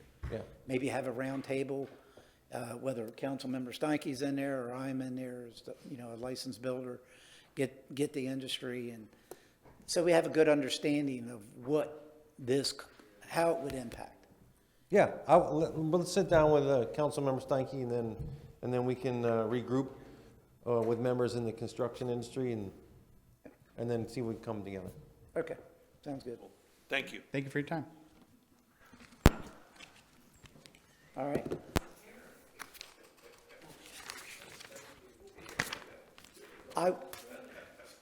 Did you give me back my paper? Oh, here it is. Thank you. All right, looks like the last thing on our agenda, temporary storage and containers, and I'll turn it over to staff. Get started. Good afternoon, Mayor and Council members. For the record, Amy Yearsley with the City Planning Division. I'm here today to discuss with you storage containers or shipping containers. A little background on this item. At the January 14th CRA meeting, discussion was held regarding enhanced code enforcement related to outdoor storage containers within the CRA. A motion was made and passed to place this discussion item on the next available City Council meeting. So just wanted to start out by talking a little bit about our existing regulations and existing enforcement. So permanent placement of storage containers is prohibited within the city of Cape Coral. Temporary placement is allowed in accordance with section 5.9.8 of the Land Development Code. In the last year, in 2025, there were 12 code compliance cases citywide related to section 5.9.8. So our existing regulations, you have regulations that are applicable to residential zoning districts as well as non-residential zoning districts, and then general requirements. Within residential zoning districts, we allow one. It's valid. We have permits that are valid for 7 days, except if they valid active building permit. No more than 2 temporary storage container permits may be issued in any particular year. They can run consecutively, but never more than 14 days in a 12-month period. With regards to non-residential districts, no more than 2 temporary containers. On multi-tenant sites, each business can have a container. So if I am a 5-unit shopping center, then I could have 5 temporary storage containers. Those permits are valid for 30 days, again, with the exception for valid active building permits. No more than 2 temporary storage containers in a calendar year, or 2 per business. And again, those can run consecutively.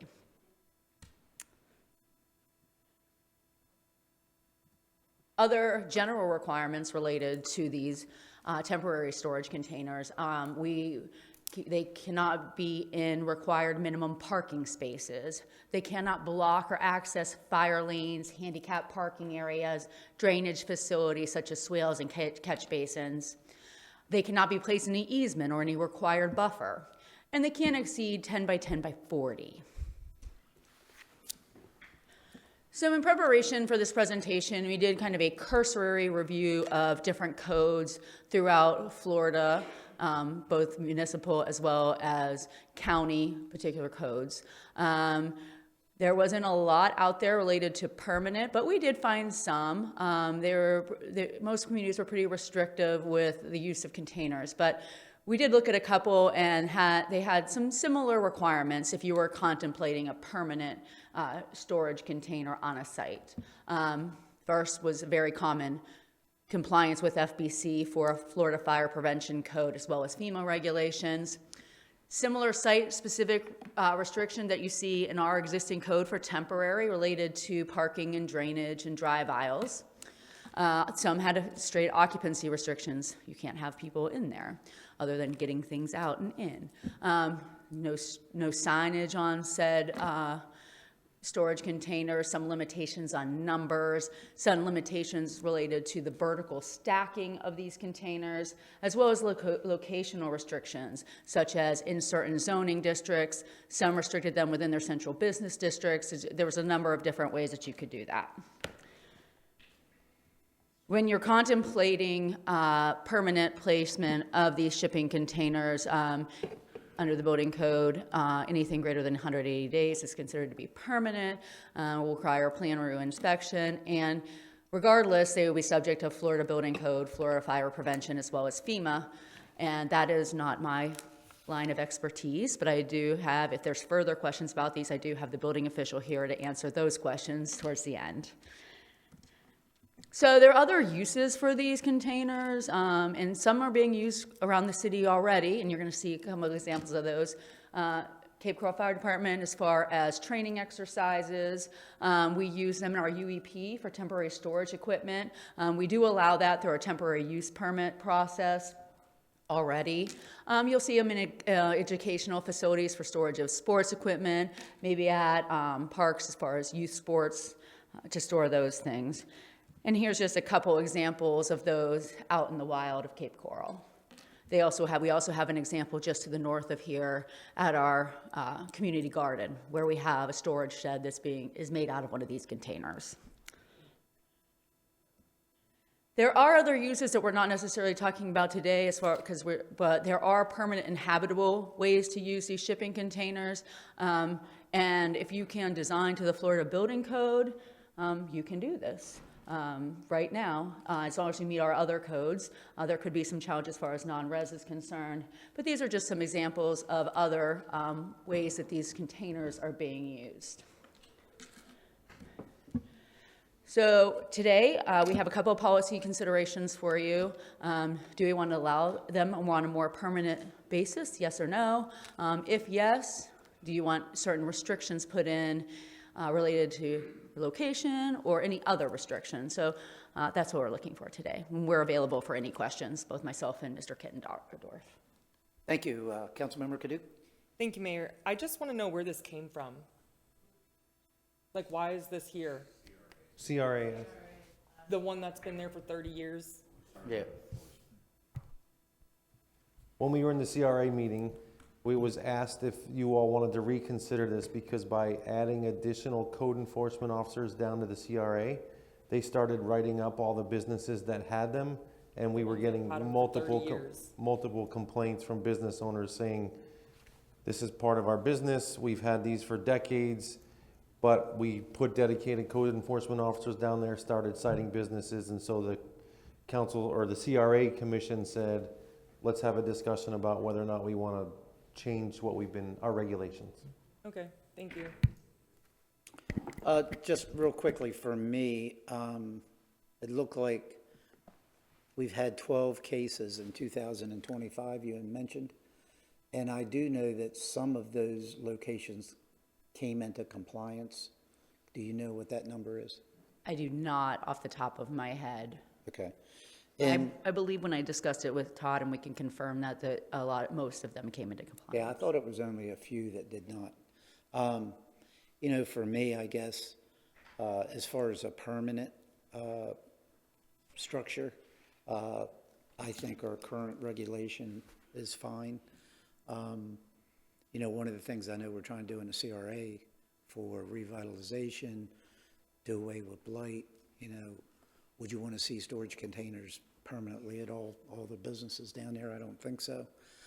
I know regulation's been on the books for many years. If some businesses have had them for many years, and, you know, shame on us, I guess, because we weren't doing our job by enforcing what our regulations are. So for me, personally, I'm okay with the existing language as far as permanent is concerned. One thing that you may want to consider, only because of the way you, institutional, recreation fields, things like that. I know a lot of recreation fields, need storage, and this is a cheaper way of doing it, so that could maybe be. I know you have the 180-day requirement in there. There's a lot of commercial projects that aren't built in 180 days. I personally, don't have a problem if you have a large construction job that's, say somebody's building a hospital and they're going to be there 2 years, or, it's a $120 million project that's going to take a year to build. I don't personally have a problem during an active permit on a larger commercial project, being allowed to bring in, because they do it now, bring in a storage facility. So maybe you do that by permit. I don't know how you want to do that, but I know you see them in the community. Well, it would be allowed in commercial zoning districts with an active permit. Right, exactly. So when the permit is closed, it's got to go where it's a code case. But you got to be careful how you write that, because I could have a permit for replacing 3 outlets inside the business, and then they're going to say, well, I got an active permit, and that's why I got that storage out there. So you got to, we got to make sure that we write it in such a way it has to be a project large project under construction, or say you're doing a big roofing replacement on a commercial building, and you want to put all your material in there for safety reasons. Something, it's got to be something reasonable. And we've had that language in there for a while regarding the active. We have not seen a lot of misuse of that language. Mm-hmm. And then as far as, and I'll hear what my colleagues have to say about the institutional or, athletic fields or something like that. I mean, you could, if that's what you want to allow, or maybe if they do use it, that has to be buffered in some way. So maybe they're not as visible. Yeah, they could be required to be painted, have some aesthetic treatment, a buffer treatment. Yeah, something of that sort, but that's kind of where I'm at on it. Councilmember Laster. Thank you, Mayor. So again, Amy, you said that this has always been in our restrictions in terms of we haven't allowed them. So I'm using examples, CRA, businesses like the Kiwanis thrift store, the reason that those storage containers were put out there was to be able to house their salvage commodities, so their recyclable commodities, and we allowed them for years and years, but technically we weren't supposed to. In my tenure here, 23 years, they have never been permitted to be there in a permanent basis. So it potentially was the lack of code compliance in that area.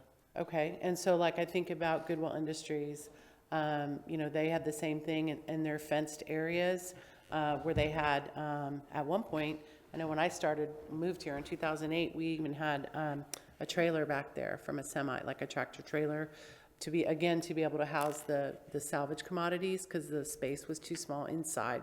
So throughout the city, it wasn't permitted either, correct? Correct.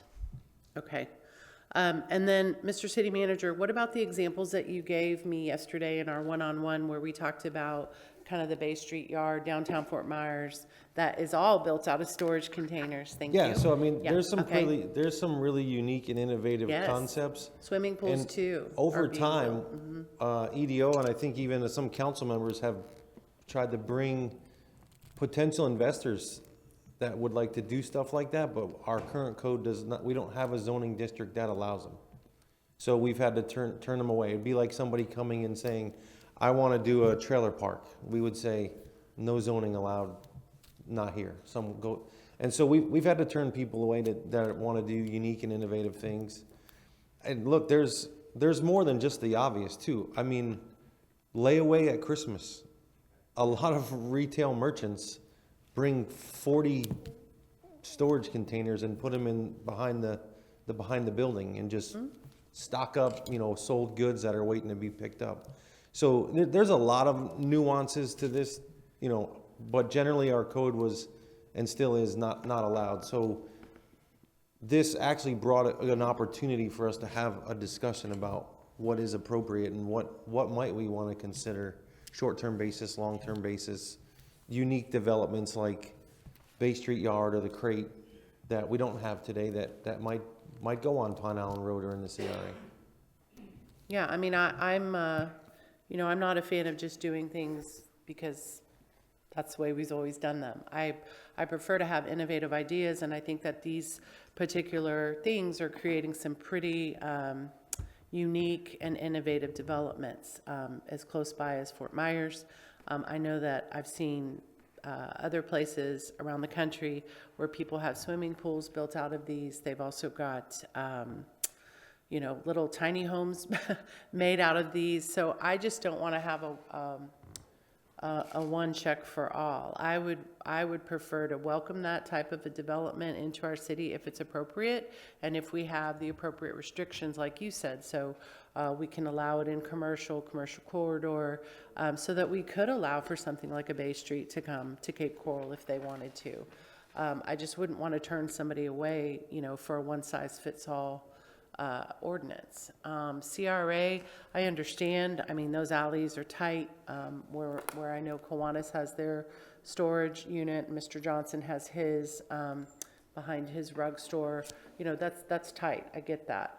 But I think that I like the idea of saying, we can do it in certain parts of the city, and then, as the mayor mentioned, in terms of the permitting, being able to have a permit to have that, I'm not opposed to that. Thank you, Mayor. Councilmember Stankey. Thank you, Mayor. Just a couple things. Amy, on I think it's your page 4.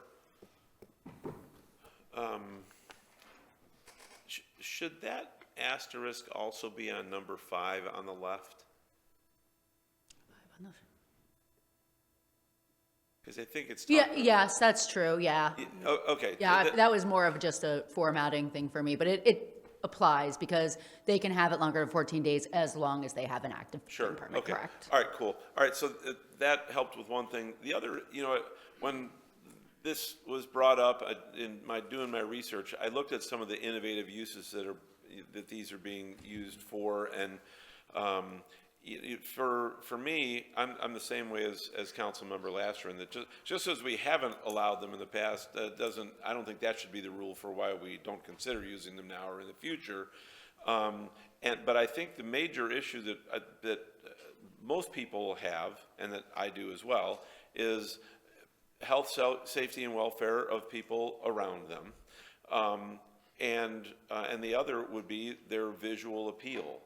And so, we have in our code right now the ability to have a storage unit. I went through the permitting process to have a storage building put on at my house, and it has to meet code. And so, how you get that started, it doesn't necessarily always have to be the same way.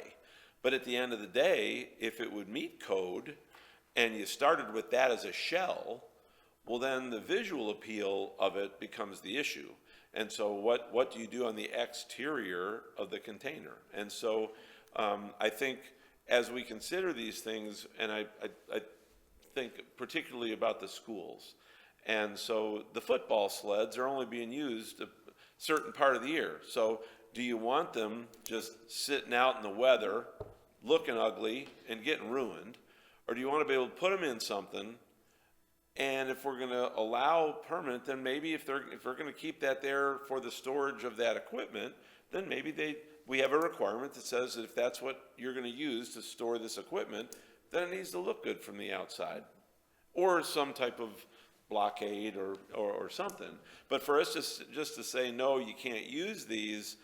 I mean, we're kind of in a world of recycle and repurpose and whatever, and these are available to people. So I have no problem with us exploring how we can do this right and use them for uses but ensure that we continue to have public safety and continue to have a visually appealing use of them, and I'm perfectly okay with it. Councilmember Kilrain?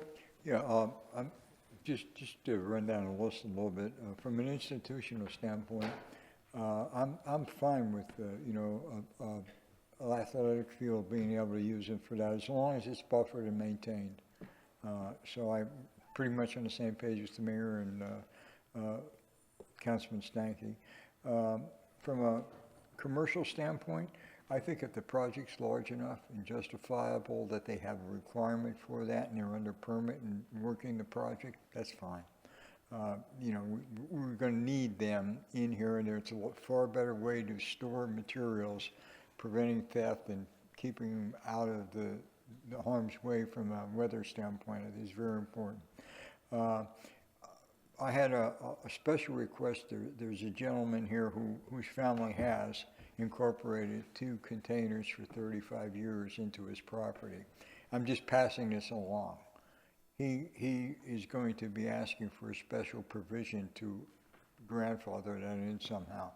I'm not saying I support or don't support. I'm just bringing it up, and he had to leave today, but he asked me to pass that on. From a special project, new business orientation standpoint, I think we ought to have an administrative provision that allows that conversation to occur, and we handle those on a case-by-case basis as an exception. And as an exception, we're not being impervious to being able to allow that to come in and be an opportunity if we so desire, and council supports that, but first goes through the administrative process to bring it forward to us.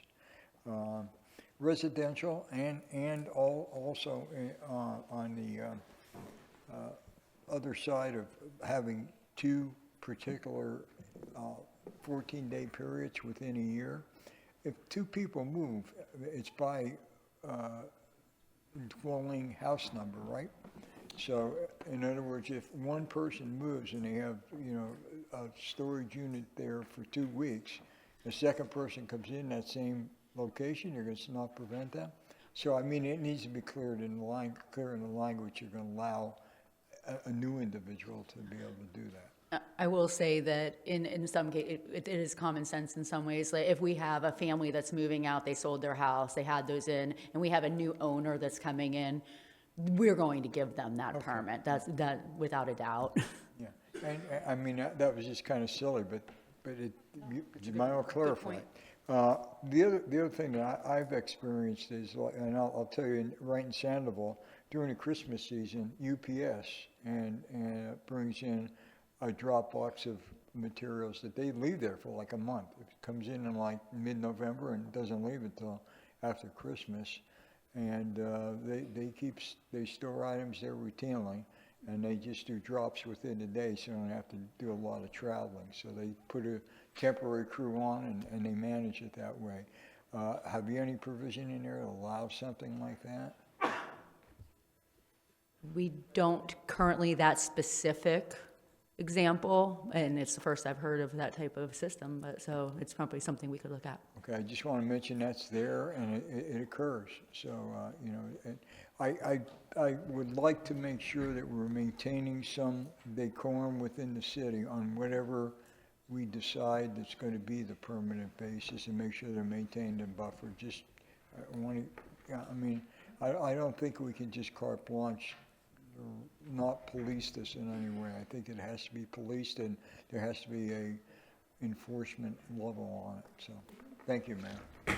Real quickly, before I go to Councilmember Donnell, can you put was it 10, I think? Yeah. That upper right picture, you know, and I'm sure some of us have been over to Bay Street over in Fort Myers, you know, which is a great project. Could we utilize some type of special exception?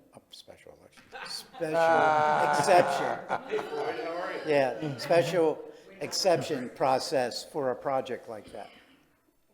Yeah, right now they're not allowed. Right. And then if you're going to soften that, you could allow it by right, or you could allow it by some other process, variance, special exception, whichever planning staff would say would be the most appropriate.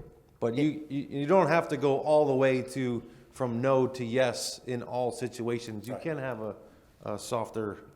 And the reason I asked that, I mean, I would love to see a project like that here in Cape Coral. Yeah. But I think, for me, I think the best way in order to regulate that would be through a special exception process. If I could clarify real quickly, the prohibition on these is not really in this particular section. What makes them not work here in the city is your non-residential design standards, which have the prohibition related to the metal, the openings, the glazing. That's what makes it prohibitive here. So if you really want, I mean, building code, you're pretty good as long as you can build to the building code. It's your non-residential design standards. Now, is there ability for us? We do have an administrative ability within our non-res design standards to do deviations. And those deviations can go even beyond administrative to that, which is we would just have to look at our criteria for those administrative deviations. And that's probably where we would address it. On the residential side, and we didn't talk about the residential side, but on the residential side, on 1 and 2 right now, you can build a shipping container house in the city of Cape Coral as long as you meet the Fuller Building Code and all the other regulations related to land development codes here in the city of Cape Coral. Where it differs for residential and two-family under Florida statute, we as a local government are preempted to having any sort of residential design standards. So if someone designs something and it meets the Florida Building Code and it meets all your zoning code and it's not, the facade isn't as what you wanted to see, there's nothing we can do about that. And we get those questions a lot. Right. Yeah, I just think as some type of a deviation process or a special exception, you know, because if somebody wanted to come in and build that type of a project like Bay Street, I think that's a great project. So I wouldn't want to hinder somebody from not being able to have a process to go through in order to do that. Now, when it comes to permanent storage only, or, you know, in a residential area permanently, for me, I'm not for that. But a project like this, being innovative, looking at these type of projects, 100%. But for a business just to throw 2 or 3 of these in the backyard or up against their building, and they're there permanently for storage purposes, that's what I'm not in favor of. So I just want to clarify my position on that. Go ahead, Councilmember Donnell. Just continuing, that's pretty much where my 2 cents is on this issue, is that, you know, things change. We want to be progressive, but again, my big one is consistency, and that applies for everyone. But we have that. I think that's what I'm hearing everyone say, that we have an opportunity to look at it on a case-by-case issue, so it doesn't become, well, this worked and we threw this out, next council comes, puts it back in. So as long as we're consistent and we have some type of a process that we're following, I'm all for the utilization of it. But I do agree with what the mayor said on the end, of just permanent as they were in the past, and I think we're addressing that. So I don't know if I specifically answered those 3 questions. Did you need anything else from me? Because I won't come back. You good? You good? You looking at me, I'm looking at you. It's like a bad date. You good? I'm looking, I'm messing with my... I'm good if you're talking to me. All right. Just mess with it. Thank you. Thank you, sir. That's all. Councilmember Lehman? Yeah, not for residential, but for commercial. When, you know, I would have no problem with, say, a business having a permanent storage unit type situation at the back of their business, provided they weren't blocking an alleyway or a roadway or anything like that. If it was, and Councilmember Stanky has pictures on his phone, if they are, shall I say, pleasing to the eye, they don't look like a rusted out nightmare, which then becomes an eyesore. But if they're not an eyesore, if a business here in town needs to have a storage facility, why not? Why not? This way, you know, if they have equipment or whatever in that storage facility that they access on a fairly regular basis, they should be able to have it close. As I say, as long as the storage unit itself, whether it's painted the same color of the building or whatever, as long as it doesn't become an eyesore, I don't think that's a problem. Thank you. Councilmember Kilrain. Yeah, the one thing that I forgot to mention before was that I heard before a little bit about tiny houses in containers, and I've seen them. I would not be supportive of that for our city. I just think that that's going a little bit beyond from a building code standpoint. And all I can think about is flying into Caracas many times. Caracas is up 6,000 feet. The whole corridor you fly into going up to the city, the whole hill, the whole mountain is nothing but containers. And it looks like hell. And there's a lot of difficult living resulting through those containers. I guess it's better than nothing, but it's very, it's deleterious to their whole city. I don't know what it is today, because my last time there was 98, but it was terrible, so, thank you. Okay, it sounds like I don't think we've heard direction from Councilmember Kaduke or Councilmember Long on this. So I guess we'll go over to them for their input. So the city manager has a direction he's trying to get to. Are we answering questions 1, 2, and 3? Yes. I'm fine with the temporary storage units. Okay. All right. What else do you need? You're fine allowing them. Are you for anything? Number 2 is, are you willing to soften them on a permanent basis, like at an institutional or? Less regulation. And then if not institutional, like the fire training or the school, which would typically be institutional for commercial properties, for example, the Crate or the Bay Street Yard. Yep, I'm fine with it. Good with all that. Got it. Same. Okay, we will work on some proposed changes and bring them back for further discussion. Okay. All right. Just want to remind anybody who's here that wants to participate in citizens' input to make sure you filled out a card. Cards are up at the front desk there. City clerk will be getting those shortly. And just stay in your seats and she'll call you up to the podium, which is over in front of the doors. Item 6 is roundtable items. None listed. Anyone have any roundtable discussions? Seeing none. Item 7 is citizens' input. Citizens' input is a maximum of 60 minutes.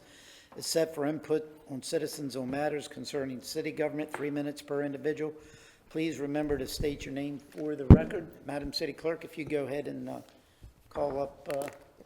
Am I here? Yes, you got him? Okay. Paul Barnes and Brett Molengro. Sir, this one, podium over here, sir. All right. Yes, sir.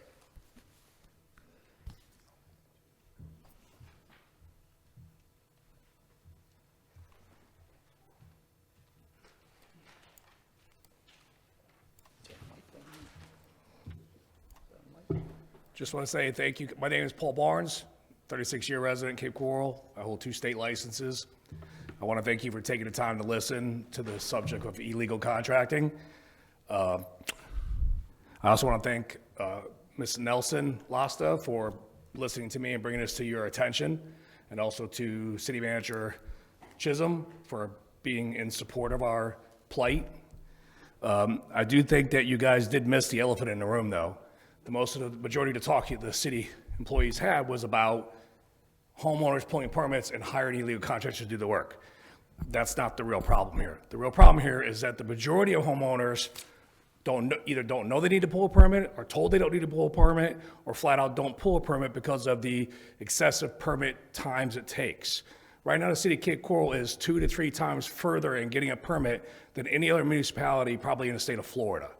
And we exceed, as you probably know, and I'm not trying to get anybody upset at me, we exceed the state mandate of 30 days. You guys are going past that to give us our permits. I'm not complaining. I don't want any problems. So I'm just saying, and so people are bypassing this. I think that enforcement's what needs to happen. We don't have the enforcement. You're putting it off on DPPR. DPPR is telling us they don't have the manpower. They're saying that that they're working with you guys, but we don't see anything in the news.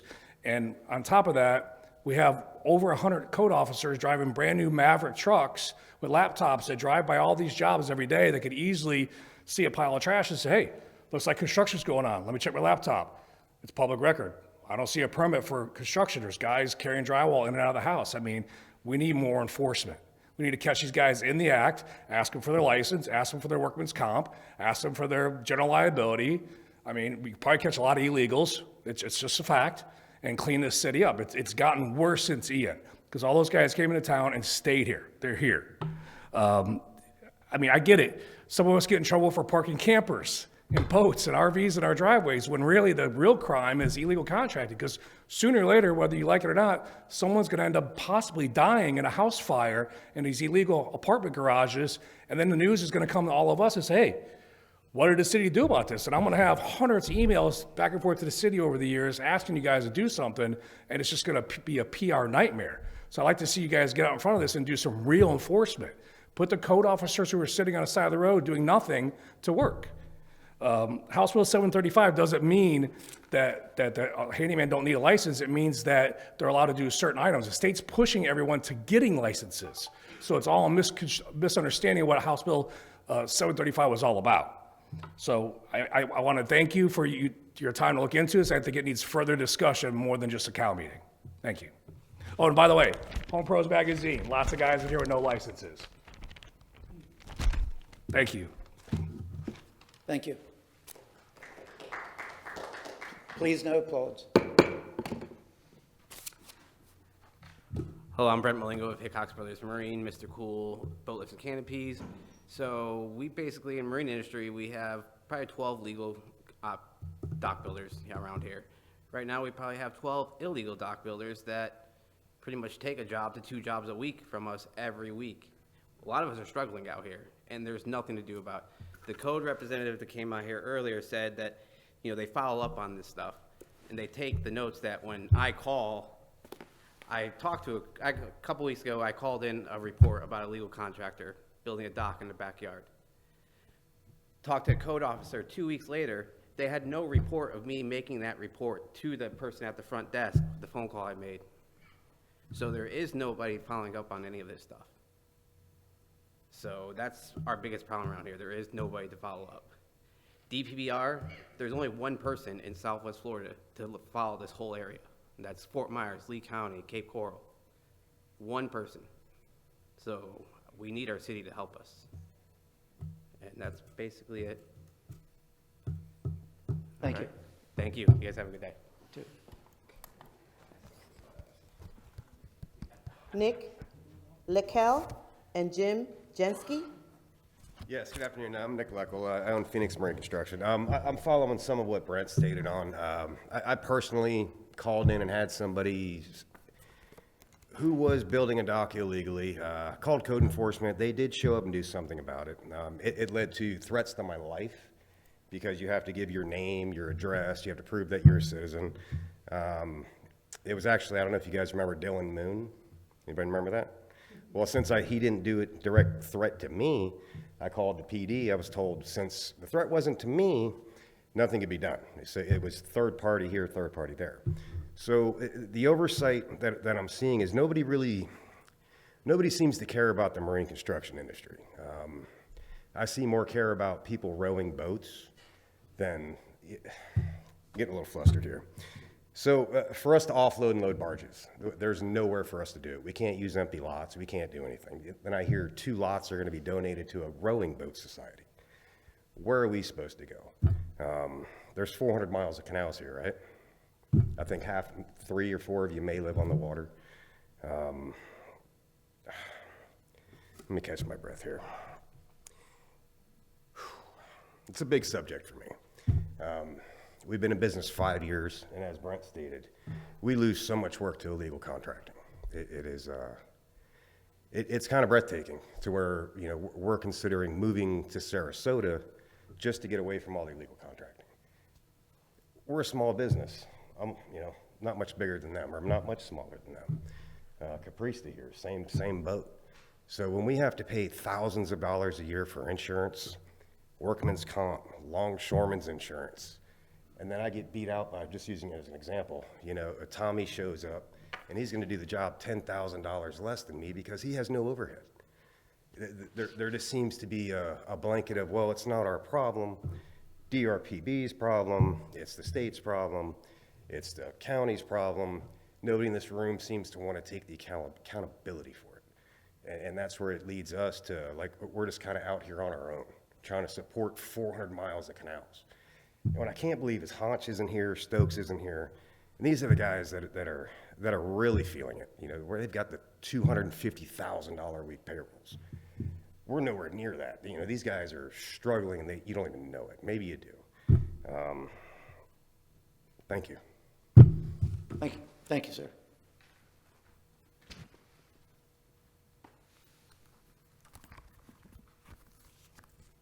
Tyler Colin. Or Cowlin, Tyler? Colin?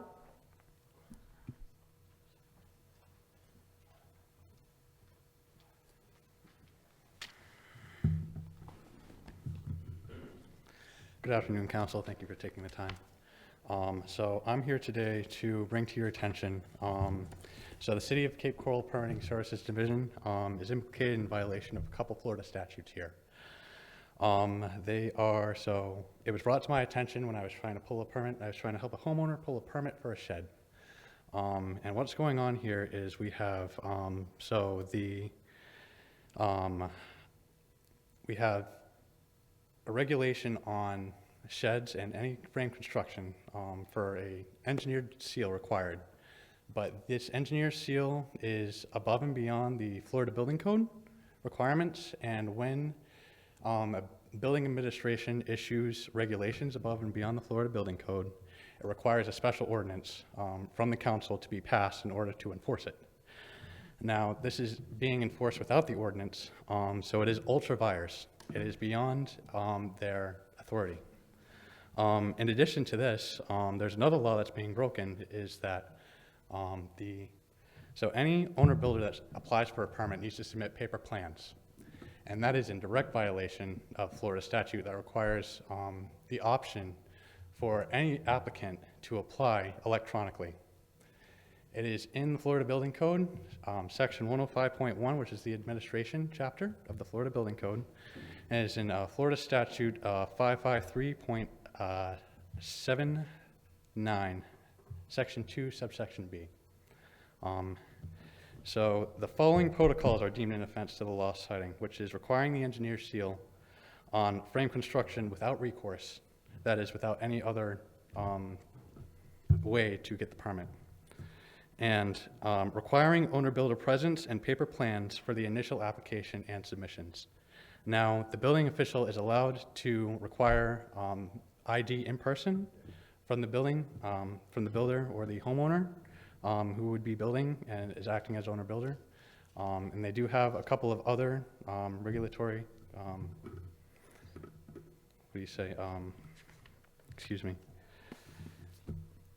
they have those authorities, but beyond that, they cannot require paper plans. So now I've talked to the magistrate about this because I'm working with the case. They're levying fines for delay of permit action and upholding these fines regardless of the obstruction of the permit application process. So these fees are now so severe that liens are being issued against citizens for non-compliance, while it can be easily demonstrated that the municipal permit department is preventing the necessary submissions due to ultra-vires regulations without ordinance.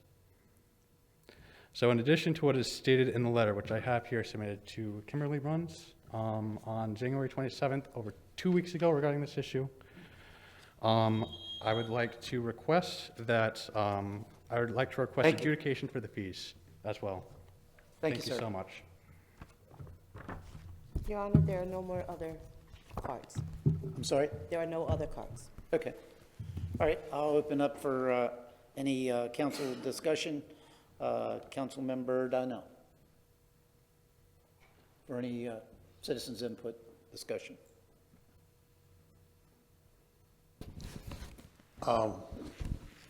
The gentleman, forgive me, I didn't get all the names. I personally, I can't speak for council, but I think you're on the same page. appreciate the way that you brought a very serious and sensitive issue to council, and you're seeking his help. And I don't want you to ever feel like there's any kind of retribution from us, and don't get. I haven't seen us get upset, even when people are just terrible over here. So thank you. But that's not what you really want to know about. It's this issue. I was looking at, and this goes for all of you gentlemen, and I imagine the ladies too. Don't think that we don't care. This issue, and I'm going to have the city manager speak to it. I think it's a lot larger than even what you talked about, the elephant. I can just put myself out there. Because I remember right after Ian, I needed a fence. And what happened was somebody came by and they said, I don't think I was on council then right before, whatever, but I've been on council before. And they were like, hey, I see your fence. And they were like, okay, well, I can do it. I said, how much? And they said something like $500. And I thought to myself, that's about how much it cost me to get the material. But again, I'm like, oh, that didn't sound right. So I called up one of my buddies and they said, ask, do they have a license? I never saw the person again. But the next thing I know, someone else came, I called, and the job was like, I don't know what it was, $2,000, $3,000. So at that time, I thought, well, gee, man, I wonder if $3,500 as a homeowner, I just need a fence, understanding of permitting, that's a heck of a moral dilemma to come up with. You follow me? So I'm just putting it out there because I even thought about it for a minute, to be quite honest with you. But I did go ahead and get the permit, all right, because that's the right thing to do. But I want to let you know that's an elephant out there. To the other point, you talk about this code. Mr. City Manager, please address it. I know we have hired more people. I hear you. I understand it. I know the city manager, he's going to speak to you directly because we're trying to do the action piece. So I'd like you to speak about, Mr. City Manager, the action to address this, but it's huge. It's not going to be solved quickly, but I know for a fact that's on our radar. I just want to let you know that. I know it's moving slow, but you'll hear from the man who we put in contact with. I talked to him personally about this permitting because it bothers me from having done that. So I just wanted to say that to you. Thank you. Hang in there, all right? But you're not just going along. No, it's important to us. Would you please address that? What we have now, what's in place to address this huge issue, and what we're doing to do the best we can to grapple. This is a classic example of our state government stepping in and preempting local government, thinking they can do a job better. So we get out of the business, and then they have one. I don't know for a fact. I'm going to take that gentleman's input on his word, face value. There's one person for DBBR licensing in Southwest Florida. We had two just in Cape Coral when we were doing it. But the state said, get out of licensing. So everybody rolls it up to the state. And now the state is failing. We have residents and businesses in our own business now coming back to us saying it's broken. I would agree with them, but we're not in the business. This is a state issue now. Licensing is done through DBPR. So what do we do to try to help when we go and inspect properties and we see that there's contractors there that didn't pull a permit? We get the property owner for unpermitted work, and then we find out that the contractor they hired was unlicensed, and so we, just like them, report them. When we have neighbors who turn in their neighbor for doing unpermitted work, I know for a fact our building official has gone to homes himself to check on unpermitted work and has caught people. But what is being requested here is kind of a rollback in time. When we were doing licensing, we performed stings. We would put ads in the paper, ads on Craigslist. Hey, we need quotes for 3 fans to be hung. and people would show up with no license to do electrical work, and then they'd get busted. We don't do any of that. You saw from our presentation, our proactive element is no more. We are not in the licensing business. The state preempted us. They took it. It's their responsibility. What we do is a result of what we find while we're doing our normal work. Now, I will tell you there's some other very interesting things that we are exploring right now with AI. Code has already looked at a software that will put cameras on trash trucks that drive up and down every single street. And that software has the ability to identify bad roofs, broken windows. We could if we deploy this, we could look at saying, tell us when there's construction material at the curb. Because if someone's got an entire tub and a kitchen at their curb, it's likely they're doing a remodel that needs a permit. So we're not there yet. We've demoed it and we've looked at it.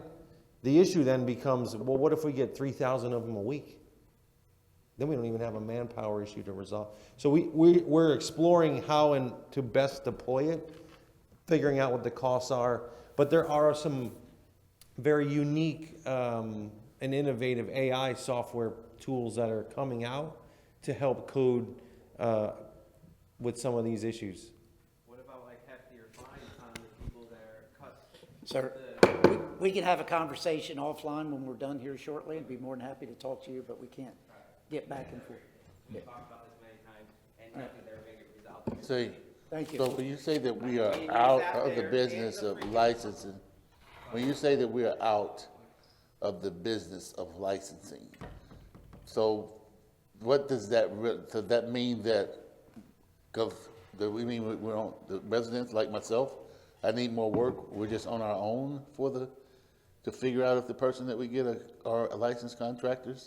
What we do, if you heard in our presentation, so if I'm just going to use, Paul brought this, so let's just say if Paul comes in to pull a permit to do electrical work, he's going to put on there the address of the house, he's going to put on there the nature and the description of the work, and that he needs a miscellaneous trade permit, electric. Our software that we have, our permitting system, has an integration with the state database. So it will immediately look up Paul and his license and see if he's appropriately licensed to be issued that trade permit. So for example, if he's a marine contractor and he's trying to do electrical work, it's going to say mismatch, that permit application is going to be void, somebody else. So we are verifying that the people we are issuing a permit to, on behalf of you as the consumer, is the appropriately licensed to do the work you've contracted them to do.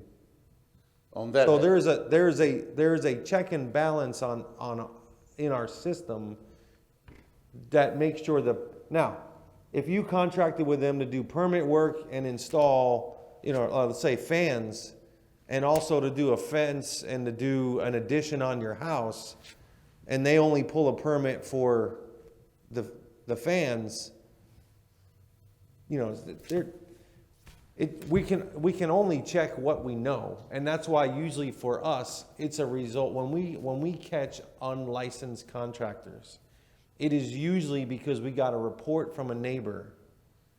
Hey, a lot of banging going on here on a Sunday.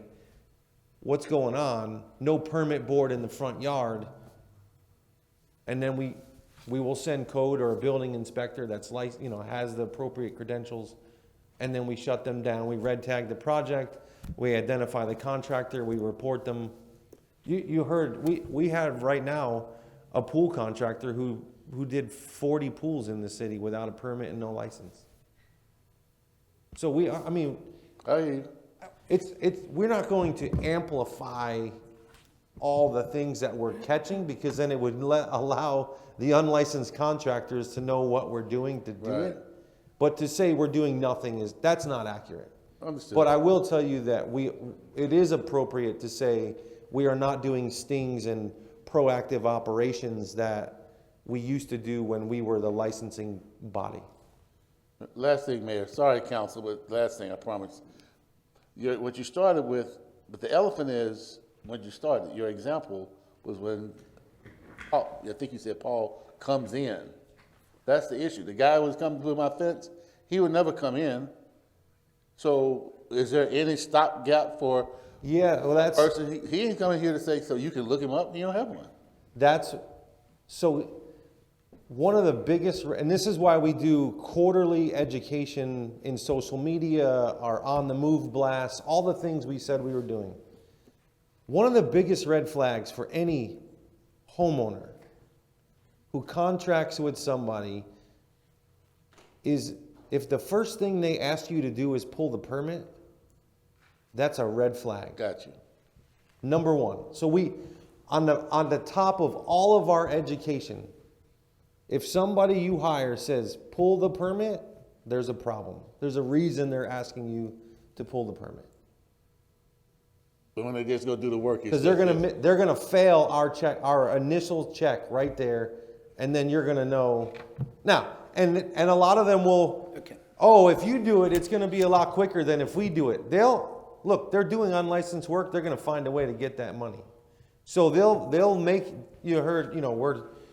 I heard Paul say we're beyond 30 days. That is factually not correct. Right now, we are beating the county. We are beating most every other city around. And I review every morning, 8:30, every single morning, I review every single permit that is applied for to make sure we are not past due, whether it's private provider or external. So there's a lot of misinformation on that, and I'm working with staff to start beating that back. Okay. That is absolutely true in 23 and 20, after the hurricane, we were absolutely taking longer, but that is not the case in 2025 and not 26. Thank you, council. Sorry about that. That's all for me. It's okay. Councilmember Kilrain? Yeah, you just brought up a point. I wanted to start with that. I know that you've been looking at the permitting window statistic, and you're going to be reporting on that more and more in the next few weeks, and that you've personally been involved in doing that. When that metric starts coming out, I think it's going to relieve the misinformation that's out there on the permit lead times, and it'll focus on those permit lead times that are excessive, and we can deal with it in a lot better manner. As to the small business, you guys are the heart of our city. Your businesses are the heart of our city. And there's no doubt in my mind that there's a lot of bootlegging going on out there. And to the extent that they're eating your lunch, we need to protect that. And in order to do that, I would suggest right now, we have the state doing their thing. We need to come to Jesus with the state on some level. And I don't know whether we start with the guy that's my neighbor, that we bring him in, we start talking with him and others in that department as to what we feel the problem is and how it's being gone underneath the carpet, and we don't see it happening. We're doing it passively by catching the permits and making sure that they're clean coming in from a licensed contractor standpoint. But I know I've had communication with people that are trying to solicit me for unlicensed just over the last few years. And I know there's a lot of people out there that are running around just trying to sell themselves off in different ways. And I think that if we can come clean with the state and make sure that we're comfortable in that they're really not doing their damn job, then we can figure out a way to attack that in a better manner. And what happens with for instance, if someone gets fined for not have a licensed contractor and that contractor gets fined, what happens with the revenue from that? What's that fine? Where does it go to? The state? Mm-hmm. It's all state. It's all state. Maybe that's where we start then. We start trying to suck down on some of that money that they're picking up in fines when it happens, That could help support us maybe a little bit. I'm looking I think for creative we will ideas. definitely, I'm gonna tell you what, so administration is definitely gonna contact the local office or the Southwest Florida office, find out if we can get some reports to see what is happening in our area. And we will also speak to them about hosting some things in the community. I will do everything I can, because aside from making sure that our local contractors get business and can stay in business, it's also a protection for the homeowner. Yeah. I mean, if something happens on their property, you know, what insurance is there? None. It's going to your homeowners, and you would have no idea. I mean, I'm just an everyday Joe out there thinking about how business is going down. And if I have a sense that it's going down on license because of the feedback I'm getting, people who are in the industry are going to know it even more so. And I mean, we've heard CCCIA bring it forward about unlicensed contractors. That's why they brought the guy in from the state to talk about the stealth projects that they do. And I agree with you. I think that the fact that we released the proactive process in that, it's hurting the process. And no fault of ours, because it was a home rule issue and the state took it away. But maybe we can bring it back. And I think what you just proposed would be a good starting point. So thank you, Mayor. Councilmember Laster? Thank you, Mayor. I'll make this quick. So, Mr. City Manager, I think what these folks are asking for is the additional enforcement. And I think when you say, it's a little bit misleading when you say that we're out of that business, if you will, because now it's on the state and we have this one individual for all of Southwest Florida. So I think, is there a way that we, like you said, like you just said, like check into that from a state level, get some numbers and see how our code enforcement can work together with that state department and try to be able to support some additional support for this issue, or does that, it doesn't work? Yeah, I'm not trying to be misleading at all. Okay, well, I'm just trying to understand. Code enforcement that we are doing is for the unpermitted work. So I want to be Gotcha. very clear about that. Right, but not, go ahead. When we get the unpermitted work and find out that there's an unlicensed contractor, all we do is report it. So we are out of the business of unlicensed Licensing, contractor. right. That is a fact. Okay, What we are in the business of is unpermitted work, which is a code enforcement violation that we do bring to our special magistrate, and we do, but that's against the homeowner. correct. It's only if the homeowner lets us know, well, I hired this contractor who made me pull a permit and I didn't, or they say something while we're going after them for unpermitted work, that we find out. But as far as just straight up being in the license, no, I'm being very serious. We are not in that. We are out of that business. And Right. that was what was in there, so. Right, I mean, I But guess. yes, we will definitely, we will call DBPR, we will see what options are available for us to increase enforcement, increase compliance. We'll see what Okay. partnerships there are to work That together. would be great. And would you be able to communicate that information to Mr. Barnes so he can then communicate it to his colleagues? Yeah, we'll communicate it to all of you, to them, and. Yeah, perfect. Perfect, thank you. And then also, you had mentioned, Mr. City Manager, about the permitting and how, you know, we're better than the county.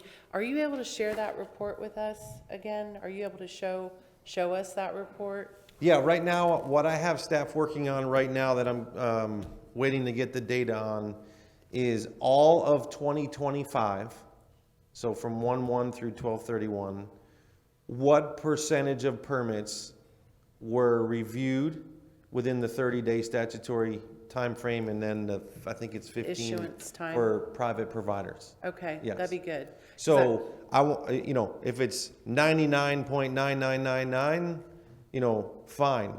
We didn't hit 100%, but we were pretty close. And what I am trying to do is, most of the reports and all the issues of accusations that were written about our staff were from 2022 and 2023.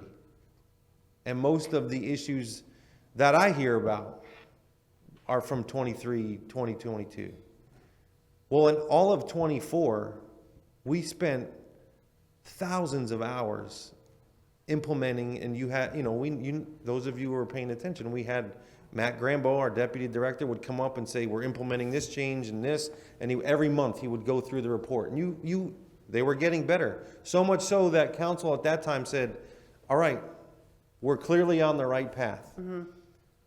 Once that stopped, the narrative around how great we got died with it.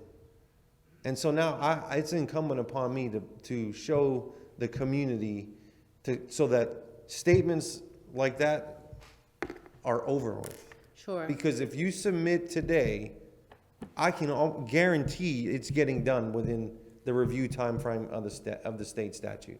I look at every single permit that is due today and yesterday, every morning, to see if anything goes past due. Ask all my department heads. If they're even close to being over, I send an email to them saying, this gets done today. And the instances I do that, oh, well, so-and-so is on leave, we had to reassign it, that's why it wasn't done even quicker. So the whole system is being implemented to make sure that we do not miss any.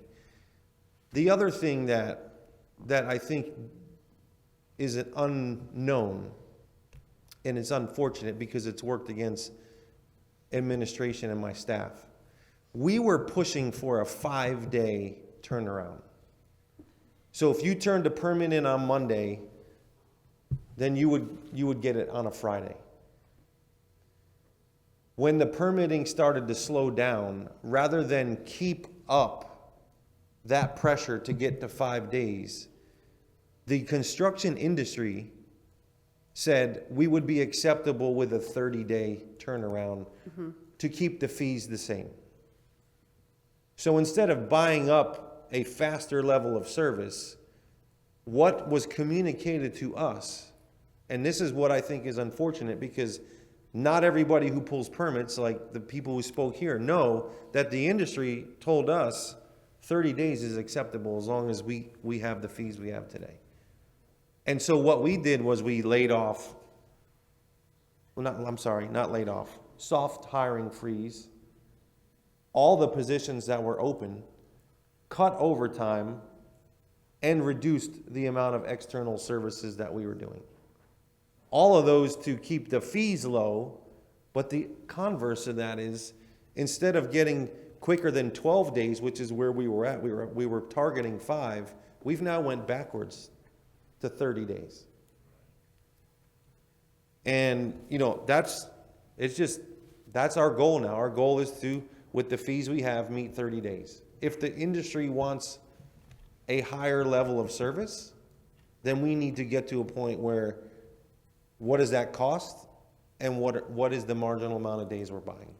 Okay, one last quick question. So what about when the gentleman, and I don't know if he left or one of you said it, I apologize.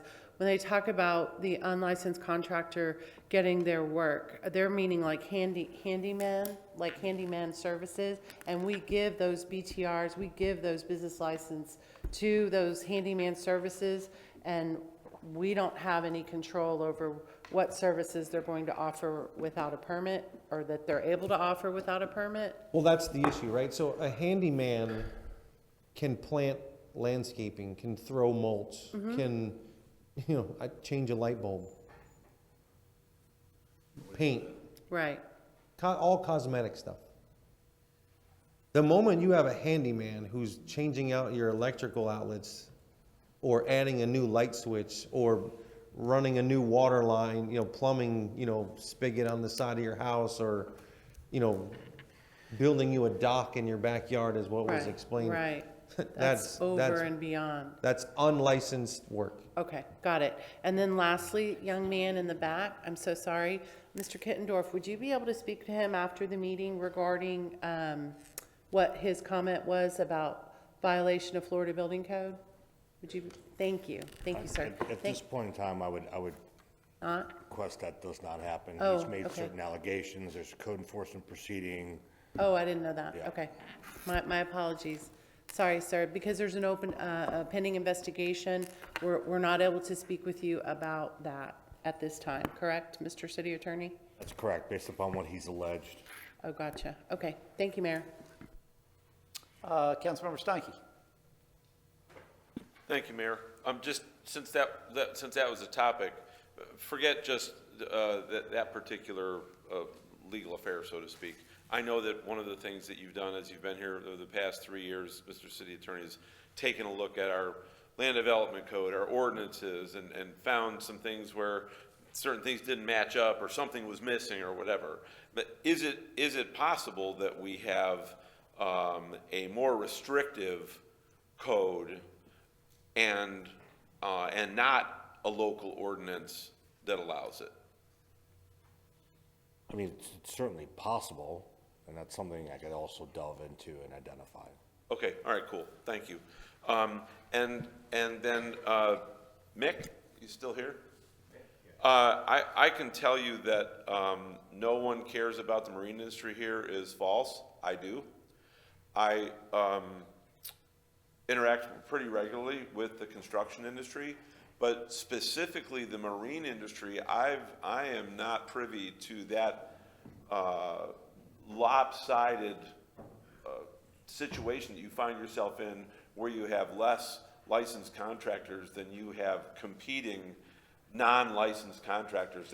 This is the first I've ever heard of that. There's always bad actors where there's one or two, but where you have more than you have licensed, that is the first time I've heard that it's that big an issue. So I will certainly be asking questions and going from there. And what I would say is, and while we can't get into discourse here, I would give one bit of advice, and that is that since we were put out of the licensing business by the state, now this becomes a state issue, and that becomes an issue that, rather than being brought to city council, is brought to our state representative that can then go to the state, if you will, compliance department, which is the DBPR, and he has to represent, hey, in my district, you are not providing the amount of oversight and follow-up that needs to be given, because he's the one that will direct them, just like we would be the ones that direct our compliance department for things that we're responsible for. That's not to say that we can't do some things that can help put a Band-Aid on it along the way, but that has to be done at the state level, and the pressure and the message you delivered here today, that's what our state representative needs to hear to take action on it at the state level. Since the state took the ball, well, then they got to run with it then. And if they're fumbling, then they got to get the ball back, and that's where a press needs to be for either a long-term fix or them to switch it back to saying, all right, we're gonna let you all do it, and we're not gonna preempt you. So that's where the pressure would have to be to get those additional resources. We can certainly do it on our end, but when the industry actually goes to the state representative, that should make a difference. Just a suggestion. Thank you. And I don't know whether I should do it now. Do you want me to just remind you? Just a reminder, at our last regular council meeting, you all gave me approval to, if I can, participate remotely next Wednesday. I'll be coming in remotely if I can do it. Reminder. Thank you. Absolutely. No problem.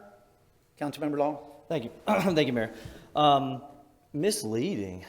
That was rude, Miss Lastra.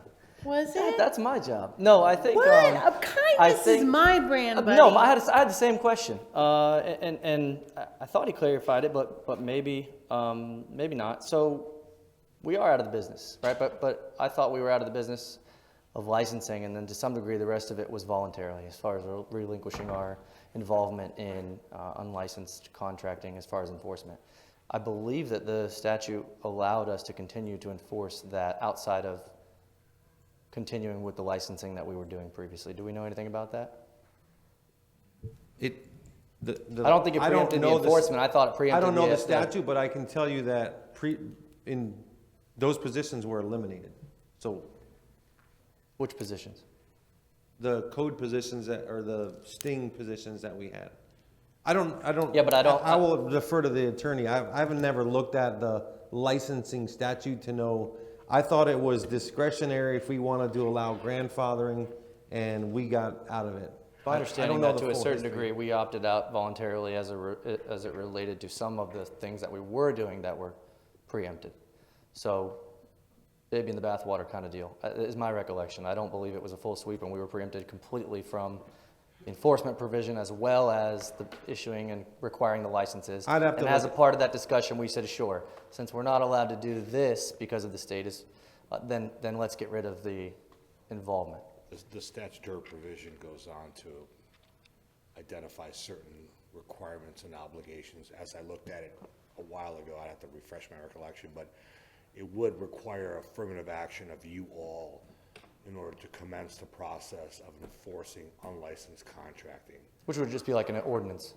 Ordinance and some other processes and procedures associated with that. So we could do it.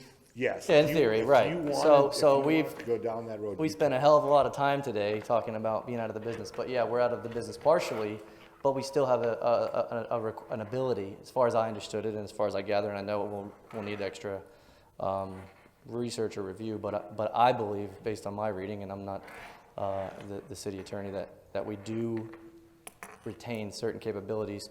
Yeah, we're going to have to issue an ordinance. Yeah, we're going to have to bring on additional bodies. But I mean, in that same breath, these poor people, they've sat here all dang day. We talked for an hour earlier about creating an entirely new bloated department and staffing bodies for chasing down Airbnbs. And so we sit here and we tell these people, you know, with these nice words, oh, they're the lifeblood. They don't give a damn about what, you know, oh, they're the heartbeat of our community. Well, we need to act like it. So if we do have that ability, and I'm not saying we do, I'm asking the question, then instead of the nice words, maybe we should look into creating an individual or a division similar to what we did today that could go after them if we retained that ability. That's all I'm saying. And so Do you need a second? Huh? Do you need a second? Well, you can start it and someone else will second it, and you can carry that across the line. Mayor? But, go ahead.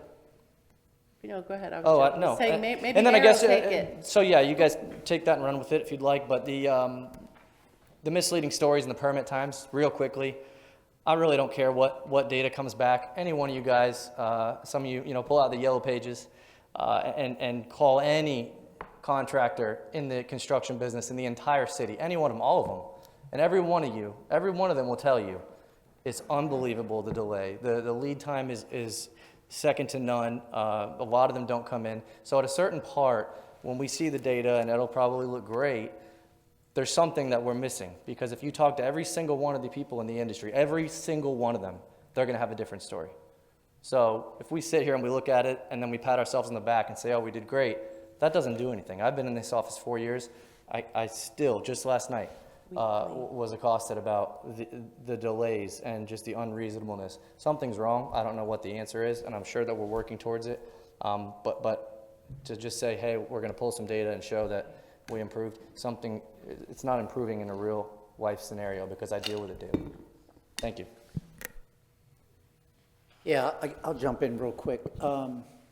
Reading Florida statute, each county or municipality may at its option designate one or more of its code enforcement officers as defined in Chapter 162 to enforce, as set out in this subsection, the provisions of subsection 1 under 489.132 against persons who engage in activities of being unlicensed or not holding a state certification. It goes on and on. So we can do it. We can do it. So I think the question is, you know, we can sit here and say, well, it's a state problem because they changed the regulations on us issuing certain licensing. But there was nothing in that bill that I can recall that hampered us from doing any type of enforcement. So I understand we could sit here and make the argument, hey, when you apply for your license, I'm a licensed contractor, you know, I gotta renew that every 2 years. And a part of that monies, I'm sure that I am renewing, is for enforcement efforts for unlicensed contractors. Under the statute, we can enforce it as well. The question is, do we want to? That's really what it boils down. There is a mechanism in place for us to do that. What we have to ask ourselves, if we're going to do that, how are we going to pay for it? Because we're not getting the licensing fees like the state is, and I'm sure that's what they're using a portion of that money's for, is for their enforcement efforts to make sure there are licensed contractors out there.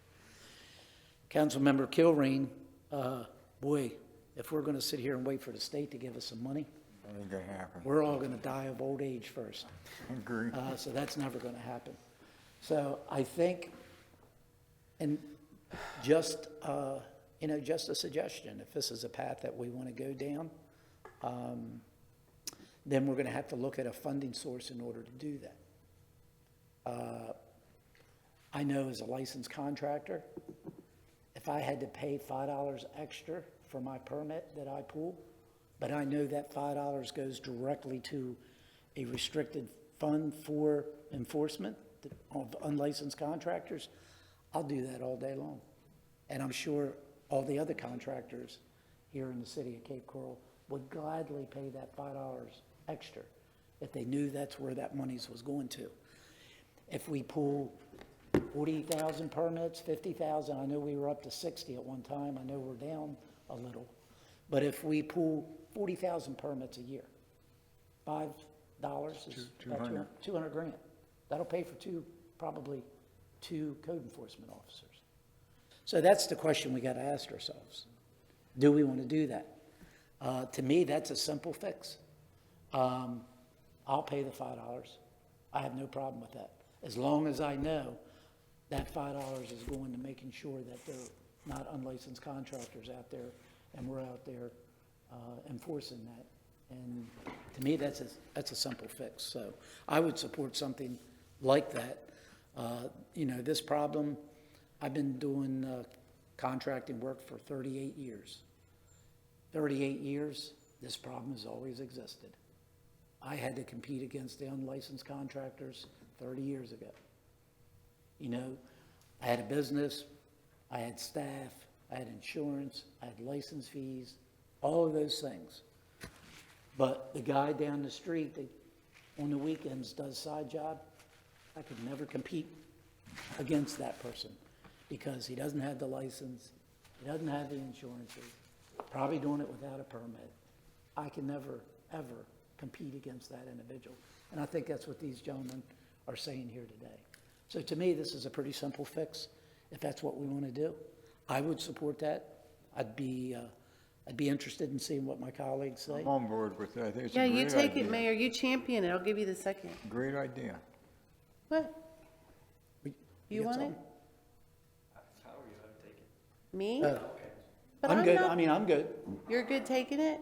I'm good to bring back a ordinance and a funding mechanism in order to maybe see how we can improve on unlicensed contractors in there. If that's. I would second That's that. the will of the body. Will you connect up with building industry? Sure, of course. Yep.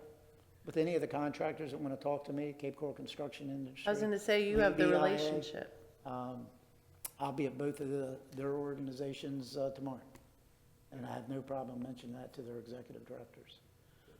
So I think that's a solution to a problem. That's an easy fix. And I'd be happy to bring that back at a future Cal meeting. I'll second it, and I'd be happy to help you on it. All right. Councilmember Cadut? Thank you. I pushed my light so long ago. Yes, I agree with this, and I think it's great. I mean, we know that permit fees are passed on through the homeowner, so I think it's going to be fine. I'm glad that you're championing that. However, I pushed my light because I wanted our city manager to clarify when you were talking about the turn times. If there's a question on the permit, or if there's missing documents, does that restart the clock? No, and that is one of the things Wait, that. wait, wait. I cannot believe that you're gonna say no to that. Say it again? Does it restart the clock if there's something missing? Because you're saying that our turn times are so great in Cape Coral, but the rest of anyone that you talk to says it's not. In the contractor's mind, when they start the permit process, that total process is what they say, it took us 3 months to get this permit. So from their perspective, it doesn't start. There's no new, they don't say, oh, we forgot something and we're gonna give the city an extra 30 days. Our clock starts at the time that the stuff is received in the city. But from the contractor's perspective, they're looking at total elapsed time and they give no credit for the stuff that were Missed. rejected on. Okay. Yeah. Okay, thank you. I know you've been working on this for a while, Mr. City Manager. You think we could add this here to a future Cal, where you can bring and show us the data? Present. Yeah, I think there it's was good a for re- us to have it, but also to make sure the public can see it as well. Yeah, there was a request, so we can just come in and do the report, the monthly report, but I'm trying to get some higher level information on turn times and number of rejections and listen, you're gonna get an email from me just about every day now because I'm at the point where I've been looking at this now for 3 months. I'm not seeing the issue that is constantly being pounded out there. I hear you, Councilmember Long. You say you're hearing it. I'm not seeing it. And unless I'm not seeing all the permit reviews that are happening, then there is a drastic problem. Unless it's just everybody's excuse and we're not fighting back. And I'm at the point where to protect my staff in this organization, I'm pushing back. That letter and all those accusations, I've had enough of it. It's time to push. I need to fight back with data. I need to fight back with responses. And I will open my meeting at 8:30 to every one of you to come in and sit with me and see what I see. One at a time. One at a time. One at a time. Not all, but one at a time. Because I need you all to start seeing the truth. But it's more important that the community sees it. That's why Exactly. we have the monthly reports. The monthly reports are more volume. How many of these widgets did we see? Whatever. It's not qualitative data on what was so for example, a permit comes in, it gets 30 days to be reviewed. How many of the permits in that month were reviewed within 30 days? That's the level of data that I want to start putting out is 100% were reviewed in 30 days or 99.5 log, 4 log. I need to start providing some qualitative because, well, you all know most of the time when you get an email with an issue from somebody and then my staff pulls the entire history and the report of it, there's a whole nother story there.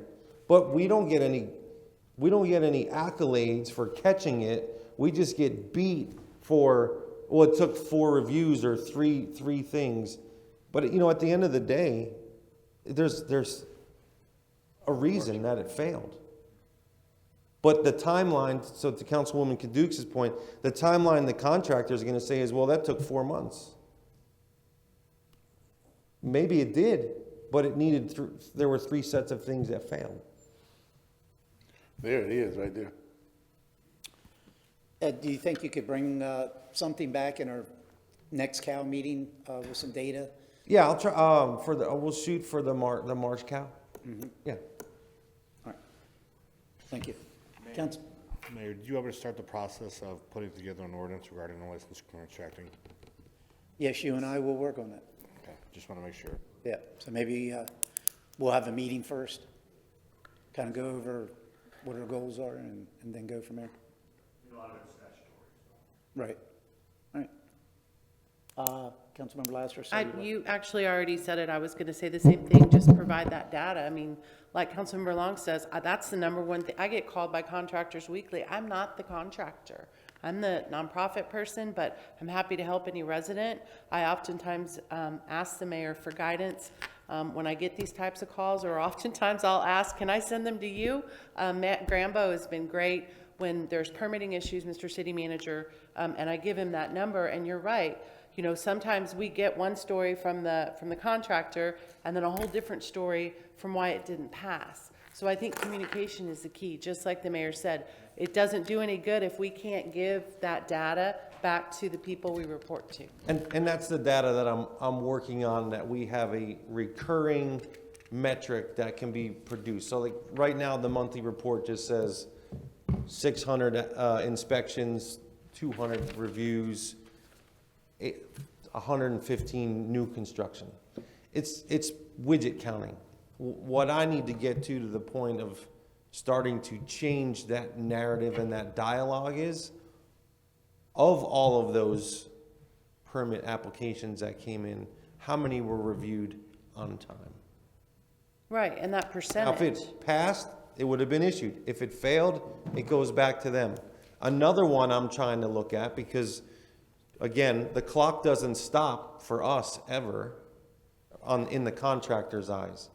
I'm trying to get total time, how much it was with us and how much with them. So if it took 4 months, but we reviewed it 3 times in 10 days each, that's 30 days on us, 3 months on you. And then I'm going to make this publicly available so that our community can see which contractors are getting the most amount of rejections and which ones are getting, you know. It's time to start putting the data in the consumer's hands. Right. So that those contractors can't point the finger at us. I understand. And so that. I'm trying to build all that out right now. Okay, and I think, like the mayor said, at the March Cal meeting, if we get a sample of it and we can give some input on the report so that we have that consistent data, so as constituents and residents come to us with their concerns, we have data to give back to them. But I don't want to hurt, you know, commercial businesses or other businesses coming here, you know, because maybe they didn't understand. I mean, I had somebody from Aldi call me from their national office through my contact, Bill McDaniel in Collier County, and this individual said nobody told him from the city that he needed, I don't speak this language, but some large pole, it needed to be cut back, and they'd already spent the money on it.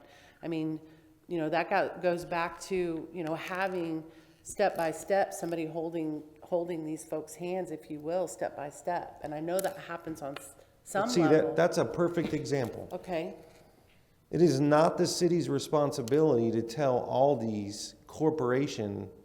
That's why they hire a licensed engineer and architect. They are paying a certified professional To run the to- traps. to design and then a contractor to build what's appropriate. It is so easy for the private sector to say, you didn't tell me, city, you didn't tell us. Yeah. well, and that's. And what- then right away, that's an example that gets my staff beat up on. We should have hold their hand. I'm not necessarily saying No. nobody's beating anyone up. Matt Grambo is my homeboy. He helps me all the time. All I'm saying is that I just want to make sure. That's why oftentimes when I get these phone calls, I will connect him to Matt or someone in the building department so that they can speak one-on-one and get through it and communicate clearly what needs to be done. And a lot of times they don't know who to call, you know, like the Aldi guy had no idea who to call. He just happened to be talking to my friend Bill McDaniel in Collier County, who happened to say, call Jen. And so then I connected this individual with Matt, and Matt fixed the problem, and now they're ready to go. But I think that Yeah, happens a lot. when we know about it, so most of these, then in that case, it's a commercial permit. There is a process for, if they fail their review, we bring them in, we sit down, we say, okay, here's the things you need to do to address that. But there's other times where the contractor in the field will make a change, and then that triggers a review that needs to come in. And so there's a lot to it, but yes, we will have something in March that we Okay. can start. I don't want to talk about it anymore. Thank you. Yeah, I don't want to beat it either, but I did want to put my name alongside Councilmember Long, because that's exactly right. This is how it started. Thank you, Councilmember Long, for bringing it up, because there is a disconnect. So Mayor, when you put that on the calc, we put it at the beginning, not at the end. And I am asking though, when you said what you said, if I heard you correctly, you said for you, the time starts when they have all of the documentation in before the bill.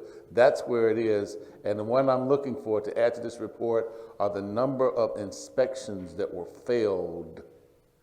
They got failed, because that's what's pushing this clock.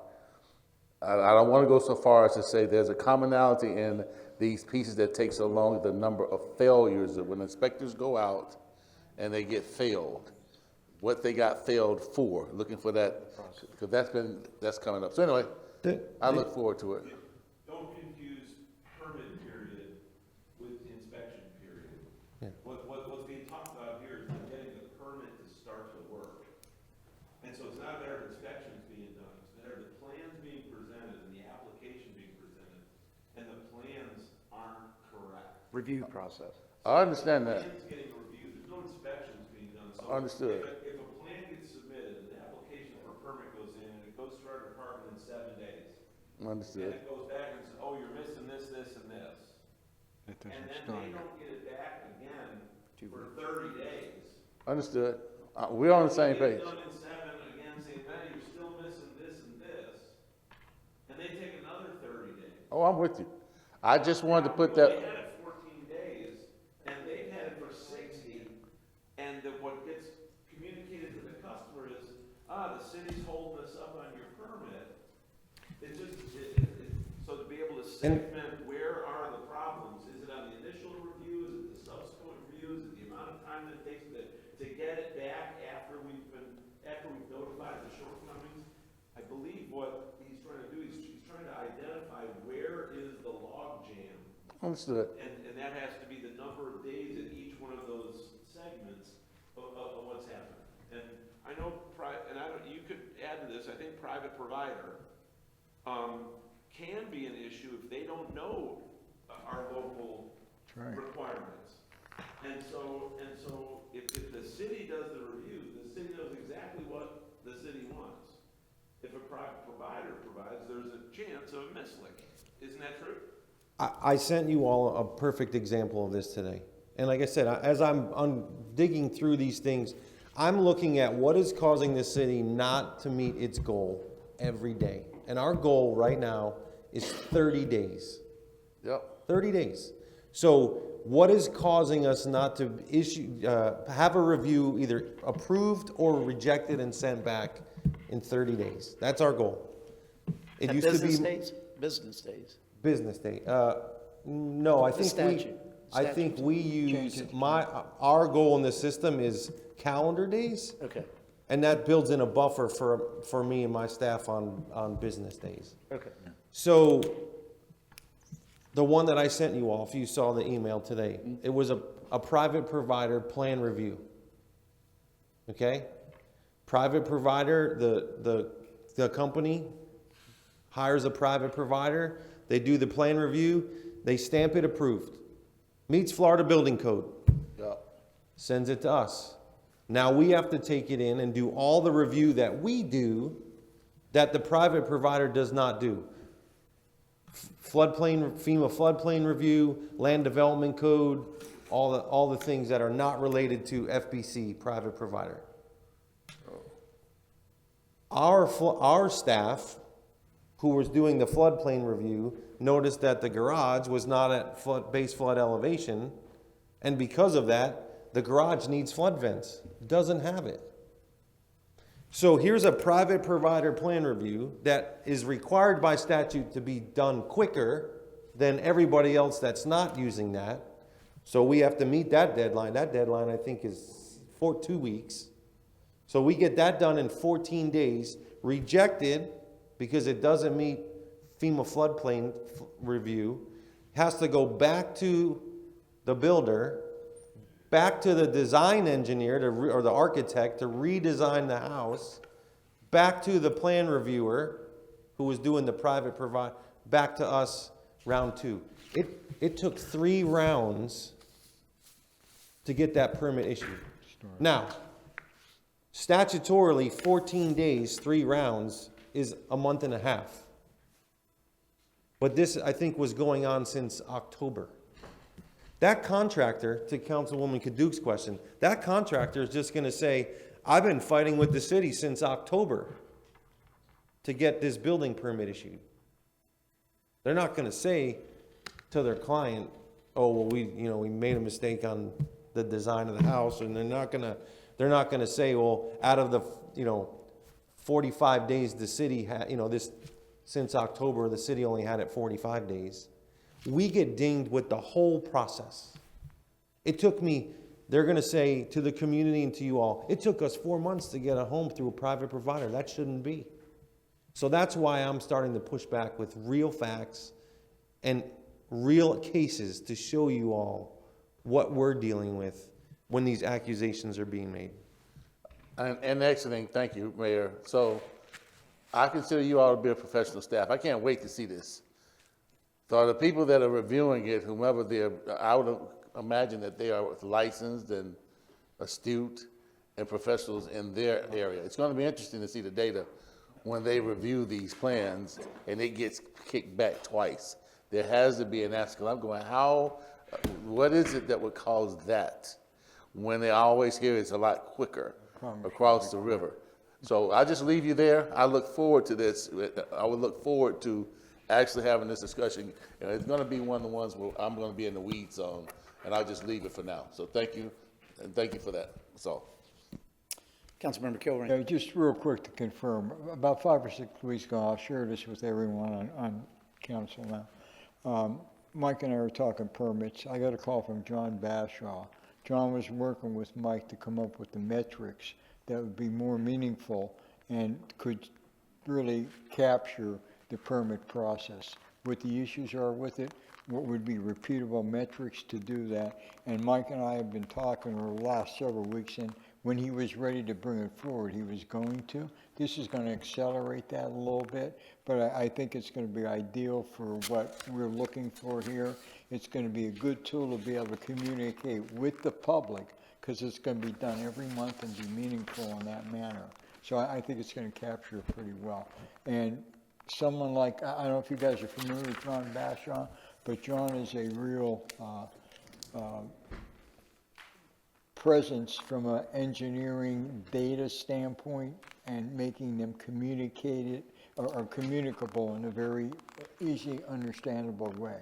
So he's helping Mike with that process too. So just share that. I hope you don't mind. Thanks. Okay, seeing no other lights on, time and place of future meeting, we have a regular meeting of the Cape Coral City Council scheduled for Wednesday, February 18th, 2026, beginning at 4 p.m. here in council chambers. Do I have a motion to adjourn? So moved. All in favor, say aye. Aye. Any opposed? Meeting adjourned.